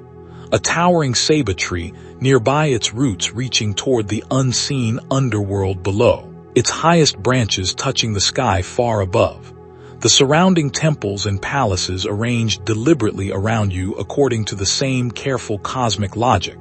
Every stone, every doorway, every carved image reinforcing the same fundamental Maya conviction that the human world and the cosmic order were never truly separate, but were instead deeply, intricately, and continuously woven together. Chapter 37, Threads of Identity. Maya textiles across the centuries. Let us return once more to the subject of Maya textiles, first introduced in our chapter on daily life and touched upon again in our discussion of Maya queens and noblewomen, since the art of weaving deserves a fuller exploration in its own right. Spanning as it does an unbroken tradition reaching from the ancient past directly into the present-day communities we discussed in our chapter on the Maya today. The backstrap loom, the primary weaving technology used by Maya women throughout the civilization's history and still used by traditional weavers today, consists of a relatively simple but remarkably versatile apparatus, with one end of the warp threads attached to a fixed point, often a post or tree, and the other end attached to a strap that wraps around the weaver's lower back, allowing her to control the tension of the weave directly through her own body position, leaning back to tighten the threads or forward to loosen them. This portable, body-integrated technology allowed weaving to be practiced virtually anywhere, fitting flexibly around the other demands of household labor and childcare discussed in our chapter on daily life, and its fundamental design has remained essentially unchanged for well over 1,000 years, a remarkable testament to the elegant efficiency of this ancient technology. Maya textile patterns were never simply decorative but carried, and in many contemporary communities continue to carry, specific symbolic and identifying significance. Different communities and regions developed distinctive patterns and color combinations that allowed observers, both in ancient times and today, to identify a weaver's specific community of origin at a glance, functioning as a visible marker of local identity in a manner comparable to the distinctive tartans of Scottish clan tradition, or other similarly localized textile identity systems found in various cultures around the world. Contemporary Guatemalan Maya huipil blouses, for instance, display an extraordinary range of regional variation, with specific towns and communities maintaining distinctive traditional patterns passed down through generations of women teaching their daughters and granddaughters the specific techniques and symbolic vocabulary particular to their community. The cotton used in traditional Maya weaving was cultivated, harvested, and processed entirely by hand throughout the pre-Columbian period, and well into the colonial and even modern era in many traditional communities, with the raw cotton fiber cleaned, carded, and spun into thread using a simple handheld spindle before ever reaching the loom itself, representing a substantial additional investment of skilled labor beyond the weaving process itself. Dyes were derived from a range of natural sources, including plants, minerals, and notably a small insect called cochineal, harvested from cactus plants and processed to produce a vivid, deep red dye so valuable that, following European contact, cochineal became an important colonial-era export commodity, eventually influencing textile and fashion industries as far away as Europe. Another example of how deeply Mesoamerican indigenous knowledge and resources became woven into the broader currents of global economic history, following the events described in our chapters on Spanish contact and colonization. Beyond clothing, Maya weavers produced textiles for numerous other purposes, including ceremonial cloths, bags, and the tribute textiles that, as discussed in our chapter on Maya trade, formed an important category of economic exchange and political tribute throughout Maya history, with fine woven cotton cloth valued highly enough to function, in certain contexts, almost as a form of currency, not unlike the cacao beans discussed in that same chapter. Contemporary Maya weaving traditions face real challenges in the present day, including economic pressures that make the time-intensive labor of traditional backstrap loom weaving less immediately profitable than mass-produced alternatives, and cultural pressures associated with modernization, and in some cases, discrimination against those who continue to wear distinctly indigenous dress in contexts where non-indigenous fashion is treated as more socially or professionally acceptable. At the same time, growing international recognition of the artistic and cultural value of traditional Maya textiles, along with dedicated efforts by Maya weaving cooperatives and cultural preservation organizations, have helped sustain,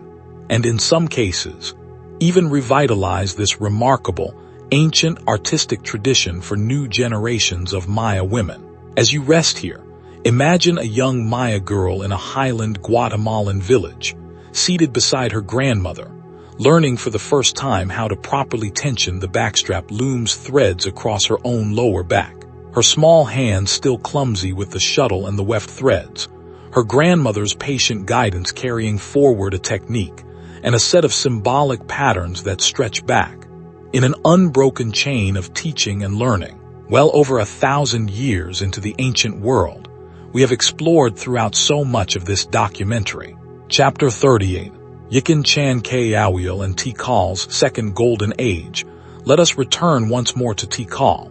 the great city we first visited in our chapter on the classic Maya kings, to follow its story a little further into the 8th century CE,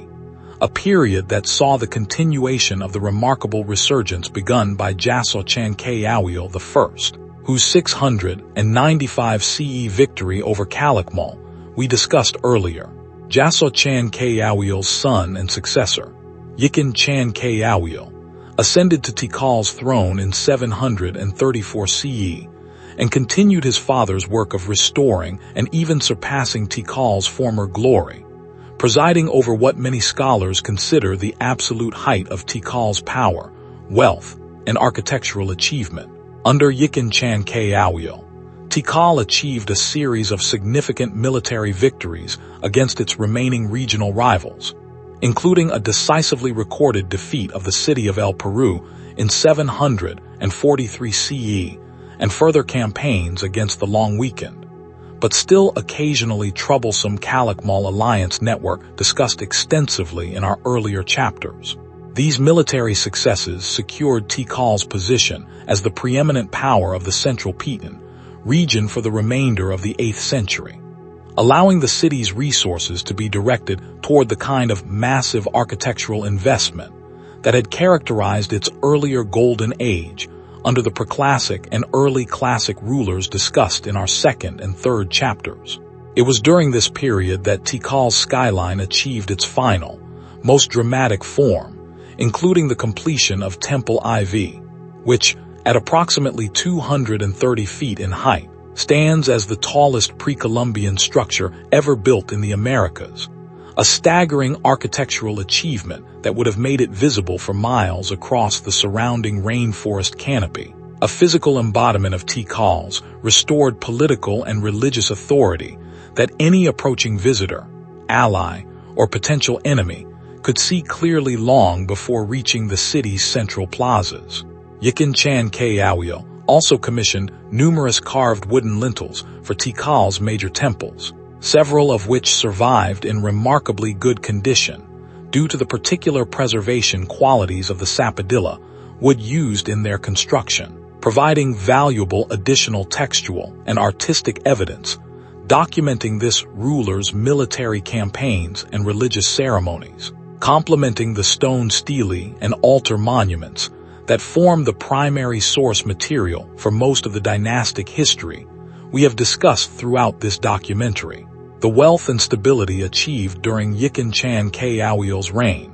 and continued for some decades afterward under his successors, allowed Tikal's population to reach its historical peak, with modern archaeological population estimates refined through the kind of LIDAR survey technology discussed in our chapter on archaeological rediscovery, suggesting the greater Tikal urban area may have supported a population numbering well into the tens of thousands, quite possibly exceeding 100,000 residents, when the full extent of the city's suburban settlement and surrounding agricultural support zone is taken into account. A truly staggering population density for an ancient city anywhere in the world, achieved through the sophisticated combination of intensive agriculture, water management, and political organization we have traced throughout the many chapters of this documentary. Yet even this second golden age, like every previous peak of Maya political and architectural achievement we have discussed,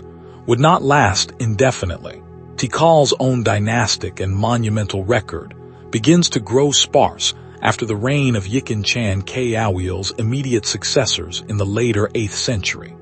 part of the broader pattern of decline that would soon envelop the entire southern lowland region during the terminal classic crisis discussed in detail in our 12th chapter. The very last dated monument at Tikal, a small altar erected in 869 CE,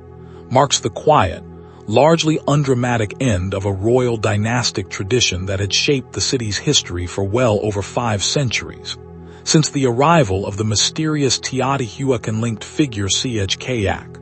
we discussed in our 3rd chapter. As you rest here, imagine Temple IV rising above the jungle canopy at the very height of Tikal's second golden age, its roof comb catching the last light of a Piton sunset, visible from many miles away to travelers approaching along forest trails or river routes, a tangible, awe-inspiring symbol of a city that had been humbled by devastating military defeat in the 6th century, as we discussed in our 3rd chapter, and had fought its way back, across generations of patient, determined effort, to become once again the single most powerful and architecturally magnificent city in the entire Maya world. Chapter 39, Tribute, Taxation, and the Machinery of Maya Governance. Let us turn our attention now to a less glamorous but nonetheless essential subject, the practical administrative and economic machinery that allowed Maya kings and their governments to actually function, to feed their populations, fund their armies, and finance the extraordinary architectural projects we have described throughout this documentary. Behind every carved stela commemorating a king's military victory or religious ceremony lay a substantial, largely undocumented apparatus of tribute collection,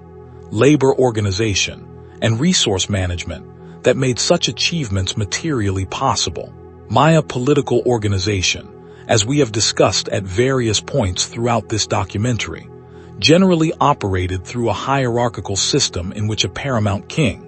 the Kayuhul Ajo discussed in our 3rd chapter, held authority over a network of subordinate lords governing smaller towns and territories within the kingdom's broader sphere of influence, who in turn commanded the loyalty and resources of local noble families and community leaders at the village level. Tribute typically rendered in the form of agricultural produce, particularly maize and other foodstuffs, along with craft goods, raw materials, and, crucially, labor service, flowed upward through this hierarchical system,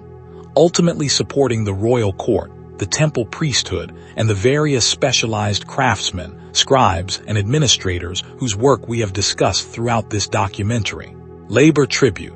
often called corvée labor by historians using a term borrowed from medieval European history, to describe broadly comparable systems of obligatory unpaid labor service, played a particularly crucial role in Maya governance, since it was through mobilized labor tribute that the massive construction projects discussed throughout this documentary, from El Mirador's La Danta Pyramid to Tikal's Temple IV, were actually built. Ordinary farming households were likely obligated to contribute a certain amount of labor time, perhaps during agricultural off-seasons when farming demands were lower, to state-directed construction projects, water management infrastructure, or agricultural terracing,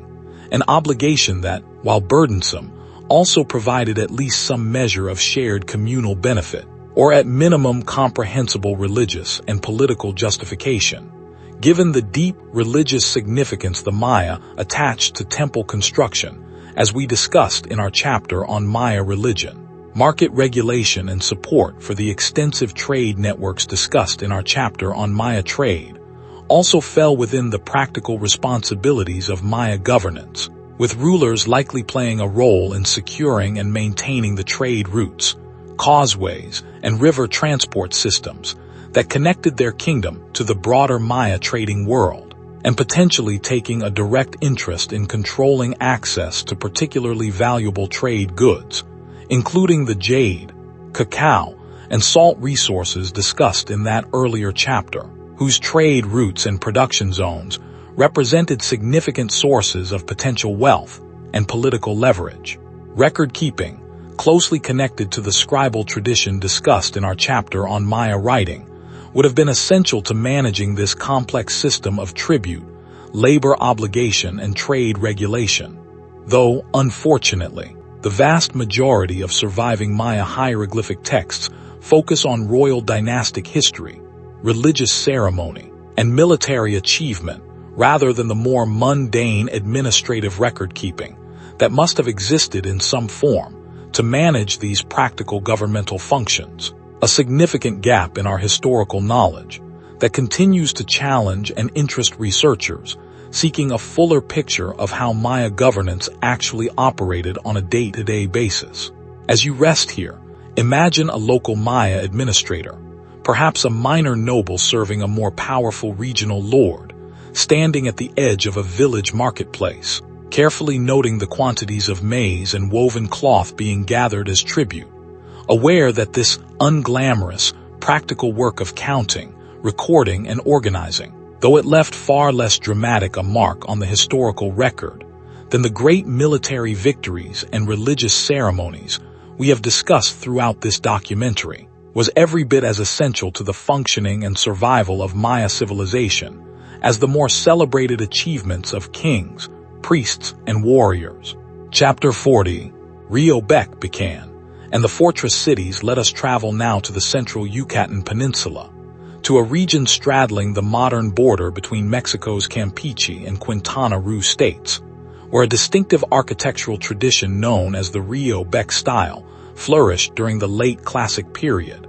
producing some of the most visually striking and unusual temple designs anywhere in the Maya world. Rio Bec style buildings are immediately recognizable by their false towers, tall, narrow, purely decorative structures flanking a building's main facade, built with such steep, exaggerated proportions and such tiny, non-functional doorways and stairs that they could never have been practically climbed or used, existing purely to create a dramatic visual impression of soaring height and monumentality, a fascinating example of Maya architects prioritizing symbolic and aesthetic impact over strict structural functionality. Nearby, the city of Bican presents an unusually well-preserved example of Maya defensive architecture, surrounded by a substantial dry moat, an earthen rampart system, constructed as early as the late Preclassic period, considerably predating the more famous defensive fortifications built at Petaxbatan region sites during the later terminal Classic crisis discussed in our chapter on the Classic collapse. Bican's early defensive investment suggests that considerations of military security and intercity rivalry, themes we have traced throughout this documentary since our early chapters on Preclassic warfare, were a persistent, ongoing concern throughout Maya history rather than simply a late, crisis-driven development unique to the civilization's final Classic period centuries. Further south, the city of Edzna, in what is now Campeche, Mexico, developed one of the most sophisticated water management systems documented anywhere in the Maya lowlands, including an extensive network of canals, some stretching for over a mile, that served the dual purpose of transportation and irrigation while also helping to drain and manage the seasonal flooding common in the region's low-lying terrain. Edzna's most famous structure, the Building of the 5 Stories, showcases an unusually tall, multi-level palace and temple structure that demonstrates the same underlying engineering sophistication reflected in the city's water management infrastructure, applied instead to the challenge of maximizing usable interior space within the physical constraints of Maya Corbel construction technology, discussed in our chapter on Maya architecture. These central Yucatan sites, though less famous in popular awareness than Tikal, Chichen Itza, or Palenque, illustrate the same fundamental themes we have traced throughout this documentary: creative architectural adaptation to specific local environmental and political challenges, sustained investment in defensive infrastructure reflecting persistent intercity rivalry, and sophisticated engineering solutions to the practical challenges of water management in a region whose available water resources varied dramatically between the wet and dry seasons discussed in our very first chapter. The sheer diversity of distinct regional architectural styles across the Maya world, from the massive scale of preclassic El Mirador, through the deep relief sculpture of Copan, the elegant proportion of Palenque, the stone mosaic decoration of the Puc cities, the central Mexican-influenced monumentality of Chichen Itza, and the distinctive false tower drama of the Rio Bec style, reflects a civilization that, while unified by shared language family, religious tradition, and calendrical system, as discussed throughout this documentary, nonetheless maintained tremendous local and regional creative diversity, each community and dynasty developing its own particular artistic and architectural signature within the broader shared framework of Maya civilizational identity. As you rest here, imagine an aerial view drifting slowly across the central Yucatan landscape, passing over the strange, dramatic silhouette of a Rio Bec-style temple, with its purely decorative flanking towers catching the morning light, then over Bican's ancient defensive moat, now overgrown with vegetation but still clearly tracing its protective circuit around the city's ancient core, then further south to Edsna's canals, still holding water after more than 1,000 years, a landscape shaped and reshaped by generations of Maya engineers, architects, and laborers, each community solving the particular challenges of its own specific corner of the vast, varied Maya world. Chapter 41. Shamans, Daykeepers, and the practice of divination. Let us turn now to the practicing religious specialists whose work sustained Maya spiritual life at the community level. Complementing the grand royal ceremonies we have discussed throughout much of this documentary, with more intimate, localized forms of religious practice and guidance. While Maya kings served as the paramount religious figures within their kingdoms, as we discussed in our chapter on Maya religion, the actual daily spiritual needs of ordinary Maya communities were typically served by a range of specialized religious practitioners operating at the village and household level. The Daykeeper, mentioned briefly in our chapter on the Maya today, held particular importance as a specialist trained in interpreting the Tzolk'in calendar discussed in our chapter on Maya timekeeping, providing guidance to community members on auspicious timing for important life events, including marriage, travel, planting, and childbirth, along with performing divination to diagnose the causes of illness or misfortune, and to recommend appropriate ritual remedies. This role required years of apprenticeship and training, typically passed down within families or through formal mentorship relationships between an established daykeeper and a promising younger apprentice. A system of knowledge transmission that, remarkably, continues in modified form among traditional Maya communities in highland Guatemala and parts of Mexico today. Divination practices employed by Maya religious specialists included several distinct techniques documented both in ancient sources and in ethnographic accounts of contemporary traditional practice. Casting and interpreting patterns formed by scattering seeds, particularly the bright red and black seeds of the coral tree, or small crystals onto a cloth or other surface, allowed trained diviners to read patterns believed to reveal hidden causes of illness, predict future events, or identify appropriate remedies for whatever problem a client had brought before them. interpretation of dreams, and observation of the behavior of certain animals believed to carry particular omens or messages. Similarly formed part of the broader divinatory toolkit available to trained Maya religious specialists across many different historical periods. The concept of the Nagual, briefly introduced in our chapter on the living forest, deserves further exploration here, since it represents a particularly distinctive element of Maya and broader Mesoamerican religious thought. According to this belief system, still maintained in various forms among contemporary Maya communities, each person possesses a spiritual counterpart or companion in the form of a specific animal, whose fate and well-being remains mystically linked to that of the human individual throughout their life, such that harm coming to the animal companion might cause corresponding harm or illness to the linked human being, and vice versa. Certain especially powerful religious specialists, sometimes described using terms that translate roughly to word jaguar or animal transformer, were believed capable of actively transforming into, or otherwise, directly controlling their Nagual animal counterpart, a capability that carried both the potential for beneficial spiritual protection and the darker potential for sorcery and harm directed against enemies or rivals, depending on the particular practitioner's intentions and reputation within their community. Ritual specialists also played an essential role in the agricultural cycle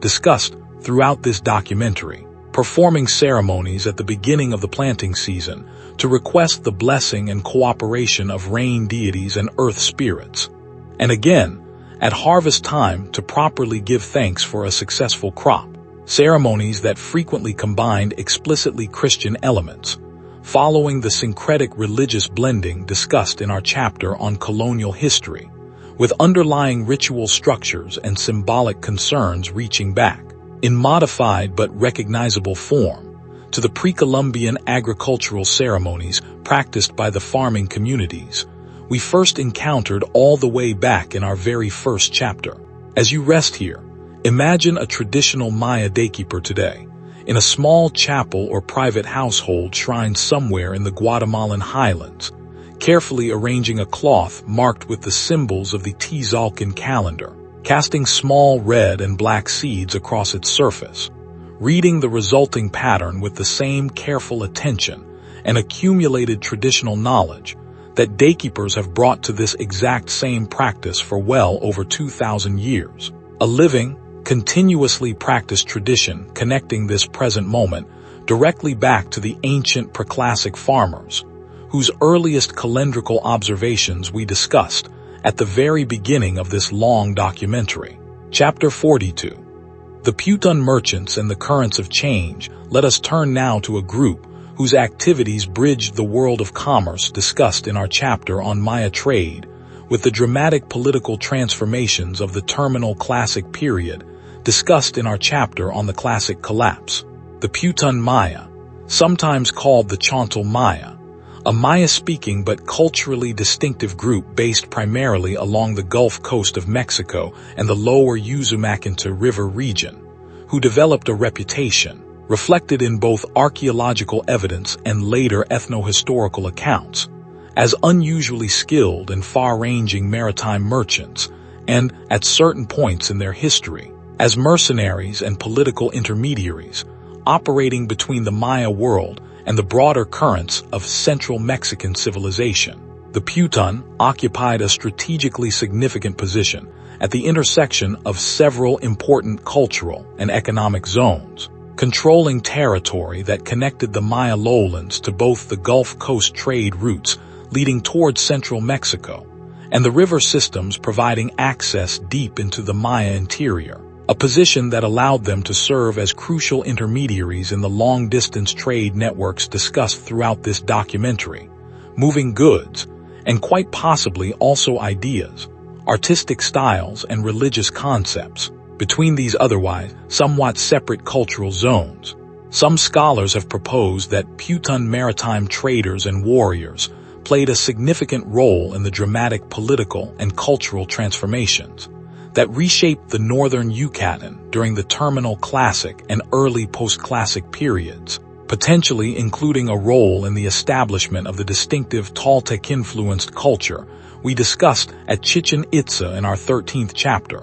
Though, as noted in that earlier discussion, the precise nature and mechanism of these Central Mexican cultural influences remains a subject of genuine ongoing scholarly debate rather than settled consensus. What seems clearer is that the Putun represent an important reminder that the Maya world, throughout the long history traced in this documentary,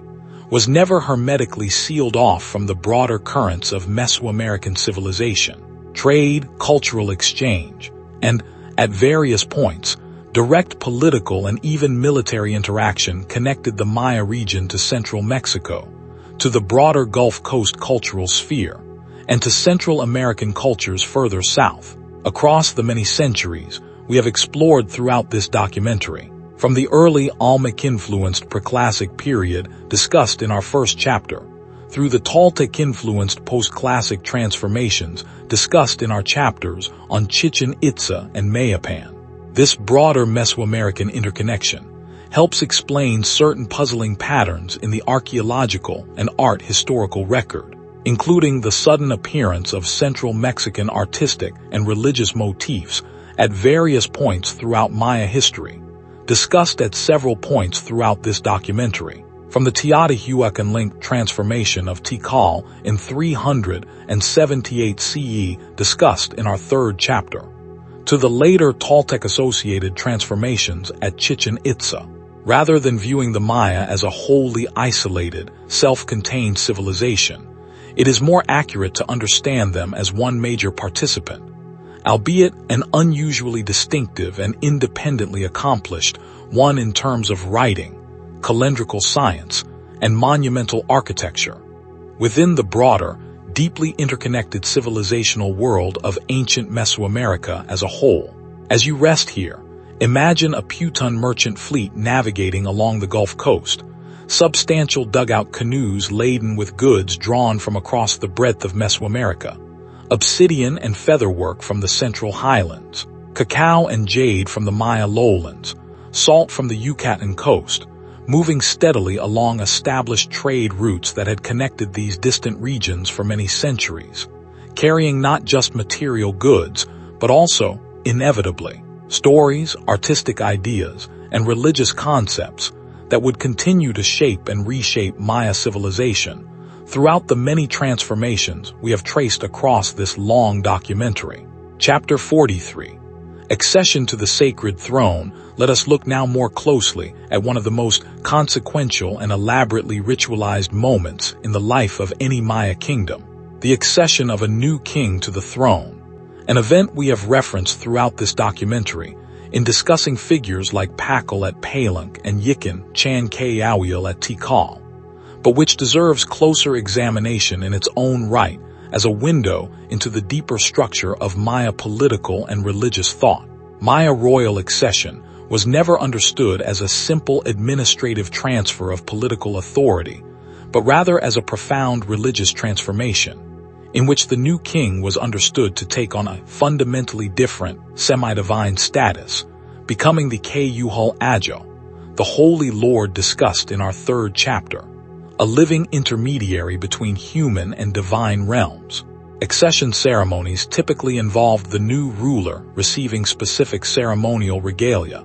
understood to carry deep symbolic and even spiritual power, including elaborately woven headdresses incorporating quetzal feathers discussed in our chapter on the living forest, jade ornaments including specific pectoral items associated with royal authority, and ceremonial items like the so-called mannequin scepter, a small ceremonial object depicting the lightning deity Kayawil, whose name appears incorporated into numerous royal names we have encountered throughout this documentary, including Pakal's full name and Yikin Chan Kayawil himself. Accession ceremonies frequently included ritual bloodletting, discussed in our chapter on Maya religion, performed by the new king to formally establish his ongoing reciprocal relationship with the gods and ancestors whose favor his reign would depend upon. and often included the ceremonial presentation of the new king before assembled nobility, foreign dignitaries from allied cities, and the broader populace of his capital, a public demonstration and validation of his new status that parallels comparable coronation ceremonies found throughout world history, from European royal coronations to the enthronement ceremonies of various Asian and African monarchies, reflecting a broadly shared human tendency to mark the transfer of supreme political authority through elaborate, carefully choreographed public ritual. Timing mattered enormously for Maya royal accession, with the calendrical concerns discussed throughout our chapters on Maya timekeeping playing a significant role in determining the most auspicious date for such an important ceremony. And in some cases, the accession date itself would later be commemorated annually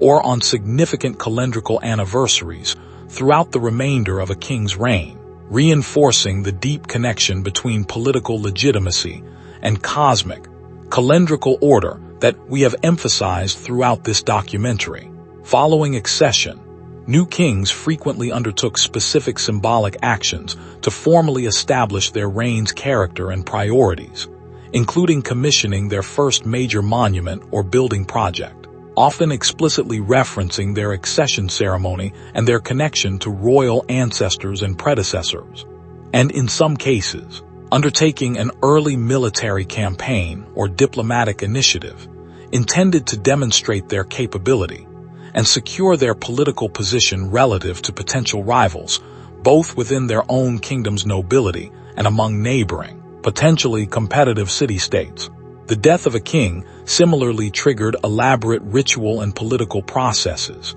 including the funerary practices discussed in our chapters on Palenque and Maya cosmology, and crucially, careful management of the succession process to ensure political stability,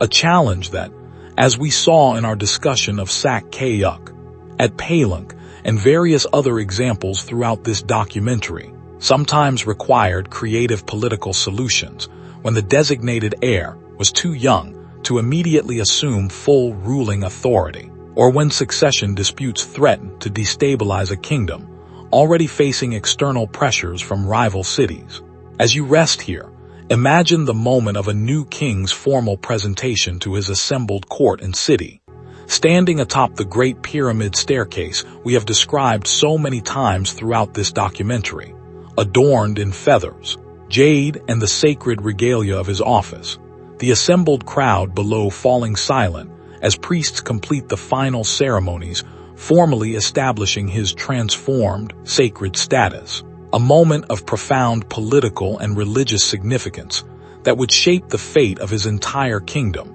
for whatever span of years or decades his reign would ultimately last. Chapter 44. Life within the palace walls. Let your thoughts settle now on the daily rhythm of life within a Maya royal palace, a world quite different from both the humble farming households discussed in our chapter on daily life and the grand public ceremonies we have described at various points throughout this documentary. Maya palaces, substantial multi-room complexes typically constructed using the corbel vault technique discussed in our chapter on Maya architecture, served as combined residential, administrative, and ceremonial spaces for the royal family. An archaeological excavation of palace complexes at sites including Palenque, whose distinctive multi-story palace tower we discussed in our 4th chapter, has provided valuable insight into the practical daily texture of elite Maya life. Royal households included not just the king and his primary wife or wives, since some evidence suggests Maya kings, particularly at certain periods and cities, may have maintained multiple wives or secondary consorts, but also an extended network of children, other close relatives, and a substantial retinue of servants, including specialized attendants responsible for food preparation, the care and maintenance of the king's elaborate ceremonial regalia discussed in our previous chapter, and, importantly, the scribes, artists, and religious specialists whose skilled work we have discussed throughout this documentary, many of whom lived and worked in close proximity to the royal family itself, Given the deeply intertwined nature of political, religious, and artistic authority in Maya society, court life involved carefully structured hierarchies of status and precedence among the various nobles, officials, and visiting dignitaries who might be present at any given time. Reflected in the careful, status-conscious composition of Maya courtly art, discussed in our chapter on Maya painters, which frequently depicts multiple figures arranged in deliberate patterns, reflecting their relative rank and importance within a given ceremonial or diplomatic occasion. Patterns that trained art historians can now read almost as clearly as an explicit written hierarchy chart, given how consistently Maya artists followed established convention for depicting relative status and importance. Diplomatic activity formed a significant part of palace life, particularly given the complex web of alliance, rivalry, and tribute relationships that connected Maya cities throughout the periods discussed in this documentary. Royal courts regularly hosted visiting dignitaries from allied or subordinate cities, sometimes for extended periods, and royal marriages, discussed at several points throughout this documentary, including our chapter on Maya queens, frequently served as crucial diplomatic tools for cementing alliances between different royal dynasties. With the arrival of a foreign princess to marry a local king, or the departure of a local princess to marry into an allied dynasty elsewhere, representing significant ceremonial and political occasions in their own right. Entertainment within the palace likely included the music and dance performances discussed in our chapter on that subject, along with the ballgame matches discussed in our chapters on that institution. With some palace complexes including private or semi-private ball courts, intended specifically for elite recreational and ceremonial use, rather than the larger public matches held in a city's main ceremonial ball court. Feasting, discussed in our chapter on Maya cuisine, similarly played an important role in palace social life, providing regular occasions for the kind of status display and alliance reinforcement that formed such a persistent theme throughout the political history traced across this documentary. Archaeological evidence from sites including Aguetka, a Pitaxbatun region city we have not previously discussed in detail, has provided unusually vivid insight into palace life due to a dramatic historical circumstance. The city was violently attacked and burned around 810 CE. During the very warfare and instability associated with the terminal classic crisis discussed in our 12th chapter, and its residents fled so quickly that they left behind full households of ordinary daily objects, tools, and personal possessions, preserved in place by the very fire that destroyed the structures containing them, providing archaeologists with an unusually direct, almost photographic snapshot of elite Maya domestic life at the precise moment of a genuine historical crisis, rather than the more typical archaeological record of gradually accumulated and disturbed material culture. As you rest here, imagine walking through the cool, shaded corridors of a Maya royal palace, past rooms where scribes bend over bark paper books recording the deeds of the current king's ancestors, past a kitchen area where servants prepare an elaborate meal for an important visiting dignitary,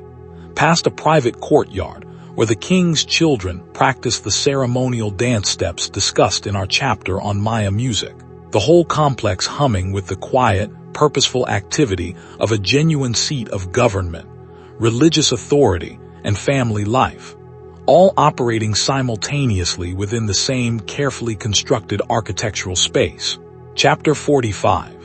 The turning of the Kayatan let us return once more to the deep calendrical concerns that shaped so much of Maya political and religious life, focusing this time on a specific, recurring ceremonial occasion of particular importance, the Kayatan ending ceremony, marking the completion of each roughly 20-year Kayatan period within the long count calendar system discussed in our chapter on Maya timekeeping. These periodic calendrical completions carry deep religious and political significance throughout Maya history, providing regular, predictable occasions for major public ceremony, monument dedication, and political reaffirmation. Each Khayatun period, in addition to its numerical position within the long count,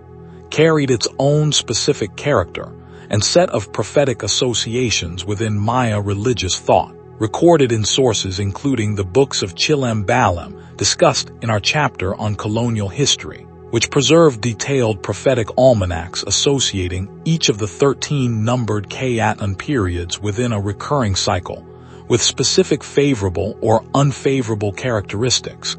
guiding expectations about the kind of events, whether prosperous or difficult, that a community might expect to experience during that particular 20-year period. Maya kings frequently timed the dedication of major monuments and building projects, discussed throughout this documentary at sites including Tikal, Kapan, and Palang, to coincide with these significant Khayatun ending dates, using the predictable, cyclical structure of the calendar to add additional layers of cosmic legitimacy and significance to their own political and architectural achievements. The stelae we have discussed at numerous points throughout this documentary frequently include explicit long count dates marking exactly which Khayatun period a given monument was dedicated to commemorate, allowing modern epigraphers to reconstruct remarkably precise chronologies of Maya political and architectural history. One of the most valuable practical benefits of the sophisticated calendrical culture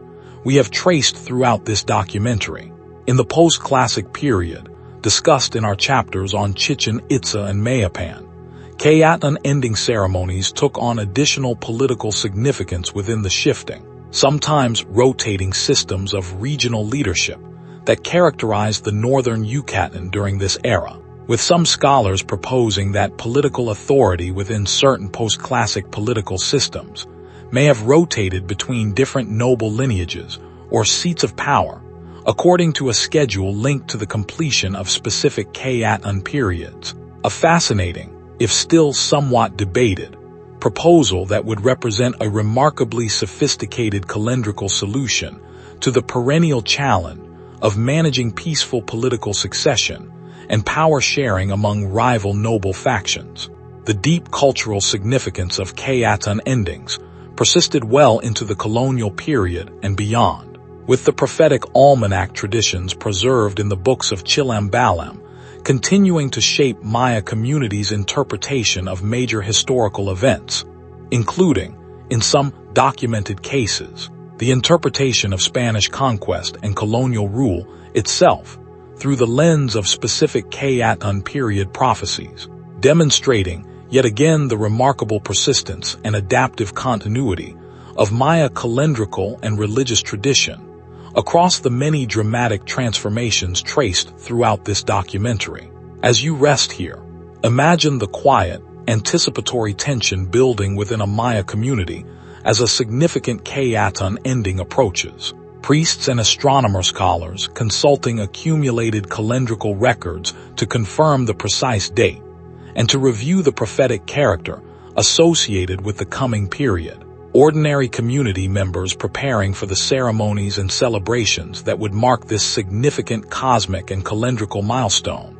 The whole community's sense of time, history, and future possibilities structured around this deep, patient, repeating rhythm of 20-year periods stretching back and forward across a span of time, the Maya themselves understood to be functionally without any true beginning or end. Chapter 46. Captives, Tribute, and the Fate of the Defeated. Let us look more closely now at a subject we have touched upon several times throughout this documentary, but have not yet examined in full depth: the specific fate of those captured in the warfare discussed in our 10th chapter, since the treatment of war captives reveals much about the deeper political and religious logic underlying Maya conflict. As we discussed earlier, captured enemies, particularly high-status nobles and rulers, faced a range of possible outcomes depending on the specific political circumstances and calculations of their captors.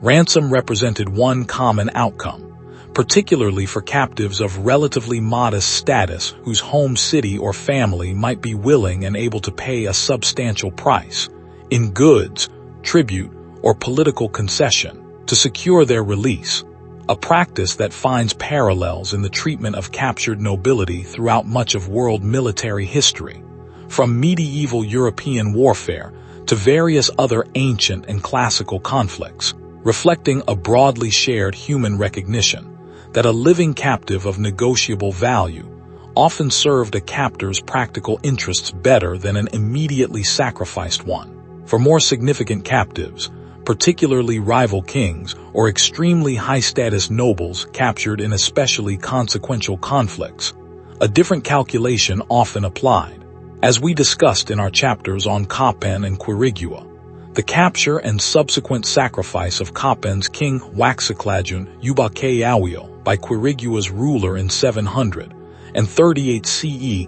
delivered a decisive, transformative political blow, specifically because it eliminated a powerful rival ruler entirely, freeing Quirigua from subordinate status in a way that ransom or temporary captivity could never have achieved. Such high-stakes sacrificial executions were typically conducted through public ceremony, often timed to significant calendrical occasions discussed in our previous chapter, and were extensively commemorated in stone monuments and hieroglyphic texts precisely because they represented such significant, decisive demonstrations of a victorious king's power and divine favor. Lower status captives, including common soldiers and non-elite prisoners, faced yet different outcomes, potentially including enslavement, discussed briefly in our chapter on daily life, in which captured individuals might be put to forced labor either by their captors directly or through sale to other parties within the broader Maya economic system discussed in our chapter on trade and tribute. Unlike the chattel slavery systems that would later develop in the European colonial Americas, Maya slavery, as we noted earlier, was generally not strictly hereditary, and enslaved individuals in some documented cases retained certain legal protections and possibilities for eventually achieving freedom, though the specific details and consistency of these practices likely varied considerably across different Maya communities and historical periods. The visual and textual commemoration of captive taking held immense propaganda value for Maya rulers, as reflected throughout the artistic examples discussed at various points in this documentary, including the Bonampak murals discussed in our chapter on Yaxchilan, which depict the interrogation and humiliation of captured enemies in vivid, unflinching detail, and the numerous stelae throughout the Maya world depicting victorious kings standing over bound, kneeling captives. These images served not merely as historical record, but as active, ongoing assertions of political dominance, displayed prominently in public spaces where they would be seen regularly by the ruler's own subjects, by visiting dignitaries from allied cities, and quite possibly by representatives or spies from rival cities, whose own political calculations might be influenced by clear visual evidence of a rival ruler's military capability and willingness to use it decisively. As you rest here, imagine a captured noble, stripped of the elaborate jade and feather regalia that had marked his status just days before, kneeling before a triumphant rival king in a great plaza,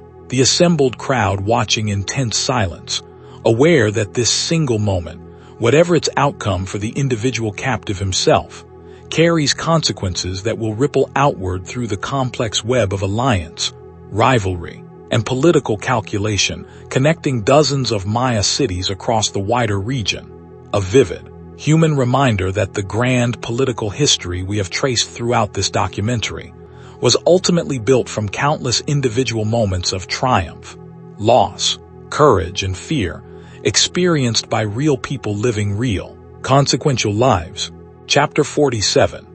Games Beyond the Ball Court. Let us pause now for something a little lighter, turning our attention to the various games and recreational activities that filled the daily lives of Maya people, beyond the intensely significant ceremonial ball game discussed in our chapter on that subject. While the ball game held unique religious and political importance, archaeological and art historical evidence reveals that the ancient Maya, like virtually every human society throughout history,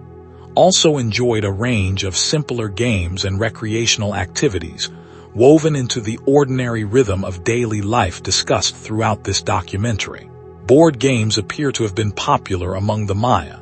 including a game that some scholars have compared to the ancient game of Patali, played more widely across Mesoamerica, involving a board marked with a cross-shaped or otherwise patterned playing surface and pieces moved according to results generated by throwing marked beans or similar randomizing objects. A game combining elements of strategy and chance, not unlike many board games found throughout world history, and indeed, still played in various forms around the globe today. Children throughout Maya history, as we touched upon briefly in our chapter on daily life, would have played with simple toys, including the small wheeled animal figurines mentioned in our chapter on trade, which, despite the Maya's apparent understanding of the wheel as demonstrated by these toys, were never scaled up into practical wheeled transportation technology, likely due to the challenging terrain of much of the Maya region,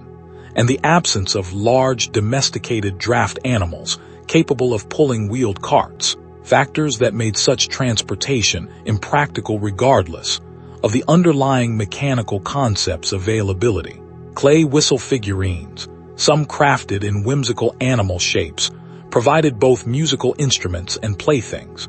blurring the line between the ceremonial musical instruments discussed in our chapter on Maya music and simple childhood recreation. Swimming and recreational water activities likely played a significant role in daily life for communities located near rivers, lakes, or the coast, given the practical necessity of water access for bathing, food gathering, and transportation discussed throughout various chapters of this documentary, and the simple physical pleasure of cooling off in tropical heat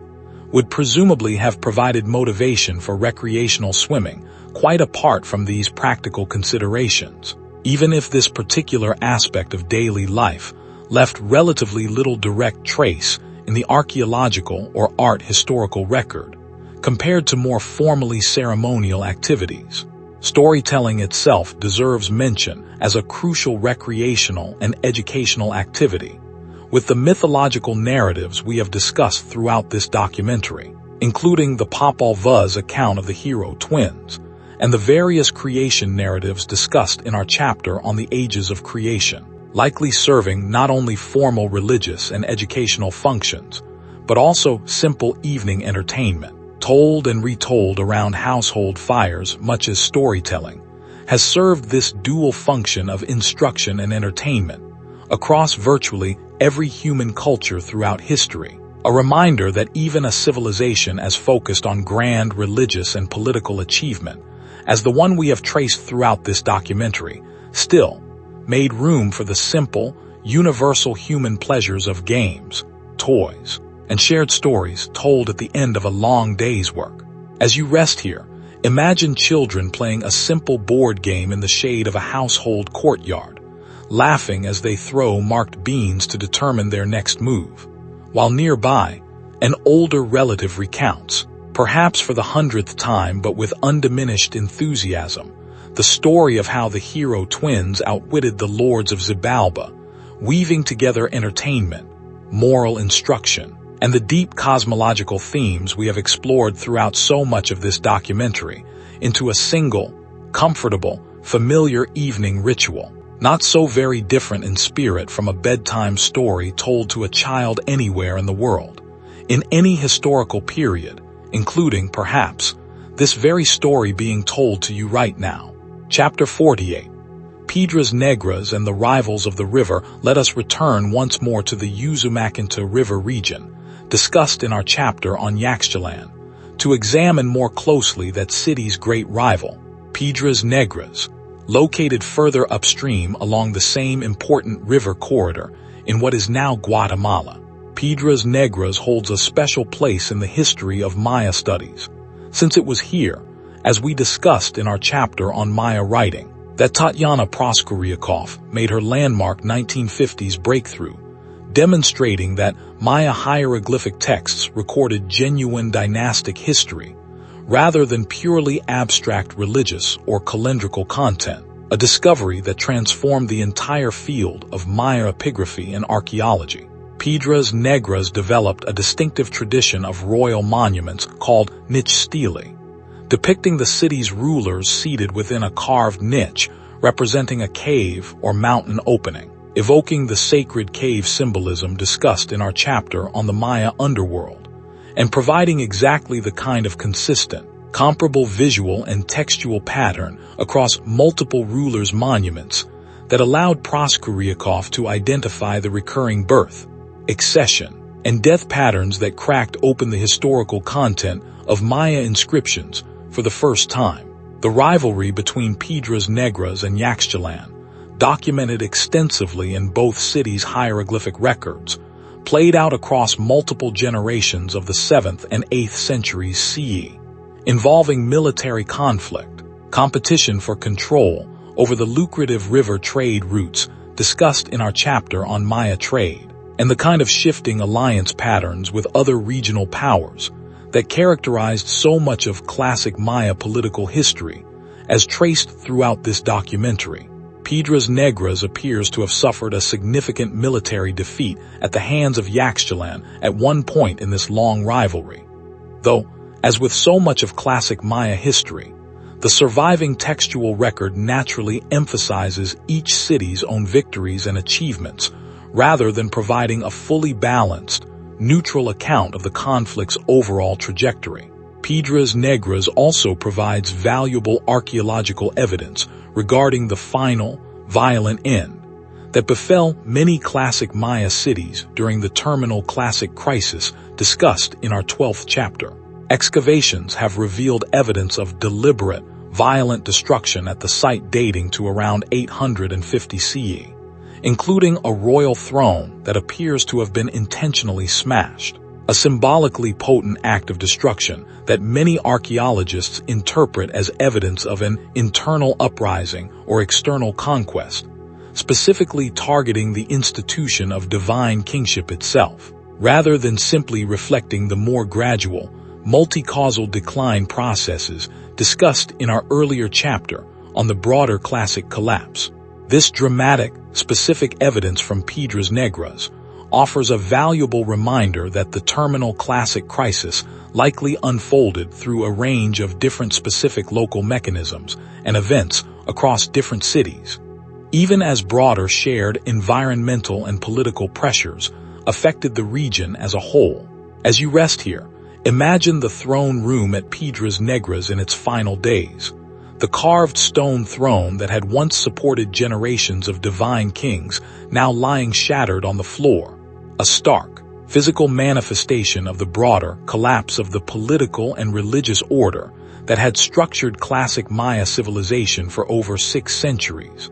A moment of genuine historical trauma and transformation that nonetheless, as we have emphasized throughout the later chapters of this documentary, represented not an ending for the Maya people themselves, but simply another difficult, consequential turning point within their remarkably long and resilient civilizational story. Chapter 49. Naranjo, Dos Pilas, and the Web of Shifting Loyalty. Let us return once more to 2 cities we have touched upon in earlier chapters, Naranjo and Dos Pilas, to trace their intertwined political history a little further, since their story offers a particularly vivid illustration of just how complex, personal, and consequential the political maneuvering of the classic Maya world could become. As we discussed in our chapter on Maya queens, Naranjo experienced a dramatic political refounding under Lady Six Sky, who arrived from Dos Pilas in 682 CE and re-established the city's royal dynasty following a period of apparent political crisis and possibly military defeat at the hands of Karakol, the city discussed in our chapter on the wider Maya world, whose alliance with Calakmul had earlier delivered the crushing defeat to Tikal we discussed in our 3rd chapter. Dos Pilas itself, as we touched upon briefly in our chapter on Maya warfare, presents one of the most dramatic individual political stories to survive from the classic Maya historical record. Founded by Bialij Chankayawil, a Tikal prince who was subsequently captured by Calakmul forces and, in a stunning reversal of loyalty, switched allegiance to become a Calakmul client ruler, actively campaigning against his own former home city.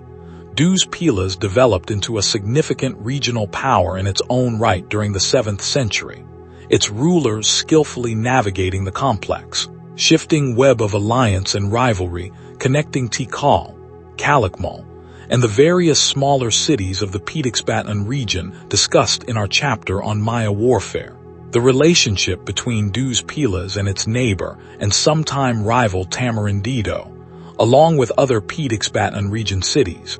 illustrates the intensely local, personal texture of much classic Maya political conflict, involving specific named individuals whose personal decisions, ambitions, and rivalries, preserved for us through the hieroglyphic decipherment breakthroughs discussed throughout this documentary, allow modern historians to reconstruct political narratives with a level of specific, individual human detail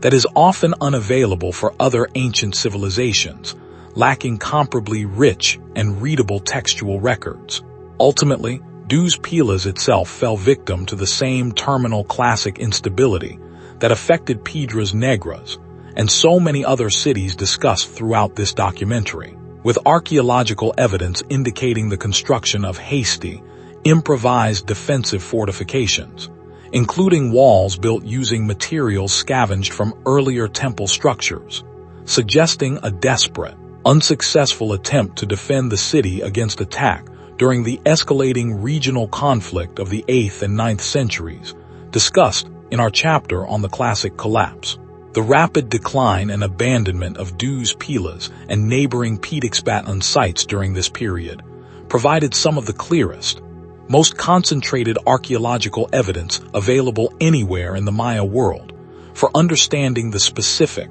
localized dynamics of warfare and collapse during this pivotal, difficult period of Maya history. As you rest here, consider the remarkable, deeply human specificity of these interconnected stories. Lady Six Sky traveling to refound a fallen dynasty, Bialaj Chankayawil switching allegiance against his own former home city, generations of rulers at Dus Pilas and Piedras Negras and Naranjo and Tikal and Calakmul, all making consequential decisions based on personal ambition, family loyalty, calculated political advantage, and genuine religious conviction, together weaving the rich, complex, endlessly fascinating tapestry of classic Maya political history that modern epigraphers and archaeologists have worked so patiently, across so many decades, to reconstruct and understand. Chapter 50.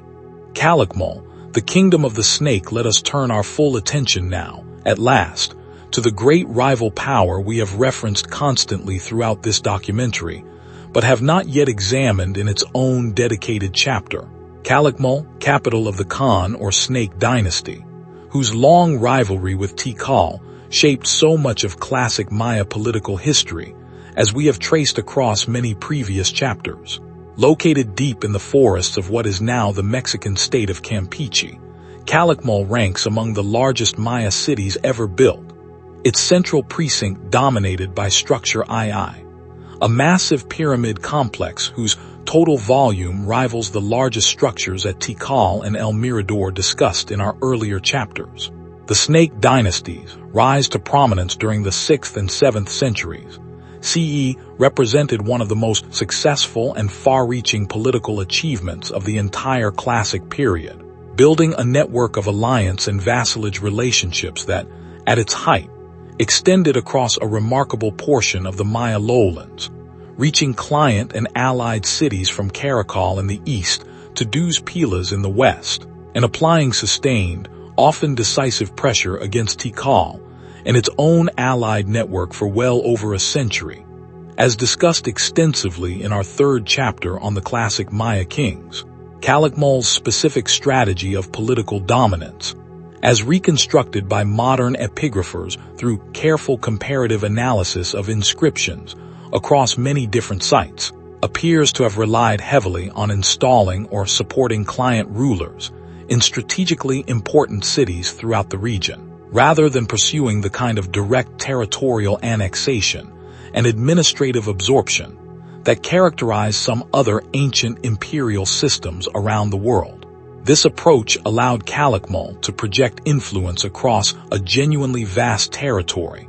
without necessarily requiring the kind of centralized administrative infrastructure that direct territorial rule would have demanded, though it also meant that Calakmul's power remained, in some respects, more dependent on the continued loyalty and political stability of its various client rulers than a more direct, centralized imperial system might have been. The defeat of Calakmul's ally at the hands of Tikal's Jaso Chan Kayawil in 695 CE, discussed in our third chapter, marked a significant turning point in the long rivalry, though Calakmul itself continued to exist as a significant regional power for some time afterward, even as its broader network of alliance and influence gradually contracted in the face of Tikal's renewed strength under Jaso Chan Kayawil and his successor Yikin Chan Kayawil, discussed in our 38th chapter. Calakmul's own decline, like that of every great classic Maya city discussed throughout this documentary, unfolded gradually across the terminal classic period, with the city's last dated monuments appearing in the early 9th century, part of the same broader wave of political fragmentation and monument cessation that swept across the southern lowlands during this difficult era. Yet Calakmul's centuries of political dominance, though ultimately eclipsed by the same broad historical forces that ended Tikal's and every other classic city's golden age, represents one of the most successful and sophisticated examples of large-scale political organization achieved anywhere in the pre-Columbian Maya world, a testament to the genuine scale and complexity of classic Maya statecraft that popular understanding of this civilization, often overly focused on Tikal alone, does not always fully appreciate. Modern archaeological work at Calakmul, including extensive excavation of its royal tombs, has revealed rich funerary offerings comparable in quality, if not always in individual fame, to the more famous tomb of Pakal at Palung, discussed in our 4th chapter, including jade mosaic funerary masks and elaborate ceramic vessels that provide valuable additional evidence for reconstructing the Snake dynasty's history, wealth, and religious practice, complementing the hieroglyphic textual record discussed throughout this and earlier chapters. As you rest here, imagine the view from atop structure II at Calakmul, looking out across an unbroken sea of green rainforest canopy stretching to the horizon in every direction. Almost no other structures visible despite the enormous ancient city spreading for miles in every direction beneath that canopy. A powerful visual reminder of just how completely the forest reclaimed even the most powerful, expansive classic Maya capitals once their political and religious vitality faded, and of how much patient archaeological work remains necessary to fully reveal the true scale and sophistication of what once stood, invisible now, beneath that quiet green sea. Chapter 51, Rio Azul, Uaxactun, and the deep roots of the Piton. Let us pause now to consider 2 additional cities of the central Piton region whose contributions to our understanding of Maya history, while perhaps less individually dramatic than some of the great capitals discussed at length throughout this documentary, nonetheless add valuable additional texture and depth to the overall picture we have been building. Uaxactun, located a relatively short distance from Tikal, holds particular importance in the history of Maya archaeology as one of the first sites where astronomical alignments in temple architecture were rigorously documented, with Group E at Uaxactun providing the namesake and defining example for an entire category of Maya astronomical observation complexes, called E-group assemblages by modern archaeologists, found at numerous sites throughout the Maya lowlands, and used to track solstice and equinox sunrise positions with the kind of careful, sustained astronomical attention discussed throughout our chapters on Maya timekeeping and astronomy. Uaxactun's excavation history, beginning in the 1920s under the sponsorship of the Carnegie Institution, mentioned in our chapter on archaeological rediscovery, also provided crucial early ceramic sequence data that allowed archaeologists to develop the basic chronological framework, distinguishing preclassic, classic, and post-classic periods discussed throughout this documentary that continues to structure Maya archaeological research to this day, making Uaxactun, despite its relatively modest individual political significance compared to cities like Tikal or Calakmul, one of the single most historically important sites for the development of Maya archaeology as a scholarly discipline. Rio Azul, located in the northeastern corner of the Petén region near the borders with both Belize and Mexico, provides valuable evidence of the direct political and possibly military reach of the Teotihuacan-linked transformation at Tikal, discussed in our third chapter, with archaeological evidence suggesting the city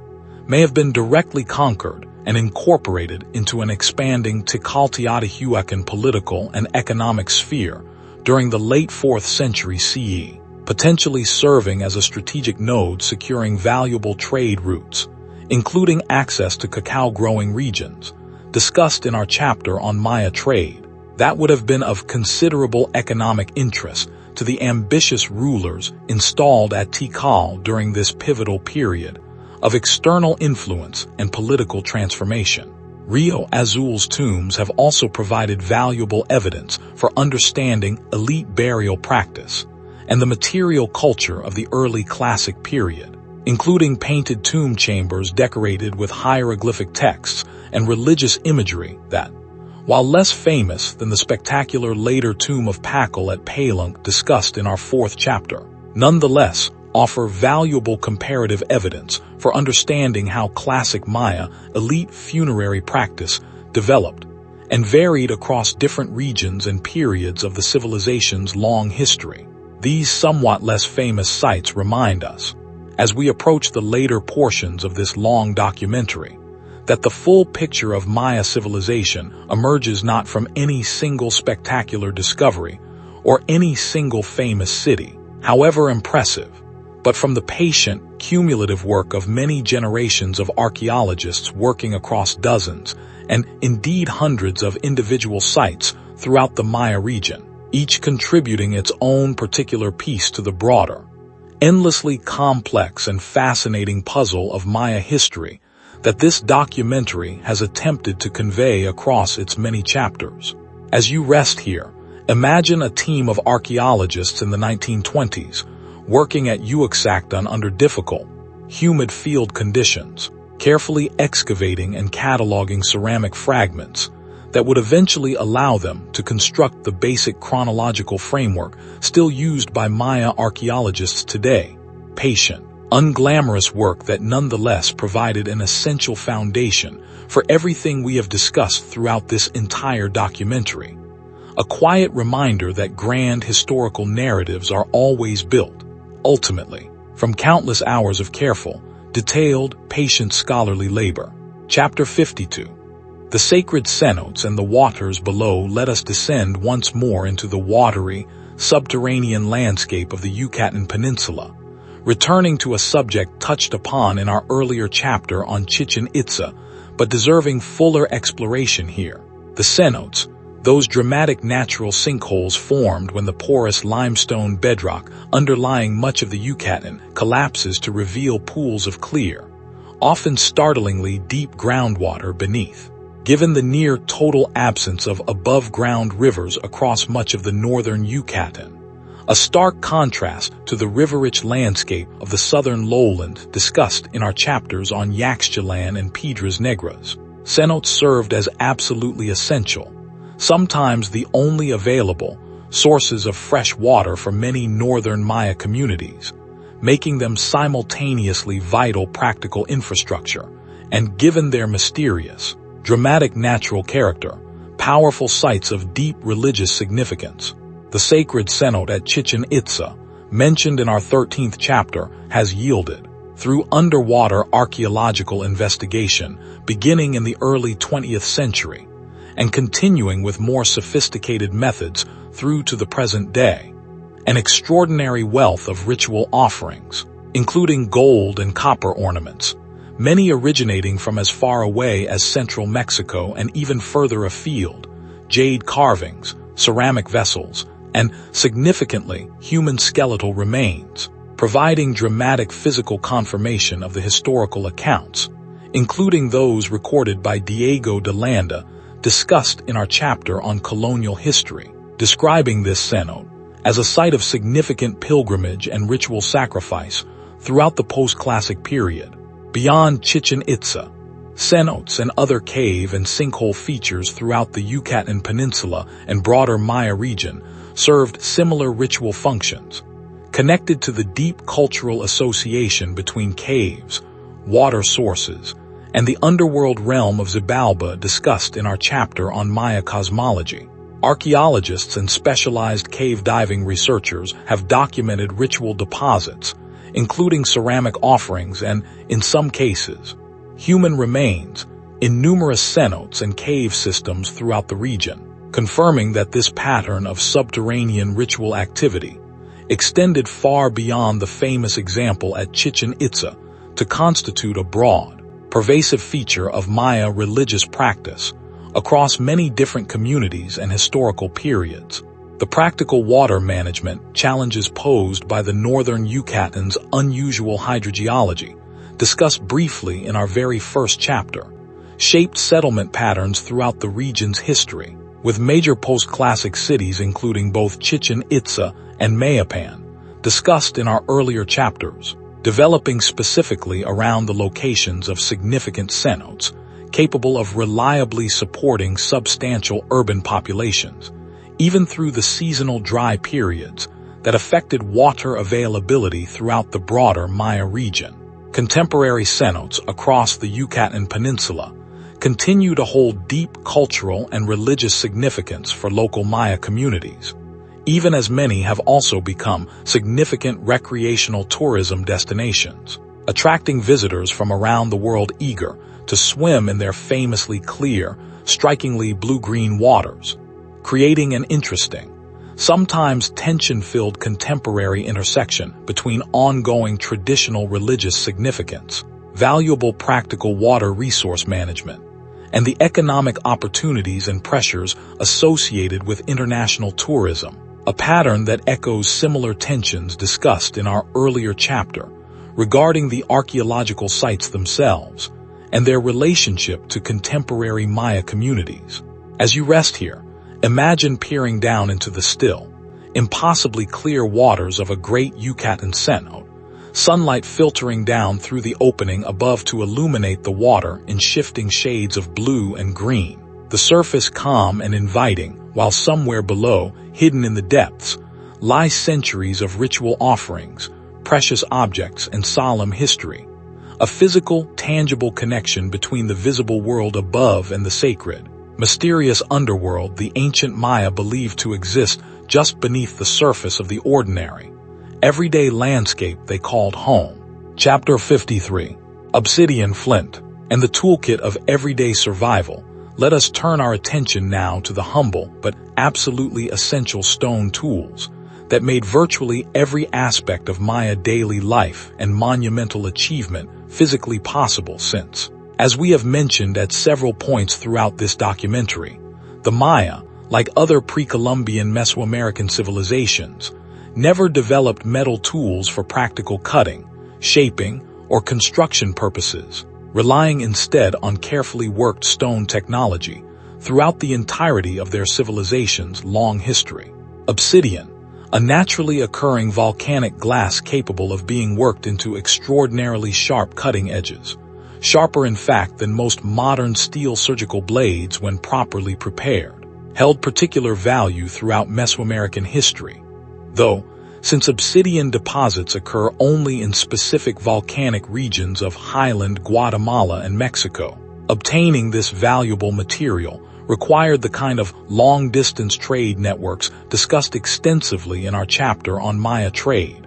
with obsidian from specific, chemically distinctive volcanic sources traveling remarkable distances to reach lowland Maya cities and workshops, where skilled craftsmen would work it into blades, projectile points, and ceremonial objects. Modern trace element analysis of obsidian artifacts, comparing their specific chemical signatures to known volcanic source deposits, has allowed archaeologists to reconstruct remarkably detailed trade route maps, tracing the movement of specific obsidian sources across the entire Maya region and beyond, providing valuable direct physical evidence to complement the more circumstantial and textual evidence for long-distance trade discussed throughout this documentary. Flint and chert, more widely available throughout the limestone-rich Maya lowlands than volcanic obsidian, served as the primary raw material for a wide range of everyday cutting and chopping tools, including the agricultural implements discussed in our chapter on Maya farming, worked through a specialized craft tradition, sometimes called eccentric flint knapping, when applied to elaborately shaped ceremonial objects that produced not only practical tools, but also remarkable ceremonial items carved into intricate profile shapes depicting human faces, deities, or other symbolic imagery, demonstrating that even this most basic, practical raw material could become, in the hands of a sufficiently skilled craftsman, a vehicle for genuine artistic and religious expression. The manufacture of stone tools required considerable specialized skill, developed through extended apprenticeship, discussed in our chapter on Maya crafts, with skilled toolmakers understanding the precise angles, pressure techniques, and material properties necessary to reliably produce sharp, functional blades and points, rather than simply shattering their valuable raw material into useless fragments through careless or unskilled work. This specialized knowledge, like the artistic and scribal traditions discussed at several points throughout this documentary, would have been passed down through careful mentorship and practice across many generations of skilled craftsmen. Beyond cutting tools, stone technology extended to the grinding tools essential for food preparation discussed in our chapter on Maya cuisine,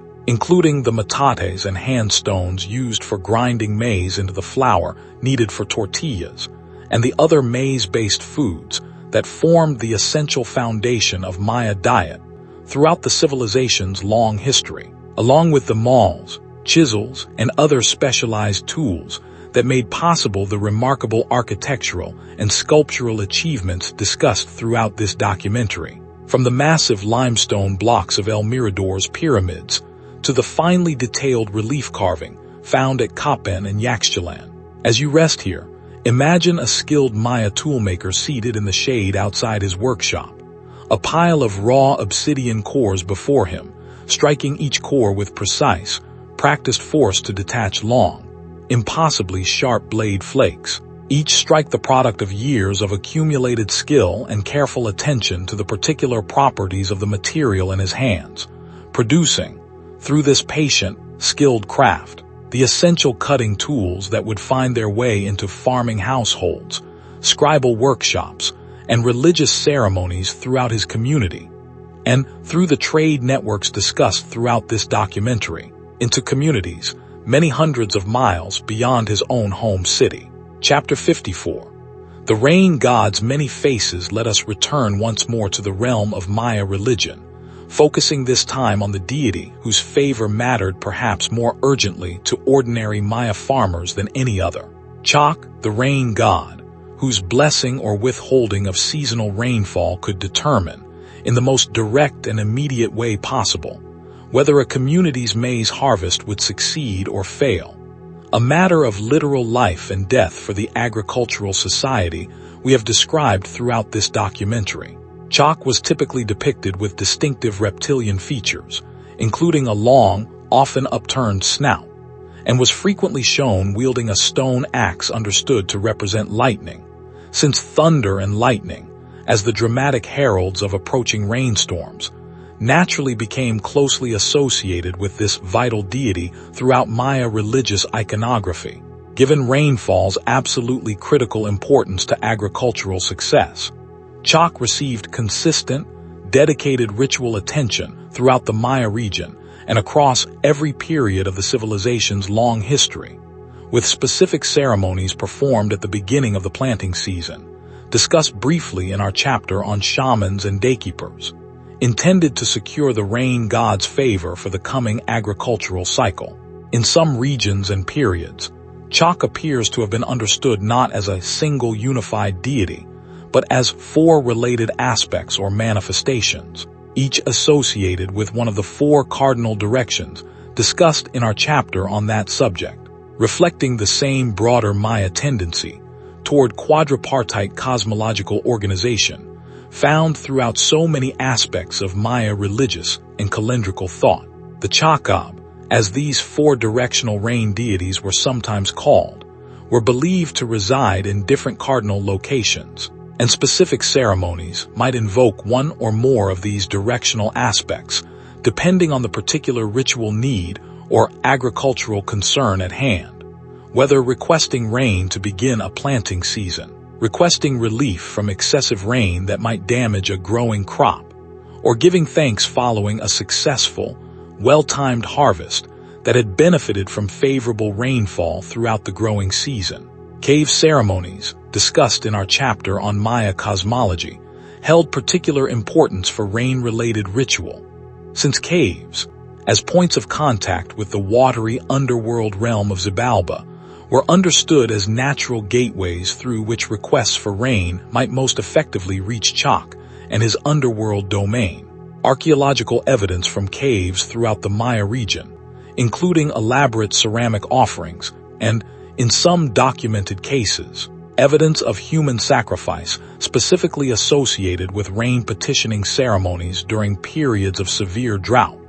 confirms the deep, sustained importance of this particular category of religious practice throughout Maya history. And indeed, some scholars have proposed that increasingly desperate rain petitioning ceremonies, potentially including increasingly severe sacrificial practices, may have intensified during the sustained drought conditions that many researchers believe contributed to the terminal classic crisis discussed in our 12th chapter, as increasingly desperate communities and rulers sought any available means to restore the rainfall their agricultural system so urgently required. Contemporary Maya agricultural ceremonies, discussed in our chapter on the Maya today, frequently continue to include rain petitioning elements that maintain clear continuity with this ancient religious concern, even as they have incorporated syncretic Catholic elements following the colonial era religious transformations discussed in our chapter on that subject.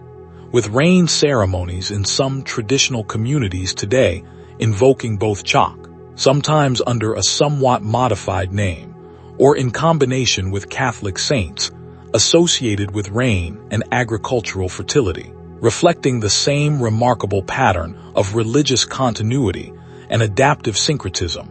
we have traced throughout the later chapters of this documentary. As you rest here, imagine dark storm clouds gathering on the horizon above a Maya farming community at the anxious end of a long dry season. The first distant rumble of thunder greeted with genuine relief and gratitude by farmers who have spent recent weeks performing careful ceremonies to petition exactly this outcome. The arrival of Chak's life-giving rain, marking not simply a change in weather, but the successful renewal of an ancient, sacred relationship between human community and divine power that had sustained Maya agricultural life across more than 2,000 years of documented history. Chapter 55. The Maize God and the Cycle of Renewal. Let us turn now to a deity whose story we have referenced at several points throughout this documentary, but who deserves a fuller, dedicated exploration in his own right. The Maize God, known in various forms and names across different periods and regions of Maya history, whose mythological death and rebirth provided perhaps the single most important religious template for Maya understanding of agricultural cycles, human mortality, and the possibility of renewal beyond death. According to the mythological narrative preserved most fully in the Popol Vuh, discussed in our chapter on the ages of creation, the Maize God, sometimes identified with the figure of Hun-Hunahpu, father of the hero twins whose adventures in Xibalba we discussed in our chapter on that subject, was defeated and killed by the lords of the underworld, His severed head hung in a calabash tree, from which it miraculously impregnated a young underworld woman named Exquic through purely supernatural means, leading eventually to the birth of the hero twins themselves, who would later travel to Xibalba specifically to avenge their father's death, and in some versions of the narrative,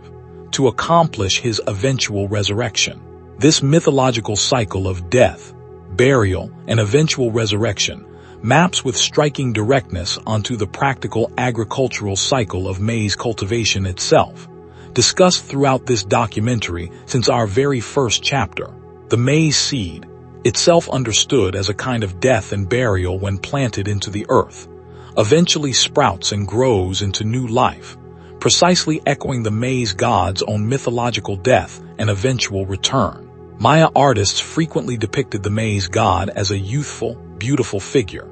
sometimes shown emerging from a cracked turtle shell, representing the earth itself splitting open to allow new maize growth to emerge. A visually striking and conceptually elegant image that appears repeatedly across classic period ceramics and other art forms throughout the Maya region. The maize god's mythological narrative provided Maya kings with a particularly potent additional source of religious and political legitimacy, since rulers frequently depicted themselves in royal art adopting maize god imagery and regalia, implicitly associating their own royal authority and, crucially, their own promised continuity beyond physical death, with the maize god's own mythological cycle of death and triumphant renewal. Pakal's sarcophagus lit at Palenque, discussed in our 4th chapter, itself incorporates this same underlying symbolic logic,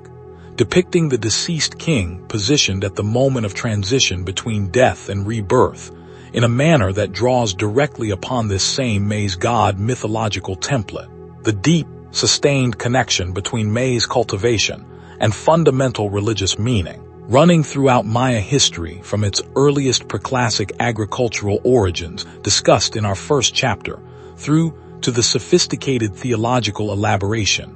reflected in classic period royal art, and the post-classic era written preservation of the Popol Vuh narrative discussed in our chapter on colonial history, reflects perhaps the single most fundamental and enduring theme running throughout this entire documentary: the profound, inseparable connection the Maya maintained between the practical, physical business of growing food and the deepest, most fundamental questions of meaning, mortality, and hope for renewal beyond death that every human civilization, in its own particular cultural vocabulary, must eventually confront. As you rest here, imagine a single kernel of maize placed carefully into freshly prepared earth by a Maya farmer many centuries ago, disappearing from view, seemingly lost, buried, gone, and then, days later, a small green shoot breaking through the soil's surface, reaching toward the sun, growing steadily across the following months into a mature plant bearing dozens of new kernels, each one capable of repeating this same remarkable cycle indefinitely. A humble, everyday agricultural miracle that the Maya recognized, correctly, as one of the deepest and most reassuring metaphors available to any civilization grappling with the universal human fear of death, and the equally universal human hope for renewal, continuity, and life beyond life. Chapter 56. Beekeeping and the Sweetness of Zun-en-Cab. Let us turn to a gentler, quieter aspect of Maya agricultural life,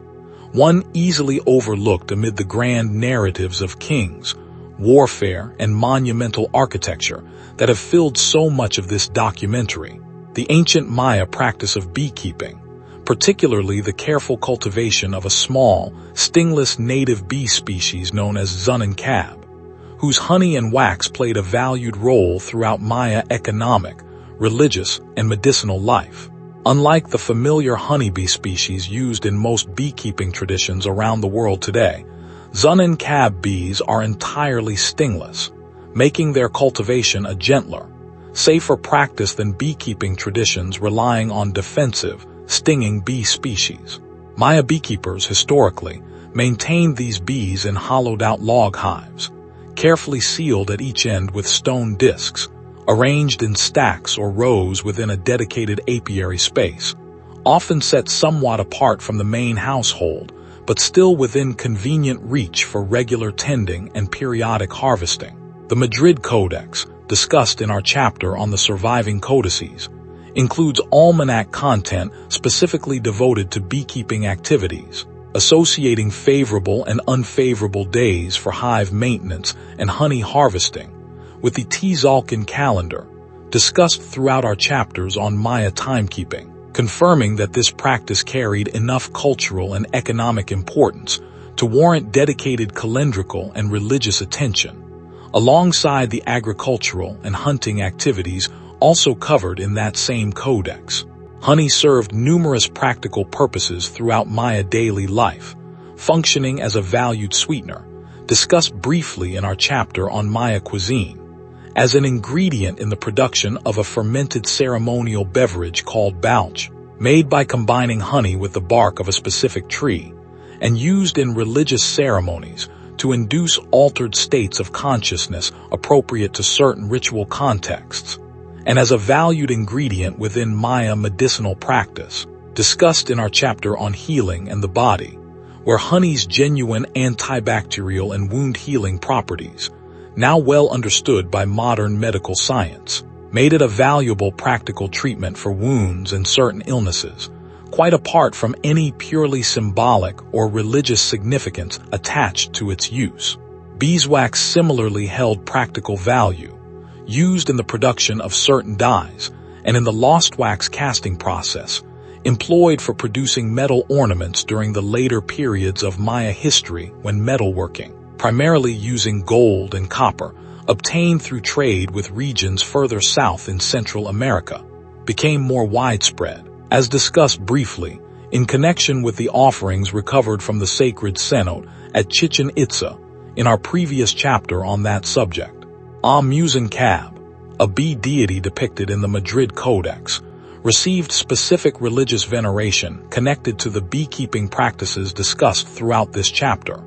illustrating once again the broader Maya religious tendency, traced throughout this documentary, to recognize specific deities connected to virtually every significant economic and agricultural activity undertaken by their society, from the maize cultivation discussed in our previous chapter to the more specialized, smaller-scale practice of beekeeping discussed here. Contemporary Maya beekeepers in parts of the Yucatan Peninsula continue to maintain traditional Zun-and-Cab hives, though this traditional practice faces mounting pressure from the introduction of the more commercially productive but stinging European honeybee species, and from broader habitat loss affecting the specific native flowering plants upon which Zun-and-Cab bees depend, creating yet another example of the broader tension between traditional practice and modern economic and environmental pressure that we have noted at several points throughout the later chapters of this documentary. Conservation and cultural preservation organizations have begun taking a renewed interest in supporting traditional Zun-and-Cab beekeeping, recognizing both its unique ecological value as a native pollinator species and its significance as a living link to ancient Maya agricultural and religious tradition. As you rest here, imagine a small, quiet apiary tucked into the shade behind a Maya household, hollow log hives stacked carefully in neat rows, the soft, gentle hum of stingless bees moving in and out through small hive entrances, a beekeeper carefully checking each hive's condition with none of the protective equipment that stinging bee beekeeping traditions require elsewhere in the world. A small, peaceful, easily overlooked corner of Maya economic and religious life that nonetheless connects, through the sweetness of its honey and the careful, patient tending it requires, to the same deep themes of careful agricultural stewardship and religious reverence for the natural world that we have traced throughout this entire documentary. Chapter 57. The Merchant's Long Road. Let us follow now, in careful detail, the practical journey of a long-distance Maya merchant, called Pipalam in some Mayan languages, whose regular travels connected the many cities, regions, and resource zones discussed throughout this documentary into the coherent, interconnected economic system that made specialized craft production, elite luxury consumption, and regional economic interdependence all practically possible. While we touched upon the broader structure of Maya trade in our earlier chapter on that subject, the lived, physical experience of undertaking such a journey deserves its own closer examination. A long-distance merchant's cargo transported by human porters overland, since, as discussed in our chapter on Maya trade, the Maya lacked draft animals capable of pulling loaded carts and generally avoided extensive use of the wheel for practical transport despite apparently understanding the underlying mechanical principle. Might include obsidian blades and cores from highland Guatemala, cacao beans from lowland growing regions, salt from coastal production sites along the northern Yucatan coast, and finished textiles and ceramics representing the specialized craft production of particular communities whose reputation for excellence in a given craft, much like the specific weaving patterns discussed in our chapter on Maya textiles, made their goods particularly desirable across a wide trading region. River and coastal canoe transport, where available, offered significant advantages over difficult overland porterage through dense forest and challenging terrain. And the Putun Maya merchants discussed in our earlier chapter developed particular expertise in long-distance coastal canoe trade, operating substantial dugout canoes capable of carrying considerable cargo along extended coastal routes connecting the Gulf Coast, the Caribbean coast of the Yucatan Peninsula, and points further south toward Honduras and the broader Central American trading sphere. Merchants traveling significant distances between different, potentially rival political territories required some degree of protected status or diplomatic understanding allowing them safe passage, since, as discussed in our chapters on Maya warfare and political rivalry, the constant potential for intercity conflict might otherwise make long-distance travel through contested or hostile territory extremely dangerous. Some evidence suggests that merchants, particularly those operating under royal sponsorship or carrying goods explicitly intended as tribute or diplomatic gifts between allied courts, may have enjoyed a degree of protected, quasi-diplomatic status that facilitated their essential economic function, even amid the persistent political tensions that characterized so much of classic Maya history, as traced throughout this documentary. Marketplaces, discussed briefly in our earlier chapter on tribute and taxation, served as the crucial destination point for much long-distance trade activity, providing organized physical spaces, typically located in a city's central plaza area, where merchants could display and exchange their goods, and where local buyers, whether ordinary households seeking salt or specific craft goods, or royal agents seeking to acquire particularly valuable luxury items for elite consumption or further redistribution as political gifts and tribute payments, could gather to conduct the practical business of exchange that kept the broader Maya economic system functioning. The cacao bean, as discussed in our chapter on Maya trade, functioned in certain contexts almost as a form of currency, allowing for standardized value comparison across different categories of goods, though much Maya economic exchange likely operated through direct barter and through the tribute and gift exchange relationships discussed in our chapter on Maya governance, rather than through anything precisely equivalent to the abstracted, universally accepted currency systems that would later develop in various other world civilizations, including, following European contact discussed in our chapters on colonization, the introduction of Spanish colonial currency systems that would eventually displace these older indigenous exchange practices. As you rest here, imagine a merchant caravan working its way along a forest trail connecting two significant Maya trading centers, porters bent under carefully balanced loads of valuable trade goods, moving steadily through alternating patches of dense shade and bright sunlight, alert to the practical dangers of difficult terrain, wild animals, and potential banditry, but sustained by the knowledge that the goods they carried, and the profits their safe delivery would generate, played an essential, valued role in connecting the many diverse communities and specialized craft traditions that together constituted the rich, interconnected economic fabric of the Maya world. Chapter 58. The Sky Watchers and the Precision of Ancient Eyes. Let us return once more to the subject of Maya astronomy, first introduced in our chapter on Maya timekeeping, to examine more closely the actual observational methods and instruments that allowed Maya astronomer priests to achieve the remarkable predictive precision reflected in the Dresden Codex tables discussed in our chapter on the surviving codices. Unlike modern astronomy, which relies on telescopes, precise mechanical clocks, and sophisticated mathematical modeling, Maya astronomical observation depended entirely on careful, sustained naked-eye observation, conducted across many years and even generations, combined with a remarkably sophisticated mathematical and calendrical framework for recording, analyzing, and extrapolating from accumulated observational data. The E-group architectural assemblages discussed in our chapter on Uexacton provided one important practical tool for this observational tradition, allowing astronomer priests to track the annual movement of sunrise position along the horizon by observing where the sun rose relative to specific architectural markers on a given date, providing a reliable, physically anchored method for identifying solstices, equinoxes, and other significant points within the solar year discussed throughout our chapters on Maya timekeeping. Similar horizon-based observational techniques, using specific natural or architectural reference points, likely supported the tracking of other celestial bodies, including the Venus cycle discussed in our chapter on astronomy and warfare,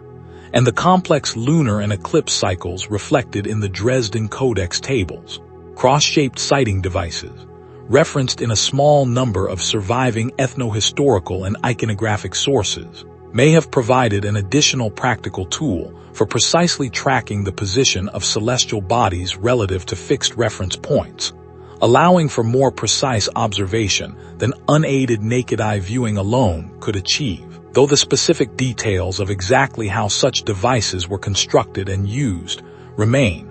only partially understood by modern researchers working from limited surviving evidence. The genuine mathematical sophistication underlying Maya astronomical calculation, discussed in our chapter on Maya timekeeping, deserves further emphasis here. The Dresden Codex's Venus table, for instance, incorporates a sophisticated correction mechanism, allowing astronomer priests to adjust their calculations periodically to correct for the accumulated discrepancy between their standardized 500 and 84-day Venus cycle estimate and the astronomically true, slightly variable synodic period of Venus, demonstrating an approach to managing observational error and long-term calendrical accuracy that reflects genuinely sophisticated mathematical and scientific thinking, achieved centuries before European astronomers developed broadly comparable techniques for reconciling theoretical astronomical models with the accumulated evidence of direct observation. Generational continuity mattered enormously to this observational tradition, since achieving the kind of long-term precision reflected in Maya astronomical tables required sustained observation and record-keeping across many decades and generations, with each generation of astronomer priests inheriting, checking, refining, and extending the accumulated observational records of their predecessors. A multi-generational scientific project not unlike, in its basic structure and requirements, the long-term astronomical observation, projects that modern astronomers continue to pursue today, even as the specific tools and mathematical techniques involved have obviously changed dramatically. The practical applications of this astronomical knowledge extended well beyond purely calendrical or religious concerns, informing agricultural timing decisions discussed throughout this documentary, since accurate tracking of solar position provided crucial guidance for determining optimal planting and harvesting times within the annual agricultural cycle. that sustained Maya civilization throughout its long history.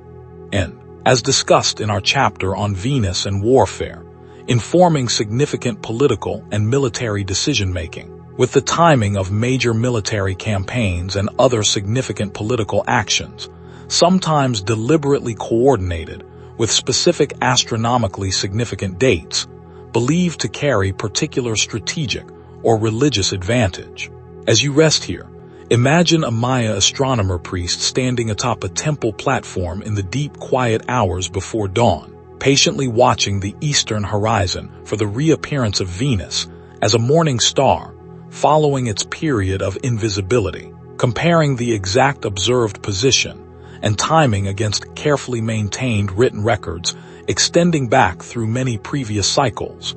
Generations of accumulated observation converging in this single quiet moment of careful, patient watching, sustaining a scientific tradition whose precision and sophistication would not be fully appreciated and understood by the wider world until many centuries later, when modern scholars finally learned to read the numbers so carefully recorded in the Dresden Codex and other surviving sources. Chapter 59. Salt, Survival, and the Coastal Economy. Let us turn our attention to a resource whose importance to Maya civilization, while perhaps less visually spectacular than the jade, quetzal feathers, and cacao discussed at various points throughout this documentary, was arguably even more fundamental to basic human survival and economic function. Salt, an absolutely essential dietary requirement for human health that, unlike many other resources, could be produced only in specific coastal or mineral spring locations throughout the broader Maya region, making its production and distribution a matter of considerable economic and, at times, political significance. The northern coast of the Yucatan Peninsula, particularly around the area of modern Celestun and other coastal salt flats, developed into one of the most significant salt production zones anywhere in ancient Mesoamerica, taking advantage of the natural evaporation conditions created by the region's shallow coastal lagoons and consistently sunny, dry climate to produce substantial quantities of salt through simple but effective solar evaporation techniques, without requiring the more labor-intensive boiling techniques necessary in regions lacking these favorable natural evaporation conditions. Control over these valuable coastal salt production zones carried real political significance throughout post-classic Yucatan history, discussed in our chapters on Chichen Itza and Mayapan. With access to and control over salt production and distribution networks, representing an important source of economic leverage and political power for the cities and political confederations capable of securing it, not unlike the strategic importance of controlling valuable resource-producing territories throughout the history of many other world civilizations, facing broadly comparable challenges of resource distribution and political control. Inland communities lacking direct access to coastal salt production depended entirely on trade networks, discussed throughout our chapters on Maya trade and the merchant's journey, to obtain this essential resource, with salt traveling significant distances from coastal production zones to reach inland cities and farming communities throughout the southern lowlands and highland regions, representing one of the most consistently essential and high-volume categories of long-distance trade goods moving throughout the Maya economic system across the civilization's entire history. Beyond its basic dietary necessity, salt served important additional practical functions throughout Maya daily life, including food preservation, allowing meat and fish to be preserved for longer periods than would otherwise be possible in the hot, humid tropical climate discussed throughout this documentary, and playing a role in certain craft production processes, including specific stages of the leather and hide processing techniques used in producing various practical goods from animal materials. Archaeological investigation of salt production sites along the Yucatan coast and elsewhere throughout the Maya region has revealed evidence of surprisingly intensive, large-scale production activity, including specialized ceramic vessels apparently designed specifically for salt production and transport. And, at certain sites, evidence suggesting salt production activity organized at a scale suggesting deliberate, centrally coordinated economic specialization rather than purely small-scale, individual household production, further confirming the sophisticated, specialized nature of the broader Maya economic system discussed throughout the trade-related chapters of this documentary. As you rest here, imagine the shimmering white expanse of a Yucatan coastal salt flat under intense tropical sunlight, workers carefully tending shallow evaporation pools as seawater slowly concentrates into valuable, glittering salt crystals, a humble but absolutely essential resource being patiently produced through simple, effective techniques that would soon see it loaded onto canoes and carried by porters along trade routes reaching deep into the Maya interior, sustaining, in ways easily overlooked amid the grander narratives of kings and monuments that have filled so much of this documentary, the basic biological survival of Maya communities across the civilization's entire, long historical span. Chapter 60. The deep roots of Maya language. Let us turn now to a subject underlying nearly everything we have discussed throughout this documentary, yet rarely examined directly in its own right. The Mayan language family itself, whose more than 30 distinct languages, mentioned briefly in our chapter on the Maya today,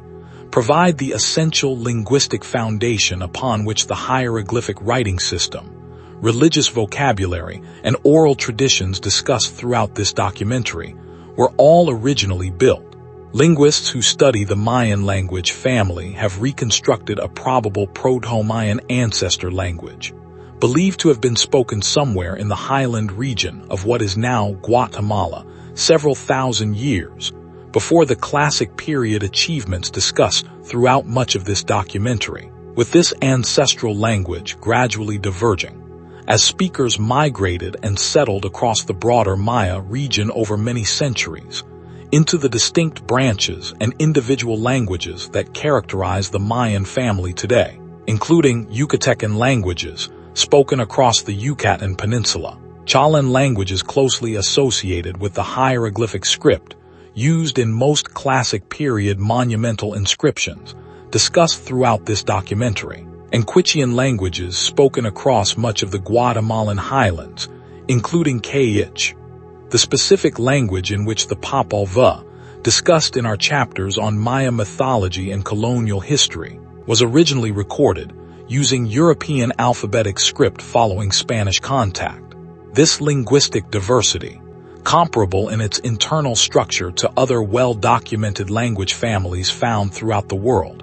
including the Indo-European family that includes English, Spanish, and most other European languages, reflects the same underlying historical process of gradual divergence from a shared common ancestor that linguists have documented and reconstructed for language families across virtually every inhabited region of the world, providing valuable independent scientific confirmation of the broader historical and migratory patterns that archaeological evidence, discussed throughout the early chapters of this documentary, also suggests for the deep history of Maya civilization's origins and development. The relationship between the hieroglyphic script discussed extensively throughout this documentary and the specific spoken Mayan languages it recorded provides a particularly interesting case study in the broader relationship between writing systems and spoken language. As we discussed in our chapter on Maya writing, the hieroglyphic script functioned as a genuine mixed logosyllabic system, combining word signs and syllable signs in a manner requiring scribes to possess genuine fluency in the specific Chalan branch language. The script was primarily designed to record, meaning that literacy in the ancient Maya world was never simply a matter of learning abstract symbols, but required deep, genuine linguistic competency in the specific spoken language underlying the written system. Contemporary Mayan languages, despite centuries of colonial pressure, and, in some periods and regions, active government suppression discussed in various contexts throughout the later chapters of this documentary remain vigorously spoken by millions of people today, particularly in Guatemala and southern Mexico, with several individual Mayan languages, including Quiche, Quechua, Yucatec Maya, and Mam, each counting hundreds of thousands or, in some cases, over 1 million living speakers, representing a remarkable case of linguistic survival and continuity despite centuries of significant social, political, and economic pressure toward assimilation into the dominant Spanish-language societies of the modern nations. These communities exist within linguistic revitalization efforts, including bilingual education programs, the development of standardized orthographies for languages that had previously existed primarily as spoken, rather than written languages in their modern form, and growing academic and governmental recognition of indigenous language rights in both Guatemala and Mexico, have provided some encouraging support for continued Mayan language vitality in recent decades, even as significant challenges, including continued social pressure favoring Spanish language use in education, media, and economic life, continue to threaten the long-term vitality of some of the more numerically smaller Mayan languages. As you rest here, imagine the sound of a Mayan language being spoken today in a highland Guatemalan marketplace, words and grammatical structures carrying direct, traceable descent from the same Proto-Mayan ancestor language, spoken thousands of years ago by the earliest preclassic farming communities we encountered at the very beginning of this documentary, an unbroken thread of spoken human communication stretching across millennia of dramatic historical transformation, still very much alive and in active daily use today, carrying forward not merely vocabulary and grammar, but entire ways of understanding and describing the world that reach back into the deep, ancient roots of Maya civilization itself. Chapter 61. Copal, incense, and the fragrance of the sacred. Let us turn our senses now toward something easily overlooked in a purely visual or textual account of Maya religious practice: the smell of copal incense, whose fragrant smoke accompanied virtually every significant Maya religious ceremony discussed throughout this documentary. From the grand royal accession ceremonies discussed in our 43rd chapter, to the humble household rituals performed by ordinary farming families petitioning for rain or giving thanks for a successful harvest. Copal, a resin harvested from several species of tree native to the Maya region, was processed into small blocks or pellets and burned in specialized ceramic incense burners, called incensarios by archaeologists, whose elaborate decorative forms, frequently incorporating depictions of specific deities discussed throughout our chapters on Maya religion, have been recovered in significant quantities from archaeological contexts throughout the Maya region, confirming the pervasive, essential role that copal burning played in Maya religious practice across every period of the civilization's long history. The production of copal incense required its own specialized harvesting and processing knowledge, with copal-producing trees tapped in a manner broadly similar to rubber tapping, allowing the raw resin to be collected, dried, and shaped into the standardized forms used in ritual burning. Certain regions of the Maya world, possessing particularly favorable conditions for copal-producing tree species, likely developed specialized copal production industries, feeding into the broader trade networks discussed throughout this documentary. Not unlike the specialized regional production patterns documented for cacao, salt, jade, and the other significant trade goods discussed in earlier chapters. The symbolic and religious significance the Maya attached to copal smoke connected to broader Mesoamerican, and indeed, broader global religious patterns associating fragrant smoke with effective communication between human and divine realms. Since rising smoke, visually connecting the earthly plane to the sky above, provided an intuitive, universally comprehensible symbol for prayers and offerings ascending toward the heavens, a symbolic logic reflected in incense-burning religious traditions found throughout world history, from ancient Mediterranean and Near Eastern religious practice to various Asian religious traditions, suggesting a broadly shared human intuition regarding the appropriate symbolic vehicles for connecting earthly ritual practice to unseen divine or cosmic realms. Beyond its purely symbolic significance, copal smoke likely carried genuine practical and psychological effects relevant to religious ceremony, including a distinctive, pleasant fragrance that would have helped mark ritual spaces and occasions as qualitatively different from ordinary daily life and environment,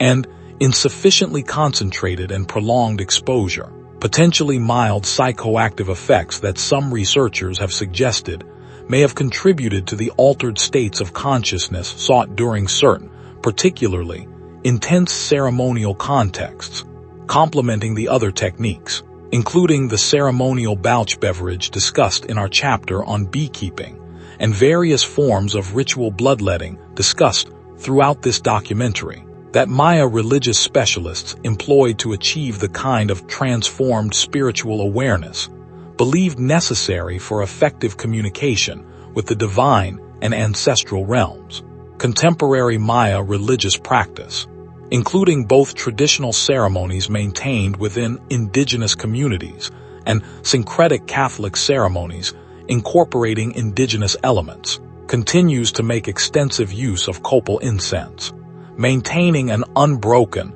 living connection to this ancient sensory and religious tradition that, unlike the visual art and written texts that form the primary evidence base for so much of this documentary, engages a sense, smell, that connects directly and immediately across the centuries in a manner argument or analysis alone cannot fully convey. As you rest here, imagine the rich, distinctive fragrance of copal smoke rising slowly from a ceramic incense burner at the base of a great Maya pyramid, curling upward past carved stone monuments recording the deeds of ancient kings, carrying with it the accumulated prayers, petitions, and gratitude of a community engaged in the same essential religious practice that Maya communities had maintained across countless generations. A fragrant, physical thread of continuity, connecting this present moment of quiet ceremony to the deep, ancient roots of Maya religious life, we have explored throughout so much of this long documentary. Chapter 62. Skybound Serpents and the Feathered Kingship of Kukulkan. Let us return once more to the feathered serpent deity Kukulkan, first introduced in our chapter on Chichen Itza,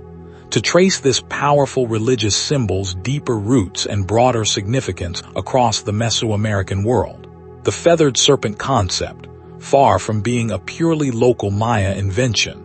represents one of the most widely shared religious symbols across the entirety of ancient Mesoamerica, appearing under different specific names, including Quetzalcoatl in central Mexican Nahuatl-speaking cultures, and carrying broadly similar, though not identical, symbolic and religious associations across these different regional traditions. The feathered serpent's underlying symbolic logic combines two creatures carrying quite different, almost contradictory associations within Mesoamerican thought. The serpent, associated with the earth, water, and the underworld realms discussed throughout our chapters on Maya cosmology, and the Quetzal bird, discussed in our chapter on the living forest, associated with the sky and with the sun's life-giving warmth and light. Their combination into a single composite creature, capable of moving between and connecting these otherwise separate cosmic realms, provided Mesoamerican religious thought with an unusually potent, flexible symbol for divine power capable of bridging the fundamental cosmic divisions between earth and sky, underworld and heaven,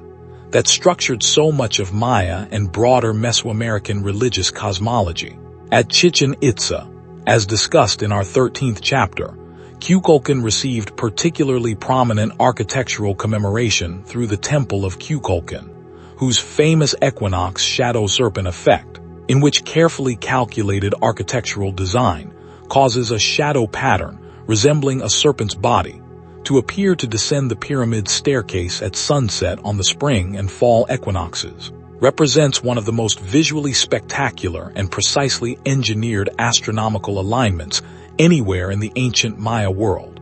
drawing thousands of visitors to witness this remarkable phenomenon in person even today. The historical relationship between the Kukulkan religious concept and the various historical rulers throughout Maya and broader Mesoamerican history, who adopted names directly invoking this powerful deity, including figures associated with both Chichen Itza's Toltec-influenced transformation and later post-classic political developments discussed in our chapters on Mayapan and the broader northern Yucatan political landscape, illustrates once again the persistent Maya pattern traced throughout this documentary of political rulers actively associating themselves with powerful religious and cosmological symbols to reinforce and legitimate their own claims to authority. The feathered serpent concept's remarkable geographic and temporal persistence throughout Mesoamerican history, appearing in recognizable form from the preclassic period Olmec-influenced iconography discussed in our chapter on preclassic origins, through to the post-classic period Aztec civilization that dominated central Mexico at the time of Spanish contact, discussed in our chapters on colonization, suggests that this particular religious symbol addressed some genuinely deep, widely shared conceptual need within Mesoamerican religious thought, providing a flexible, powerful symbolic vehicle for expressing ideas about cosmic order, legitimate political authority, and the possibility of transformation and transcendence that resonated across many different specific cultures, languages, and historical periods throughout this broader civilizational world. As you rest here, imagine standing before the great temple of Kukulkan at Chichen Itza on the evening of the spring equinox, watching as the setting sun's angle interacts precisely with the pyramid's carefully calculated architectural proportions to create the illusion of a great serpent's body, formed entirely of shifting shadow and light, slowly descending the pyramid's northern staircase toward the massive serpent head sculptures waiting at its base. A breathtaking demonstration of ancient Maya astronomical and architectural sophistication that continues, even now, to draw wonder and amazement from everyone fortunate enough to witness it firsthand. Chapter 63, The Weight of Stone, Quarrying and Construction Logistics. Let us pause now to consider the sheer practical, logistical challenge involved in actually constructing the massive stone architecture that has featured so prominently throughout this documentary, from El Mirador's La Danta Pyramid to Tikal's Temple IV. Since the popular imagination sometimes takes such monumental achievements for granted, without fully appreciating the genuinely staggering scale of organized human labor, engineering knowledge, and logistical coordination that their construction actually required. Maya builders relied primarily on locally available limestone throughout most of the lowland Maya region, a fortunate circumstance given limestone's relative abundance throughout this geological zone,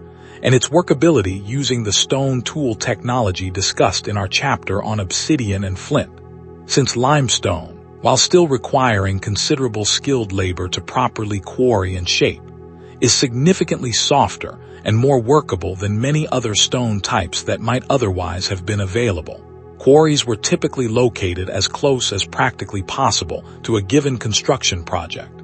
minimizing the enormous labor burden involved in transporting heavy stone blocks any significant distance. And archaeologists have identified numerous ancient quarry sites throughout the Maya region, some located remarkably close to the monumental structures they supplied, reflecting the careful, practical logistical planning that must have accompanied every major Maya construction project. The construction of Maya lime plaster, used both as a structural mortar and as the smooth, often painted surface finish applied to most major Maya buildings, required an energy-intensive production process involving the burning of limestone at high temperatures to produce quicklime, which was then combined with water and other materials to produce the final plaster product. This production process required substantial quantities of wood fuel, and some scholars have proposed that the cumulative environmental impact of lime plaster production, sustained across many centuries of intensive Maya construction activity, may have contributed to regional deforestation pressures relevant to the broader environmental stress factors discussed in connection with the terminal classic collapse in our 12th chapter. Actual construction labor, discussed briefly in our chapter on tribute and taxation, required the coordinated mobilization of large numbers of workers, organized through the tribute labor obligation systems discussed in that earlier chapter, to handle every stage of the construction process, from initial quarrying and stone transport through the careful, skilled work of precisely fitting and setting stone blocks, applying plaster finishes, and, for the most important structures, executing the elaborate carved relief decoration discussed throughout our chapters on Maya art, modern experimental archaeology and engineering analysis, attempting to estimate the labor requirements for constructing specific well-documented Maya structures, have generated estimates suggesting that the largest monumental projects, including El Mirador's La Danta discussed in our second chapter, likely required many years of sustained labor from a workforce numbering in the many thousands, representing an enormous, sustained investment of a Maya kingdom's total available labor resources. Engineering knowledge, though never formally documented in surviving written texts in the way that modern engineering principles are recorded, clearly existed and was transmitted across generations of Maya builders, encompassing practical understanding of load-bearing capacity, the specific properties and limitations of corbel vault construction discussed in our chapter on Maya architecture, and the careful site preparation and foundation engineering necessary to support massive stone structures on the relatively soft, often poorly draining soils characteristic of much of the Maya lowland region, particularly during the intense seasonal rainfall discussed throughout this documentary. As you rest here, imagine the organized chaos and purposeful energy of a major Maya construction site at the height of activity. Hundreds of workers moving in coordinated patterns, some quarrying and roughly shaping new stone blocks, others hauling already shaped stones toward the growing structure using ropes, wooden rollers, and sheer coordinated human muscle power. Still others mixing and applying plaster or beginning the careful, skilled work of relief carving on already completed wall surfaces. The whole scene a testament to the remarkable organizational and engineering capability that made possible the monumental architectural achievements we have marveled at throughout so many chapters of this documentary. Chapter 64, Iximch, Q'umarkaj, and the Highland Kingdoms. Let us travel now to the cooler, mountainous highland regions of what is now Guatemala, a geographically and culturally distinct zone from the lowland cities that have occupied so much of this documentary's attention, to examine the significant post-classic period kingdoms that flourished there in the centuries immediately preceding Spanish contact. The Quiche Maya, whose Popolvuh mythology we have discussed at several points throughout this documentary, built their capital at Q'umarkaj, also known by its later Spanish-influenced name Udatlan, a well-fortified city, strategically positioned atop a defensible plateau surrounded by deep ravines, reflecting the same persistent concern with defensive military architecture that we have traced throughout the post-classic period across the broader Maya world. Q'umarkaj served as the capital of a powerful Quiche kingdom that, by the 15th century, had expanded to dominate much of the Guatemalan highlands through a combination of military conquest and political alliance, developing a sophisticated political and religious system centered on several major noble lineages who shared and rotated significant governmental responsibilities in a manner showing interesting parallels to the multi-lineage political arrangements discussed in our chapter on Mayapan's League government. The Kaqchikel Maya, a closely related but politically distinct group, initially served as allies and subordinates within the broader Quiche political sphere before eventually breaking away to establish their own independent kingdom centered at Iximch. founded in 1470 CE following a political split with their former Kayich overlords. Ixmich's well-preserved archaeological remains, including several ceremonial plazas and temple structures, provide valuable evidence for understanding Highland Maya architectural and urban planning traditions, which, while sharing certain broad conceptual similarities with the lowland architectural traditions discussed throughout much of this documentary, also developed their own distinct regional characteristics, reflecting the different available building materials, cooler climate, and specific historical circumstances of the Highland political environment. The arrival of Spanish forces under Pedro de Alvarado in the Highland region during the 1520s, shortly after the initial Spanish contact with Yucatan discussed in our chapter on that subject, initiated a complex, multi-year conquest process, during which Spanish forces skillfully exploited existing rivalries between the Kayich and Caxical kingdoms, initially allying with the Caxical against their Kayich rivals before eventually turning against the Caxical, as well once the Kayich had been sufficiently weakened, a pattern of divide-and-conquer political and military strategy that Spanish forces employed with considerable success throughout their broader conquest of the Americas, and which closely parallels the strategy Hernán Cortés employed against the Aztec Empire in central Mexico during roughly this same historical period. Highland Maya resistance to Spanish conquest, though ultimately unsuccessful in preventing eventual Spanish colonial control, proved considerably more prolonged and costly for Spanish forces than the conquest of central Mexico. With the difficult mountainous terrain,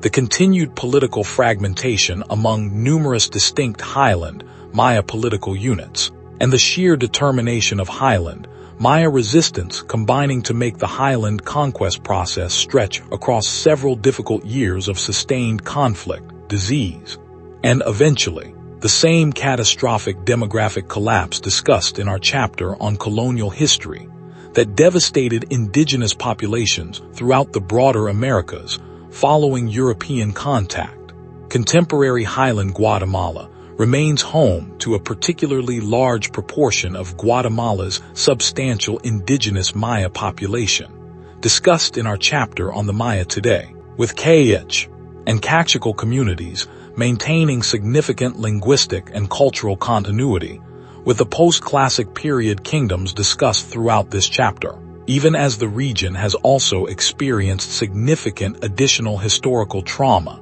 during the 20th century Guatemalan Civil War, discussed in that earlier chapter, whose most severe violence disproportionately affected Highland indigenous Maya communities. As you rest here, imagine the well-defended plateau capital of Cuyumarcaj at the height of Kayich power, surrounded by deep protective ravines, its temples and palaces housing a sophisticated Highland political system, managing tribute, alliance, and religious ceremony across a substantial mountainous kingdom. A proud, independent civilization that would soon face the same fundamental historical challenge, Spanish conquest, that had already befallen or would soon befall virtually every other indigenous Mesoamerican political power throughout the region, yet whose people, the Kayich and Caxical Maya, continue to maintain their distinct language, culture, and identity in the Guatemalan highlands to this very day. Chapter 65. The Ceramic Record. Pottery as History book. Let us return once more to the subject of Maya ceramics, touched upon at several points throughout this documentary, to examine more closely just how much valuable historical, artistic, and social information archaeologists and art historians have managed to extract from the simple, ubiquitous medium of fired clay pottery. Maya ceramic vessels, produced in enormous quantities throughout every period and region of Maya history, serve as one of the single most valuable and abundant categories of archaeological evidence available for reconstructing Maya history, precisely because pottery, unlike more perishable organic materials, survives remarkably well in the archaeological record even after many centuries of burial. Ceramic seriation, the careful analysis of how pottery styles, forms, and decorative techniques changed gradually over time, provided, as discussed in our chapter on Uaxactun, one of the very first reliable methods archaeologists developed for establishing chronological sequences at Maya sites, allowing researchers to assign approximate dates to archaeological contexts, even in the absence of directly dated hieroglyphic monuments or other more precise dating evidence, a foundational methodological tool that continues to support Maya archaeological research today, alongside more modern scientific dating techniques, including radiocarbon analysis. Beyond its value for chronological dating, painted classic period ceramic vessels, particularly the elaborately decorated polychrome vessels produced for elite consumption and burial, provide an extraordinarily rich source of art historical and even textual evidence, since many such vessels include hieroglyphic text bands, sometimes recording the specific vessel's intended function, such as containers for chocolate beverages discussed in our chapter on Maya cuisine, sometimes recording the name and title of the vessel's original owner or the artist who painted it, and sometimes depicting detailed mythological or courtly scenes that have provided art historians with invaluable additional evidence for reconstructing Maya religious narrative and courtly life, beyond what survives in the more limited corpus of monumental stone inscriptions discussed throughout much of this documentary. The so-called codex-style ceramics, a particular category of finely painted vessels produced primarily in the northern Khitan region during the late Classic period, feature detailed, sophisticated line-drawing style artwork that closely resembles, as their name suggests, the painting style found in the surviving bark paper codices discussed in our chapter on that subject, suggesting these particular ceramic workshops may have employed artists trained in traditions closely related to, or perhaps even shared with, the scribal workshops responsible for producing formal codex manuscripts, further blurring the practical distinction between different categories of Maya artistic and intellectual production that modern scholarly classification sometimes imposes somewhat artificially onto what was, for Maya artists and patrons themselves, likely a more integrated and interconnected creative and intellectual tradition. Ceramic production itself, discussed briefly in our chapter on Maya crafts, required specialized knowledge passed down through dedicated apprenticeship, encompassing knowledge of appropriate clay sources and preparation techniques, the specific temperatures and firing conditions necessary to achieve different desired colors and surface qualities, discussed briefly in our chapter on Maya trade in relation to the specific chemistry underlying different pigment colors, and the skilled painting techniques necessary to execute the detailed figural and hieroglyphic decoration found on the finest surviving examples. As you rest here, imagine a museum case somewhere in the world today, displaying a single Maya-painted vessel recovered from an ancient royal tomb, its surface depicting a detailed courtly scene, perhaps a ruler receiving tribute, or a mythological episode drawn from the Popol Vuh narrative discussed throughout this documentary, its hieroglyphic text band recording, for anyone able to read it, the vessel's original function and ownership, a single small, humble clay object carrying within its painted surface a genuine, detailed window into the sophisticated artistic, religious, and courtly world of classic Maya civilization, patiently waiting across more than 1,000 years to share its story with anyone curious and patient enough to learn how to read it. Chapter 66. Belize and the southern frontier cities. Let us travel now to the territory of modern Belize, a region we have touched upon only briefly throughout this documentary, despite its significant role in the broader story of Maya civilization. The dense tropical forests and extensive cave systems of Belize hosted numerous significant Maya cities throughout the Preclassic and Classic periods, including Caracal, discussed in our chapter on the wider Maya world, whose alliance with Calakmul delivered such a consequential defeat to Tikal in 562 CE, and Lamani,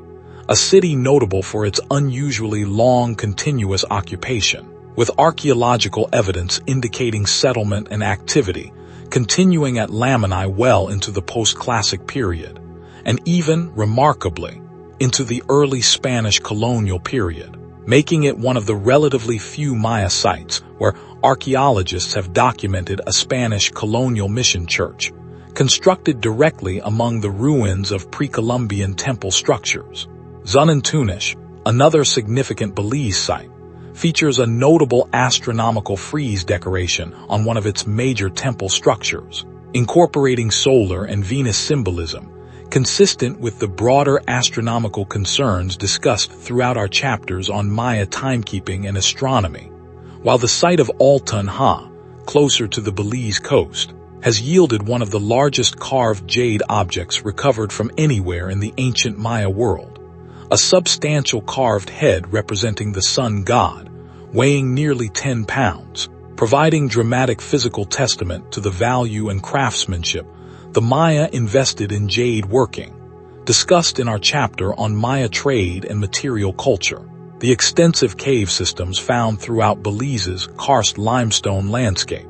including the well-documented Akdun Tunishil Muknal Cave, have provided archaeologists with unusually well-preserved evidence of Maya cave ritual practice, discussed in our chapters on Maya cosmology and the rain god Chak, including ceramic offerings and human skeletal remains, left largely undisturbed since ancient times due to these caves' relative geographic isolation and difficulty of access, providing valuable, if solemn, direct physical evidence for the kind of ritual activity, including sacrifice during periods of significant crisis such as drought, that textual and iconographic evidence discussed throughout this documentary can only partially illuminate. Belize's coastal and riverine geography also supported significant trade activity, discussed throughout our chapters on Maya trade and the merchant's journey, with coastal sites serving as important nodes connecting the broader Caribbean coastal trade network,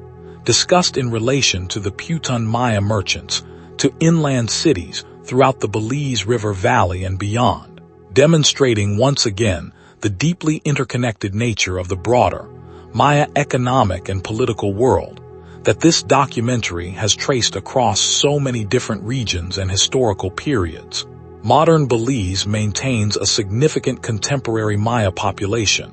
including Yucatec, Mapan, and Quechua Maya communities, discussed briefly in our chapter on the Maya today, reflecting the same broader pattern of Maya cultural continuity and contemporary community life, found throughout the wider Maya region discussed at various points throughout the later chapters of this documentary, with Belize's specific colonial history, involving British rather than Spanish colonization following an initial period of Spanish claim, adding its own particular additional layer of historical complexity to the story of this southern frontier region's Maya communities. As you rest here, imagine descending carefully into the cool, dark interior of a Belize cave system,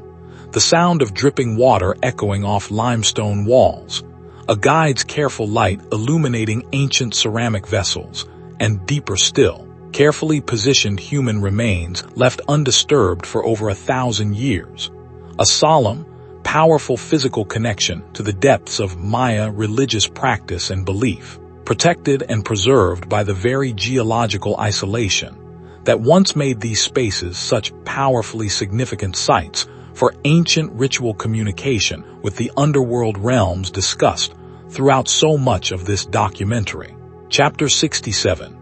The Grand Ball Court and its cosmic theater let us return one final time to the Maya ball game, discussed in our earlier chapters on that subject, and on the sacred ball game revisited, to consider specifically the largest and most architecturally spectacular ball court ever constructed in the ancient Maya and broader Mesoamerican world, the Great Ball Court at Chichen Itza, whose truly massive proportions, stretching over 500 feet in length with towering parallel walls rising nearly 30 feet on either side, dwarf every other known Mesoamerican ball court, and provide a fitting final architectural monument through which to reflect on this game's deep cultural significance. One last time before we turn toward the concluding chapters of this documentary. The Great Ball Court scale alone raises interesting practical questions that archaeologists and sports historians continue to debate. Given the height and width of the court, questions remain regarding exactly how the actual game itself might have been played within such an enormous space. Whether the recorded matches held here functioned more as elaborate ceremonial theater, involving smaller-scale symbolic gameplay embedded within a much larger ceremonial and audience context, than as a purely athletic contest, requiring players to cover the court's entire vast playing surface in the manner suggested by smaller, more standard-sized ball courts found at most other Maya sites throughout the region. The stone relief panels lining the Great Ball Court's walls depict, in remarkably graphic detail, the ritual decapitation of a losing player, blood transforming into serpents and vegetation, in a manner that directly echoes the deep symbolic connection between ballgame outcomes, sacrifice, and agricultural fertility discussed in our earlier chapter on the sacred ballgame, providing some of the most explicit surviving visual evidence anywhere in the Maya world for the ultimate life-and-death stakes that could, at least on certain highly significant ceremonial occasions, accompany this game's outcome. The small temple structure situated at one end of the Great Ball Court, called the Temple of the Jaguars, provided an elevated viewing platform from which the ruling elite could observe matches, while remaining visually and physically distinguished from the broader audience of ordinary community members who would have gathered to witness such significant ceremonial occasions, reinforcing, through simple architectural arrangement, the same kind of status-conscious hierarchical social organization discussed throughout our chapters on Maya governance and courtly life. The remarkable acoustic properties of the Great Ball Court, whose parallel walls create genuine, well-documented echo and sound-focusing effects, allowing a speaker at one end of the court to be heard with unusual clarity at the opposite end, over 500 feet away, suggests that ancient Maya builders may have possessed at least some practical, empirically developed understanding of acoustic engineering principles, whether achieved through deliberate calculated design or through iterative practical experimentation, refined across the construction of numerous ball courts throughout Maya history, adding yet another dimension of impressive technical sophistication to this already remarkable architectural monument. As you rest here, imagine standing at one end of the Great Ball Court at Chichen Itza, the massive parallel walls stretching away into the distance on either side, imagining the roar of an assembled crowd watching a significant ceremonial match, players maneuvering a solid rubber ball using only their hips and padded protective gear, the stakes of the game carrying weight far beyond simple athletic competition, reaching into the deepest cosmological and agricultural concerns of the entire community. A single game embodying, within its carefully bounded playing space, the same profound themes of life, death, sacrifice, and renewal that we have traced throughout this entire long documentary, exploring the remarkable civilization of the ancient Maya. Chapter 68. The Feathered Word. Poetry, song, and formal speech. Let us turn our attention now to a dimension of Maya intellectual and artistic life that leaves only fragmentary traces in the archaeological and epigraphic record, but which almost certainly played an enormously important role in Maya culture. Formal oral poetry, elevated ceremonial speech, and sung verse, whose sophisticated aesthetic qualities survive today primarily through colonial-era transcriptions, and through the continued oral traditions maintained by contemporary Maya communities discussed throughout the later chapters of this documentary. The Popol Vuh itself, discussed at numerous points throughout this documentary, along with other surviving colonial-era Mayan language documents including the books of Chilam Balam and the Rabbinal Achai, a remarkable surviving Highland Maya dance drama text preserving what appears to be a genuine pre-Columbian theatrical and poetic tradition. all display a distinctive formal literary structure that scholars have identified as parallelism, in which ideas are expressed through paired or repeated phrases, using closely related but not identical vocabulary, a poetic technique that creates a rhythmic, incantatory quality, quite distinct from the narrative styles more familiar to readers accustomed primarily to European literary traditions, and one that finds interesting comparative parallels in other ancient poetic traditions from around the world, including the parallelism found throughout biblical Hebrew poetry. This parallelistic structure, evident even in translation, suggests that Maya formal speech and poetry, in their original oral performance context, would have carried genuine musical and rhythmic qualities, likely accompanied in many ceremonial contexts by the musical instruments discussed in our chapter on Maya music,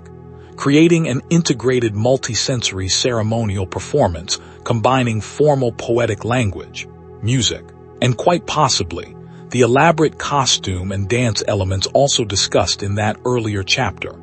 rather than existing as a purely literary form intended for silent, solitary reading in the manner more familiar to modern readers. The Rabbinal Achai, remarkably preserved through continuous oral and performance tradition among the Achai Maya community of highland Guatemala despite not being formally transcribed until the 19th century, provides invaluable direct evidence for the structure and content of pre-Columbian Maya theatrical tradition, depicting a formal ritual dialogue between a captured enemy warrior and his captor, incorporating extended, highly formalized speeches that touch upon many of the same themes of warfare, captivity, and sacrifice, discussed in our earlier chapter on the fate of war captives, presented through a dramatic performance tradition that UNESCO has recognized as an important element of global intangible cultural heritage, precisely because of its rare, direct connection to authentic pre-Columbian performance tradition. Hieroglyphic texts themselves, discussed throughout our chapters on Maya writing, occasionally provide tantalizing glimpses of this broader poetic and rhetorical tradition, with certain inscriptions displaying clear parallelistic structure in their formal recitation of a king's titles and achievements, suggesting that even the seemingly dry, formal genre of dynastic historical inscription drew upon and reflected the same underlying aesthetic and rhetorical conventions that shaped Maya oral poetry and formal ceremonial speech more broadly. Contemporary Maya oral tradition, maintained within many indigenous communities discussed throughout the later chapters of this documentary, continues to preserve and perform poetic and narrative material showing clear continuity with these ancient traditions, including origin narratives, moral instruction tales, and formal ceremonial speeches performed at significant community events, representing a living, continuously evolving tradition that, much like the Mayan languages discussed in our 60th chapter, connects contemporary Maya communities directly and meaningfully to the deep, ancient roots of their civilization's rich intellectual and artistic heritage. As you rest here, imagine a formal ceremonial performance taking place in a classic period Maya royal court, a trained orator reciting a king's genealogy and achievements using the same elevated, rhythmic, parallelistic poetic structure preserved in the Popol Vuh and the Rabbinal Achai, his formal, carefully rehearsed words accompanied by music and perhaps ceremonial dance, the assembled court listening with the same appreciation for skilled, beautiful, meaningful language that audiences throughout human history, in every culture and every era, have brought to genuinely well-crafted formal poetry and oratory. Chapter 69. Comalcalco and the Western Frontier. Let us travel to the far western edge of the Maya cultural region, to the site of Comalcalco in what is now the Mexican state of Tabasco, a location notable for presenting an interesting architectural puzzle, unlike most classic Maya cities discussed throughout this documentary, which relied on locally abundant limestone for their monumental construction. Comalcalco's surrounding region lacked easily accessible stone resources, leading its builders to develop an innovative alternative construction technique using fired brick, a relatively unusual building material within the broader Maya architectural tradition, decorated with modeled and carved stucco relief work applied over the brick structure to achieve visual and symbolic effects comparable to the carved stone relief decoration found at stone-rich sites throughout the rest of the Maya world. Comalcalco's western frontier location placed it in particularly close cultural and economic contact with non-Maya cultures of the broader Gulf Coast region, reflecting the same kind of cultural exchange and mutual influence discussed in our chapter on the Putun merchants. And the city's inscriptions include some of the westernmost examples of classic period Maya hieroglyphic writing, demonstrating the practical geographic reach of this sophisticated intellectual and religious tradition, even at the far edges of the broader Maya cultural sphere. This kind of creative adaptation to locally specific environmental conditions and resource availability, evident throughout our discussion of regional architectural variation across the many different cities and regions discussed throughout this documentary, from the Fallstour drama of the Rio Bec style discussed in our 40th chapter, to Comalcalco's innovative brick construction discussed here, illustrates a broader point about Maya civilization worth emphasizing as we approach the final chapters of this long documentary. Maya civilization was never a single, monolithic, uniform culture mechanically replicating identical patterns across its entire territory, but rather a remarkably flexible, creative civilizational tradition, unified by shared core elements including language family, calendrical system, and religious concepts, while nonetheless expressing tremendous local and regional creative variation in response to the specific environmental, economic, and political circumstances of each particular community and historical moment. As you rest here, imagine the builders of Comalcalco, working in a region without the abundant limestone that supported monumental construction elsewhere throughout the Maya world, creatively adapting their construction techniques to the materials actually available to them, firing brick and carefully modeling stucco relief to achieve the same fundamental symbolic and religious goals pursued by builders throughout the rest of the Maya region. A small but telling example of the resourceful, creative problem-solving spirit that allowed Maya civilization to flourish across such a remarkably diverse range of environmental and geographic circumstances throughout its long and richly varied history. Chapter 70. The grandmothers and grandfathers of time. Let us pause here to consider a concept woven throughout nearly every chapter of this documentary, but rarely named directly: the Maya reverence for ancestors, and the deep, sustained belief that the deceased continued to play an active, ongoing role in the life of their living descendants and community. Ancestor veneration, discussed briefly in connection with royal funerary practice at Palenque and burial customs in our chapter on daily life, extended well beyond royal courts to shape household religious practice at every level of Maya society throughout the civilization's long history. Ordinary Maya households, as discussed in our chapter on daily life, frequently buried deceased family members beneath the floors of their own homes, a practice that kept deceased ancestors physically present within the ongoing life of the household, available for continued ritual attention, and many Maya believed, capable of continuing to offer guidance, protection, and blessing to their living descendants from their new position among the ancestral dead. This practice reflects a conception of family and community continuity that did not draw the same sharp, final boundary between life and death that characterizes many other religious and cultural traditions, but instead understood death as a transition to a different, though still meaningfully connected, mode of continued existence and relationship. Royal ancestor veneration, discussed throughout our chapters on Palenque, Kapan, and numerous other classic period cities, elevated this broader cultural pattern to its most elaborate and politically significant expression, with deceased kings receiving ongoing ritual attention commemoration on later monuments, and, in some documented cases, continued invocation in the political and religious rhetoric of their successors, seeking to establish their own legitimacy through demonstrated connection to a venerated ancestral lineage. The elaborate tomb of Pakal at Palenque, discussed in our 4th chapter, and the ongoing ritual attention paid to his memory by his son and successor Kayinish, Kayinbalam,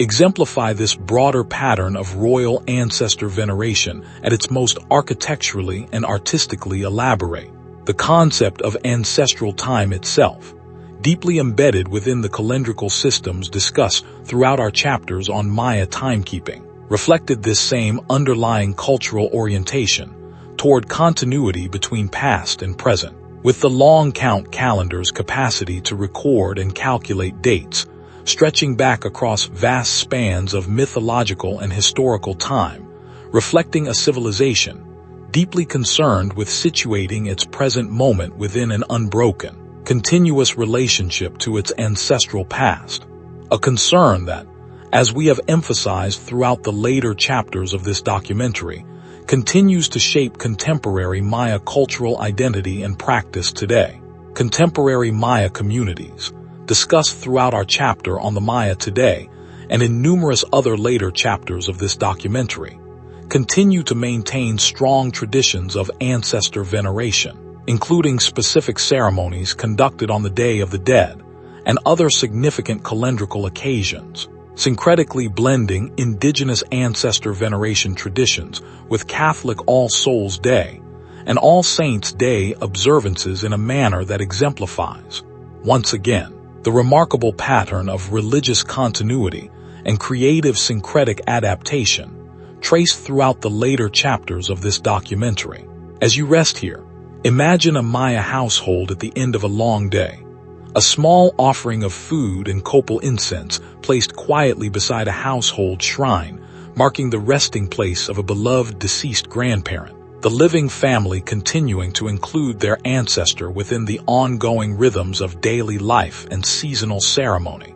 neither forgetting nor being overwhelmed by grief, but rather maintaining a settled, continuous, loving relationship across the boundary of death itself, a profound and comforting cultural framework for understanding mortality that has sustained Maya families and communities across more than 2,000 years of documented history. Chapter 71, The Cosmic Ballet of Sun and Moon. Let us turn once more to the sky, returning to the deities associated with the sun and moon, whose regular, predictable movements provided the Maya with perhaps their most fundamental and universally observable framework for understanding time, discussed throughout our chapters on Maya timekeeping and astronomy, but whose specific mythological personification deserves closer attention here as we approach the concluding chapters of this long documentary. The sun god, known in various contexts as Kayinish-Ahau, was closely associated with royal authority throughout Maya history, reflecting the intuitive, powerful symbolic connection between the sun's life-giving warmth and light, and the king's own role as the source of order, protection, and prosperity for his kingdom. A symbolic association reflected in the sun-associated royal titles and iconography discussed at several points throughout this documentary, including the Kayin symbol, meaning both sun and day, that appears incorporated into numerous royal names and titles across Maya history. The moon goddess, closely associated with fertility, childbirth, and weaving, discussed briefly in connection with the goddess Ixchel in our earlier chapter on Maya religion, provided a complementary feminine counterpart to the sun god's masculine solar authority,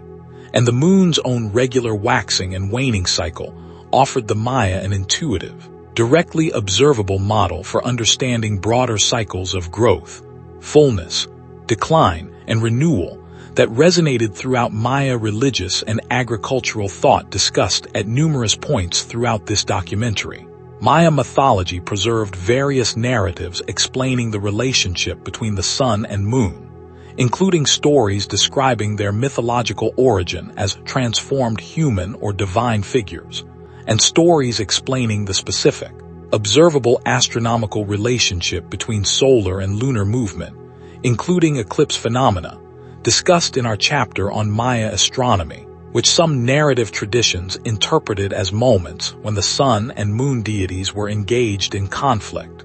or when the moon deity was being consumed by a serpent or other supernatural predator, providing a comprehensible mythological explanation for an astronomical phenomenon that might otherwise have seemed frightening or inexplicable to observers, lacking the sophisticated predictive astronomical knowledge documented in the Dresden Codex, eclipse tables discussed in our chapter on the surviving codices. The interplay between sun and moon also carried significant calendrical implications, since the Maya, as discussed throughout our chapters on Maya timekeeping, needed to reconcile the solar year with lunar cycles for various calendrical and agricultural purposes, developing sophisticated mathematical correction mechanisms, allowing them to track and predict the relationship between these two independently cycling celestial bodies with remarkable long-term accuracy, a scientific achievement that we have returned to repeatedly throughout this documentary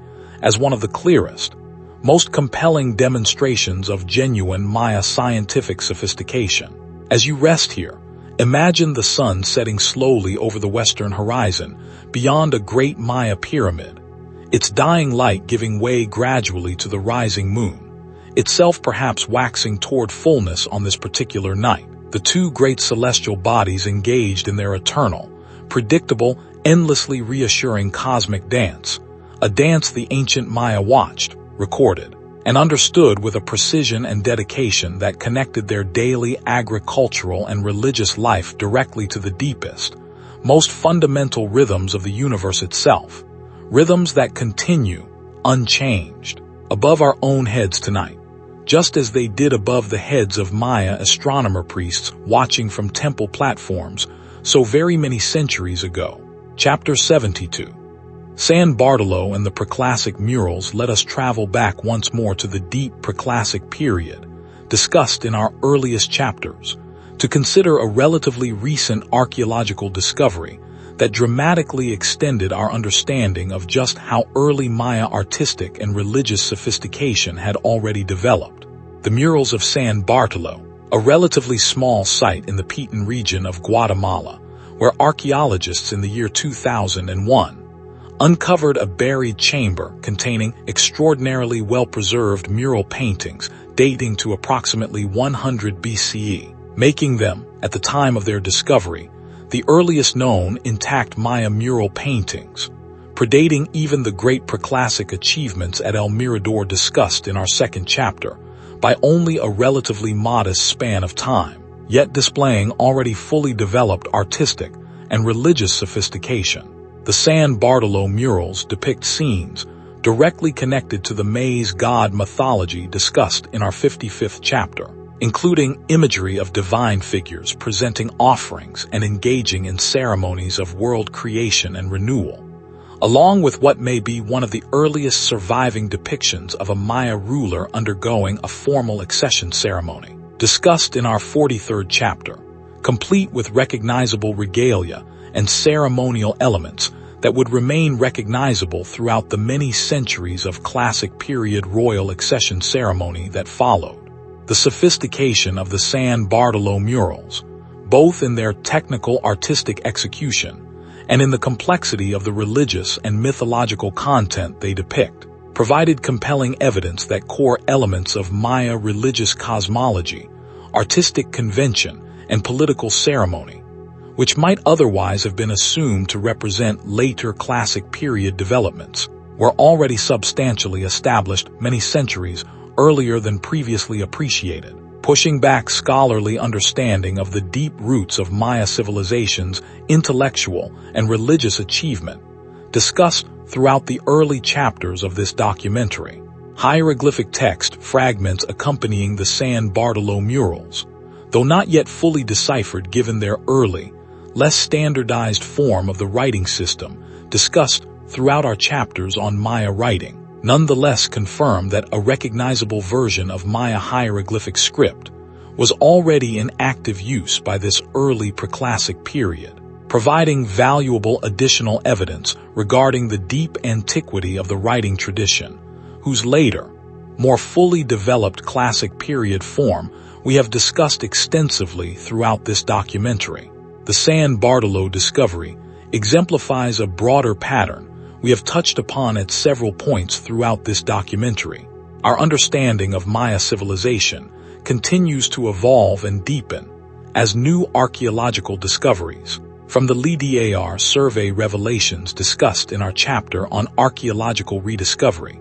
to remarkable individual finds like the San Bartolo murals, continue to reshape and refine scholarly understanding of this civilization's true chronological depth, geographic extent, and cultural sophistication. A humbling reminder that even after more than a century of dedicated archaeological research, discussed throughout this documentary, since our chapter on Stevens and Catherwood, our collective understanding of ancient Maya civilization remains very much an active, ongoing, continuously developing scholarly project, rather than a fixed, completed body of settled knowledge. As you rest here, imagine the moment of discovery inside that buried chamber at San Bartolo, archaeologists carefully clearing away centuries of accumulated debris to reveal, preserved in startlingly vivid color, paintings created by Maya artists working more than 2,000 years ago, their careful, skilled brushwork depicting gods, kings, and mythological narratives that would continue to shape Maya religious and political thought for the next 15 centuries. A direct, unexpected window into the deep, formative roots of the remarkable civilization this documentary has explored across so very many chapters. Chapter 73, The Gentle Art of Maya Storytelling for the Sleeping Mind, as we settle now into the quieter, more reflective final stretch of this long documentary journey. Let us pause to consider how the ancient Maya themselves understood the relationship between sleep, dreams, and the broader cosmological framework we have explored throughout this documentary, since this connection offers a fitting, gentle theme through which to draw our exploration toward its eventual close. Maya religious and medicinal thought, discussed briefly in our chapter on healing and the body, attributed genuine significance to dreams, understanding them as a state in which the soul might travel, receive messages from ancestors or deities, or gain insight relevant to waking concerns including health, agricultural timing, and important upcoming decisions. Specialized dream interpretation, closely related to the broader divinatory practices discussed in our chapter on shamans and daykeepers, formed part of the practical toolkit available to trained Maya religious specialists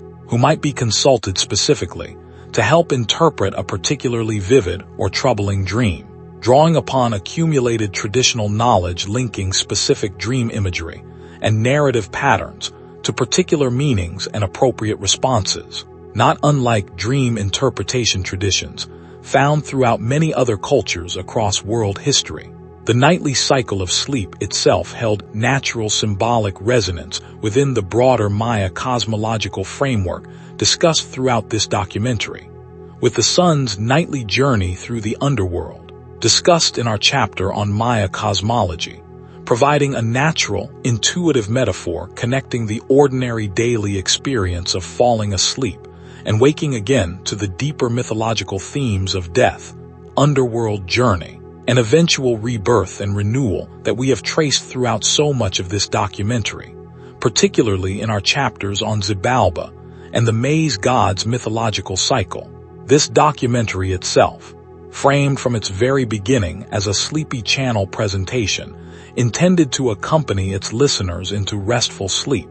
has attempted throughout its many chapters to honor this same gentle, restorative spirit, presenting the genuinely rich, complex, and sometimes dramatic history of Maya civilization through a calm, measured, soothing narrative voice, allowing the sheer scope and detail of this remarkable civilization's history to wash over you gradually, chapter by chapter, without demanding the kind of alert, effortful attention that a purely academic or urgently dramatic presentation might require. As we now approach the true, concluding chapters of this long exploration, having traveled together from the earliest preclassic farming villages discussed in our first chapter, through the great classic period cities and their kings, through the dramatic transformations of the terminal classic collapse and post-classic reorganization, through the tragic upheaval of Spanish conquest and colonization, and onward into the resilient, continuing story of contemporary Maya communities and their ongoing cultural life today.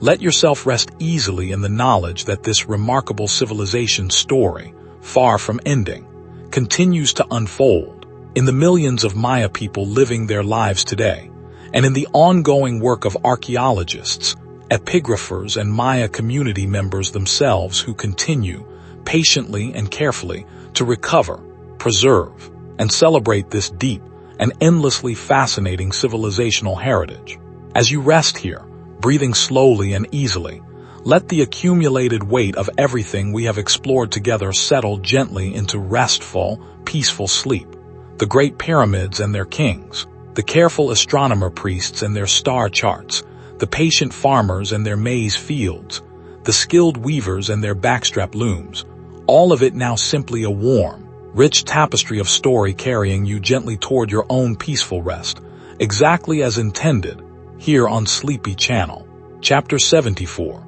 The sweat bath and the cleansing of body and spirit. Let us turn now to a quiet, intimate practice woven throughout Maya daily and ceremonial life across many centuries. The tradition of the sweat bath, known in various Mayan languages by terms that have entered wider Mesoamerican usage as temazcal, a small, enclosed structure in which heated stones and water combine to produce intense therapeutic steam, used for cleansing, healing, and ceremonial purification purposes discussed briefly in our earlier chapter on Maya medicine and the body. Archaeologists have identified purpose-built sweat bath structures at numerous Maya sites throughout the region, some dating as far back as the preclassic period discussed in our earliest chapters, constructed with low doorways requiring users to stoop or crawl to enter, thick walls designed to retain heat, and a small firebox or heated stone chamber, allowing attendants to generate and control the intense steam heat central to the sweat bath experience. Some of the largest and most elaborately constructed sweat bath structures, found within royal palace complexes at sites including Piedras Negras discussed in our 48th chapter,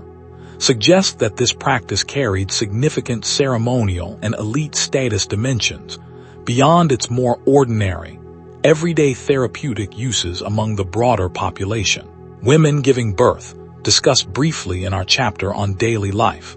frequently used sweat baths both before and after delivery, valued for their believed therapeutic benefits in easing labor and promoting postpartum recovery, a practice maintained with remarkable continuity among many contemporary Maya communities today,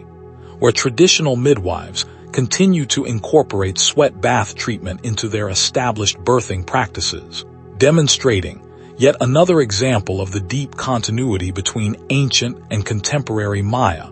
practical and medicinal knowledge traced throughout the later chapters of this documentary. Beyond its physical therapeutic applications, the sweat bath carried symbolic significance connected to the broader themes of purification, renewal, and transition between different life states that we have traced throughout this documentary's discussion of Maya religious and cosmological thought. With the intense heat and enclosed, womb-like structure of the sweat bath chamber itself sometimes understood as symbolically connected to birth and rebirth themes, echoing the broader Maya conceptual pattern discussed in our chapters on the maize god and Maya cosmology, of understanding transformative bodily and spiritual experiences through the lens of cyclical death, purification, and renewal. As you rest here, imagine the gentle, enveloping heat of a traditional Maya sweat bath, steam rising from carefully heated stones as water is poured over their surface, the small enclosed space filling with warmth and moisture that draws tension and impurity from the body, an ancient practice of care and healing that connects the most basic, universal human need for rest, comfort, and physical restoration to the deeper cosmological themes of purification and renewal that we have explored throughout this long documentary. A fitting, gentle image to carry with you, as this documentary itself moves now toward its own quiet, peaceful conclusion. Chapter 75, The Xiu and Kakam Rivalry. Mayapan's final days let us return once more to Mayapan, the great post-classic confederation capital discussed in our 14th chapter, to examine more closely the specific political rivalry that ultimately brought about this important city's downfall around the middle of the 15th century, a story that provides valuable additional insight into the specific mechanisms of post-classic Maya political conflict, discussed at various points throughout this documentary. Mayapan's League government, as we discussed earlier, brought together the ruling families of numerous northern Yucatan communities within a shared confederated political structure. But this arrangement, whatever stability it provided for a time, ultimately proved unable to permanently contain the ambitions and rivalries of its most powerful constituent noble lineages, the Kakam lineage. According to the ethno-historical accounts preserved in colonial-era sources, including the books of Chilem Balem discussed in our chapter on colonial history, had come to occupy an unusually dominant position within Mayapan's governing structure, reportedly relying in part on foreign Central Mexican mercenary warriors to help maintain and enforce their political dominance over the other noble lineages, nominally participating in the city's shared confederated government, a detail that, if accurate, suggests the underlying tensions within Mayapan's political system had already begun to strain the cooperative ideals upon which the broader League government had originally been founded. The Xiu lineage, based in the town of Uxmal discussed in our chapter on the Puuc cities, eventually led a successful revolt against Kakam dominance, resulting in Mayapan's violent destruction and abandonment around 1441 or 1461 CE, depending on which specific colonial-era chronological source is consulted, an event that fractured the broader political stability of the northern Yucatan region into the more numerous smaller, independent and frequently rival petty kingdoms that Spanish forces would eventually encounter and exploit during their conquest campaigns, discussed in our chapter on strange ships on the horizon. The surviving Kakam lineage, relocated following Mayapan's fall to establish a new, smaller political center,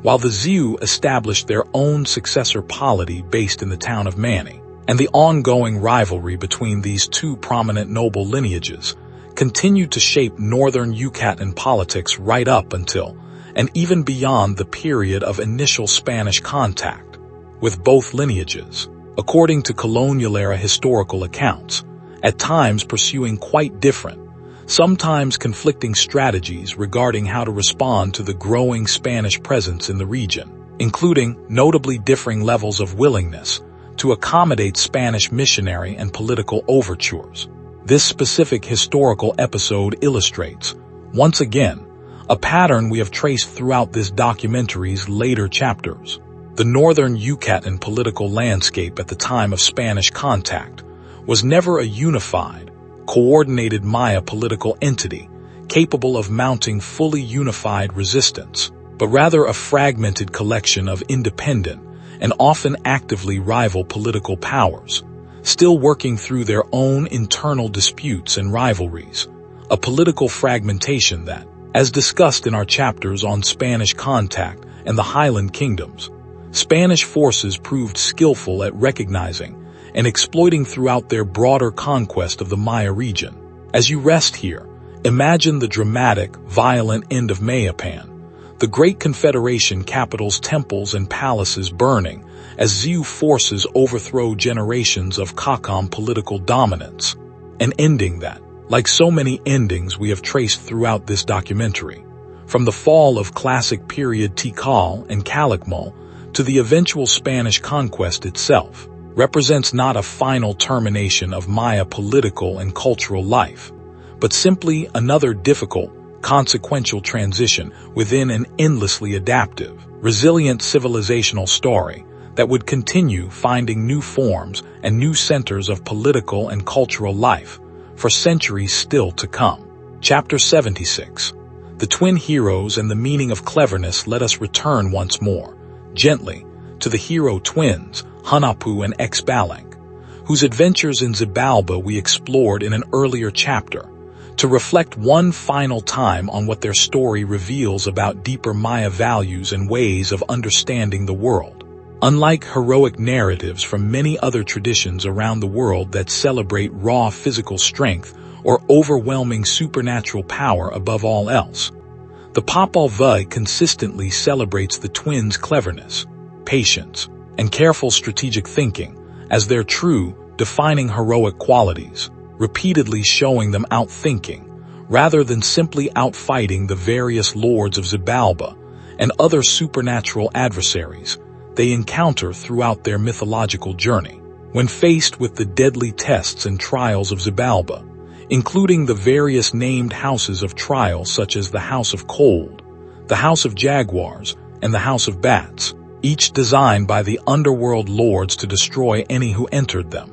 the twins repeatedly succeed not through brute force but through careful observation, clever preparation, and patient strategic thinking, anticipating their opponent's tricks and preparing appropriate countermeasures in advance. A heroic model that placed genuine intellectual value on patience and cleverness, in a manner that likely reflected and reinforced the broader Maya cultural emphasis on careful, patient scholarship, astronomical observation, and strategic political calculation that we have traced throughout so many chapters of this documentary. The twins' eventual triumph over the underworld lords, achieved through a final clever trick involving a false demonstration of self-sacrifice and resurrection that convinces the underworld lords to request the same treatment for themselves,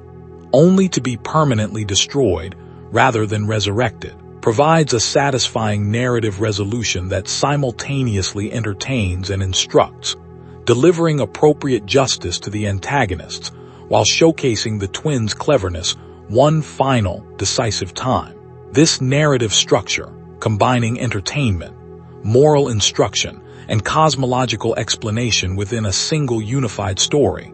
exemplifies the sophisticated, multi-layered quality of Maya mythological storytelling that we have touched upon throughout this documentary's various discussions of Maya religion, art, and oral tradition. The twins' subsequent ascension to become the sun and moon,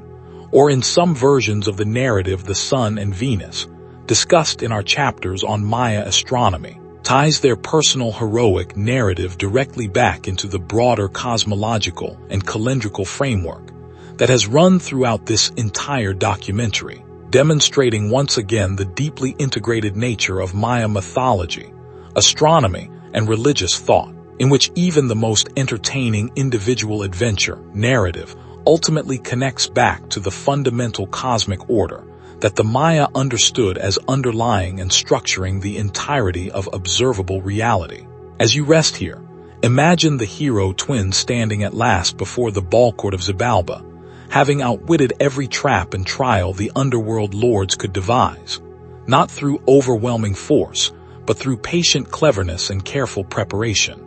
A reassuring, gentle message carried across more than 2,000 years of Maya storytelling tradition. That patience, careful thought, and clever preparation can ultimately triumph over even the most fearsome and powerful adversity.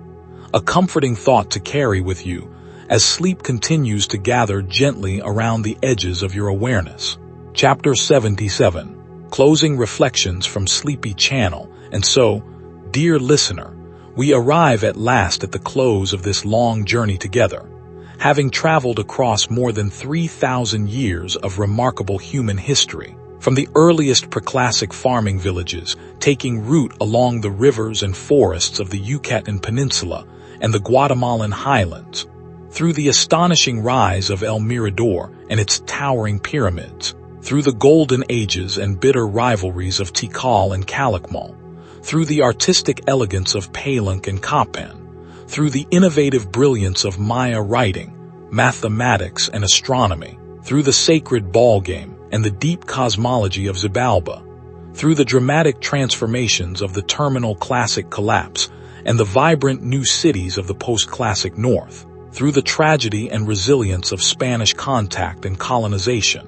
and onward into the continuing, living story of Maya communities and culture in our present day. We have walked together through royal palaces and humble farming households, watched kings rise and fall across generations of careful political maneuvering, listened to the patient calculations of astronomer priests tracking Venus across the night sky, felt the heat of a sweat bath and the fragrant smoke of copal incense, tasted, in our imagination, the rich bitterness of ceremonial chocolate, and considered the quiet, patient work of weavers, farmers, merchants, and scribes whose ordinary daily labor made possible every grand achievement we have celebrated throughout this documentary. What remains, perhaps, as the single most important thread running through this entire long story is the remarkable resilience and continuity of Maya civilization itself,